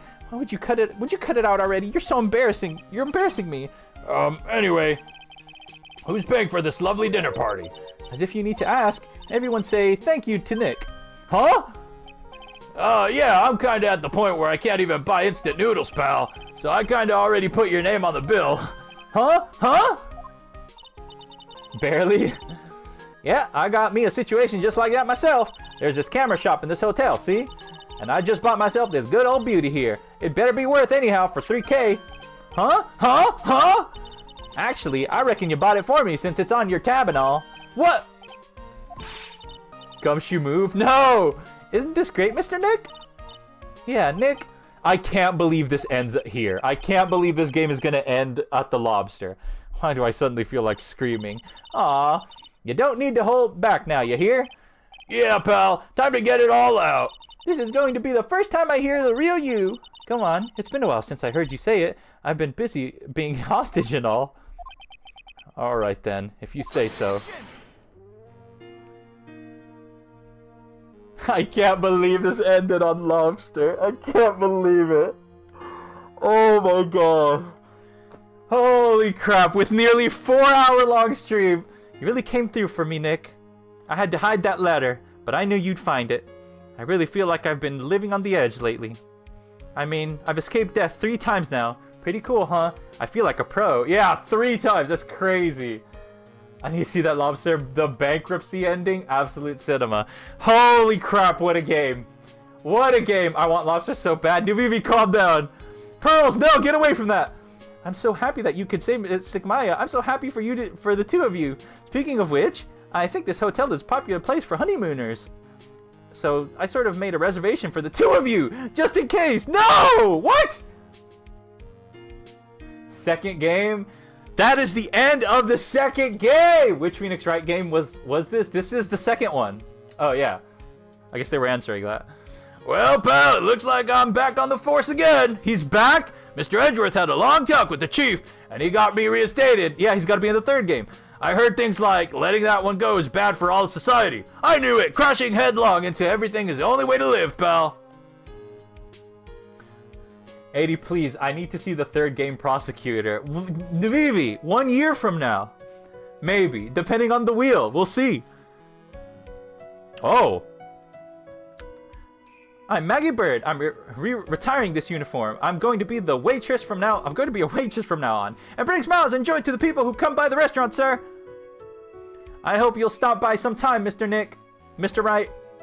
I think the true main character is the lobster. No. Gumshoe's one of my favorite characters. I guess he's coming back in the third one. If it's not the wheel, I'm gonna crash out. What is? Yes. Are you here to visit a patient? Yes. I'm Director Hottie. Oh. Please don't tell me this guy comes back in the third game. Recently, yes. That girl, you know, I haven't seen her around. Yes.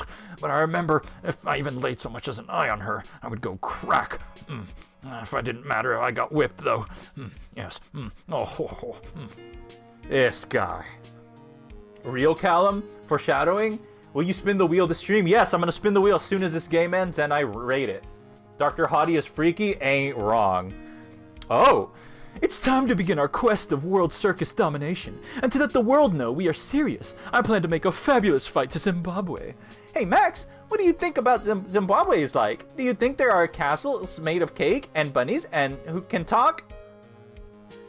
Bunnies who can talk? I think there are many talking bunnies. Even they don't laugh at Moe's jokes. Freaky doctor? A-Dee, your voice disturbing me. I'm sorry, I'm tired. I'm hungry. I'm ready to head out. I'm ready. There's no way these jokes are gonna fall on deaf ears. Oh, Chad, get ready for a joke. I'm gonna be more contemporary with my humor. Mo Curls, represent. We've got our new act together, all worked out. Oh, God. Say something, will ya? You're supposed to start this off. Get on with it. No, don't bring A-Dee into the next game, y'all. Don't do it. Leave the stuff in the game that they are in the previous. What's this? Chat, it's an old ordinary electronic something. I can't believe this. Really? How long do they plan on making me do this? Ah, but it's Edgy Poo's idea, so it means I must have a deep hidden meaning. But why do I get the feeling they wouldn't forget about me, would they? I was never like this at all the old days. Everyone thought the world of me. Call me Queen Wendy and treat me like royalty. And it's going to. I'm not reading any of that. Y'all can pause and read it if you want it. We kept A Grinder. We keep an A. No! We are bringing back. No. All right, I might as well give this game a rating. I might as well give the first game a rating too, because I never did that. I appreciate everything you did, Mr. Edgeworth. You did for me from the bottom of my heart. Oh, that's right. I received a letter from Miss Von Karma. She said that after I get out, I should feel free to consult her about anything at all. I'm really thankful to have met everyone. Alright. I think I'm gonna rate the first game probably like a 7.5 out of 10. It has become difficult for me in this country as of late. As such, I will take a short leave of absence. If you would like to request my services, please be sure to visit my homepage. May we both be blessed with longevity. As for this game, I think I give this game a 9 out of 10. I really like this one. I like this one a lot better. That last case on the first game really did me in. I'm sorry. What game is a 10?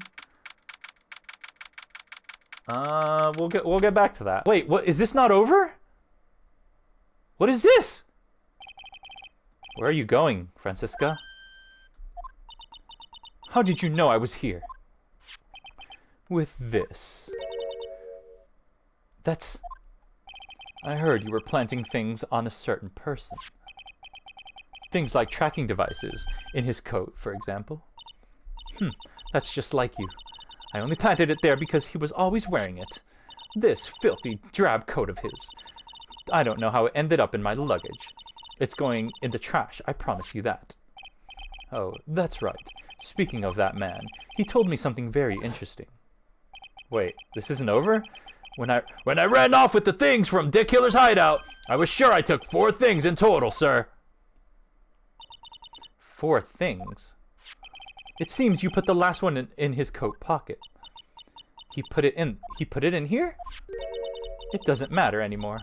The case is already over. What are you going to do now? That's none of your business. Is this like foreshadowing for the next game? Are you running away? Shut up.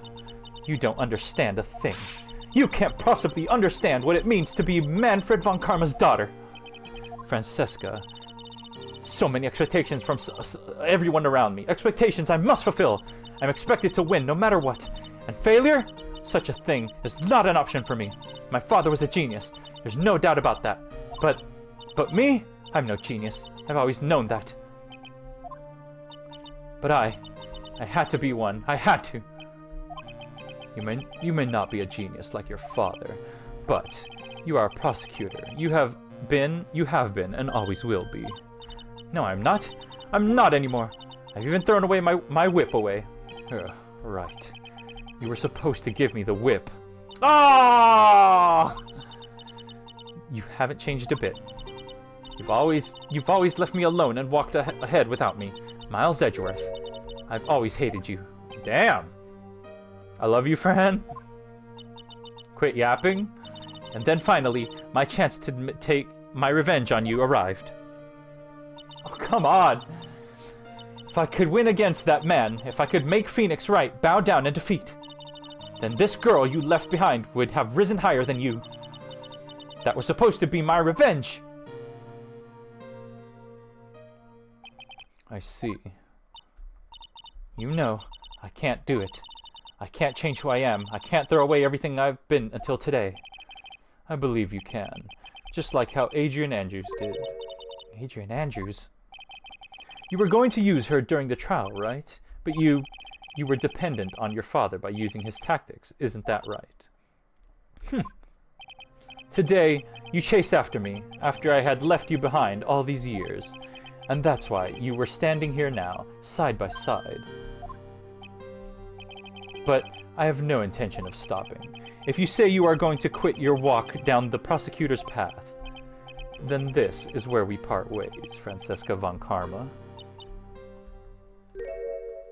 Oh! I am Francesca von Karma. I don't think I'm going to walk in your shadow forever. Our battle begins now. So you had better prepare yourself, Miles Edgeworth.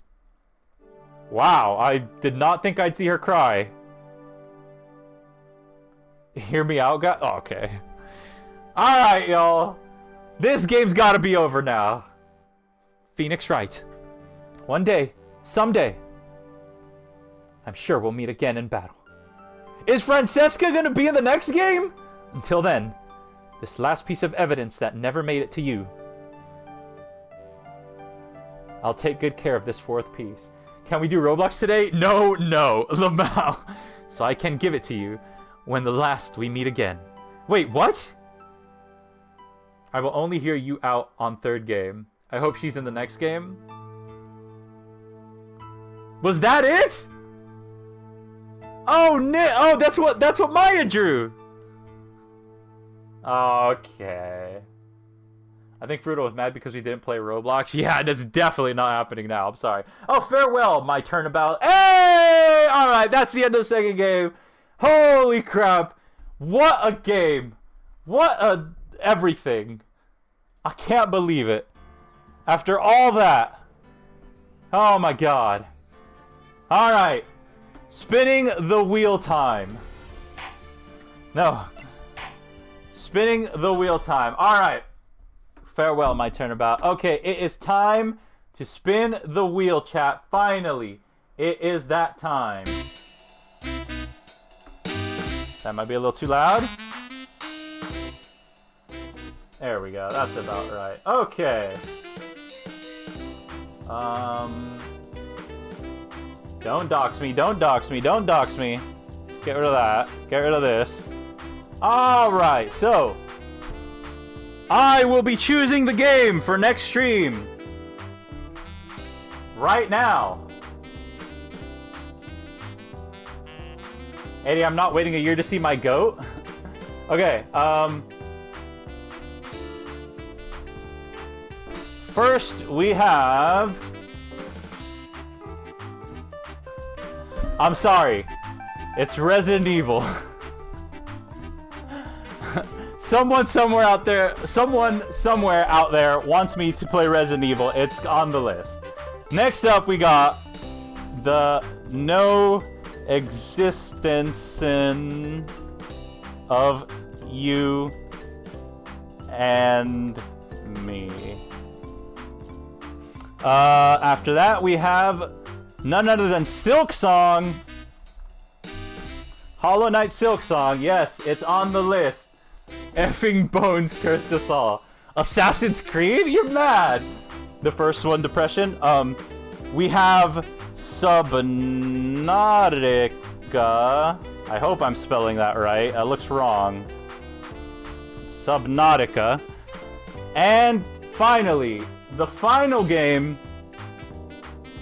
The final game. None other than Little Nightmares. Maybe Yoon will come back. Alright, one of these games is gonna be the game I'm playing next week. Let's randomize here. Let's go with no Ace Attorney 3? No Ace Attorney 3. Ace Attorney 3. No Ace Attorney 3. I'm sorry. I can't do them back to back. I can't. I'm gonna randomize 10 times. 1, 2, 3, 4, 5, 6, 7, 8, 9, 10. Here we go. We're gonna spin the wheel. 6th choice. No, Callum. No, I can't. Callum. No. I can't. 6, 7. Okay, here we go. The game is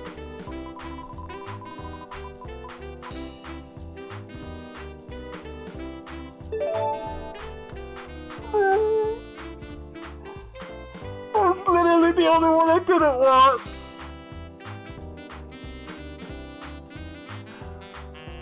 Chat.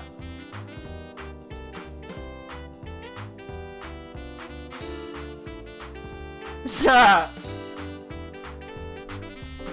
Reroll. I can't reroll. Ugh. Cancel the wheel. Throw the wheel away. No, I can't reroll. There is one positive about that, and that's that I can't put Ace Attorney on the wheel because it's like flip-flopping with Resident Evil. So after I play Resident Evil, Ace Attorney 3 will be on the wheel. A grinder reroll. I'm definitely not rerolling now. I guess that's the game I'm playing next week. Hopefully it's a short one. I'm sorry. That's it. There's nothing I can do. Who even asked for Resident Evil? People that aren't here. Alright? Alright. That's gonna be it from me. Thanks for coming out to the stream. Thanks for hanging. It's been 4 hours. I'm hungry. I gotta go. I love y'all. Ace Attorney 2 was great. I can't wait to play Ace Attorney 3. Who knows when that'll be? Probably a lot sooner than a year, though, it's looking like. PS1 or PS2 version? It'll be PC version.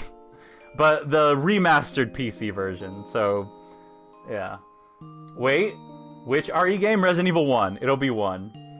You better add Assassin's Creed 2 on the wheel someday. I've played Assassin's Creed 2 already, unfortunately. Ezio Auditore. So, no need to play Assassin's Creed 2 again. Thank y'all for watching. I love y'all. And I'll see you next time. Good night, everyone.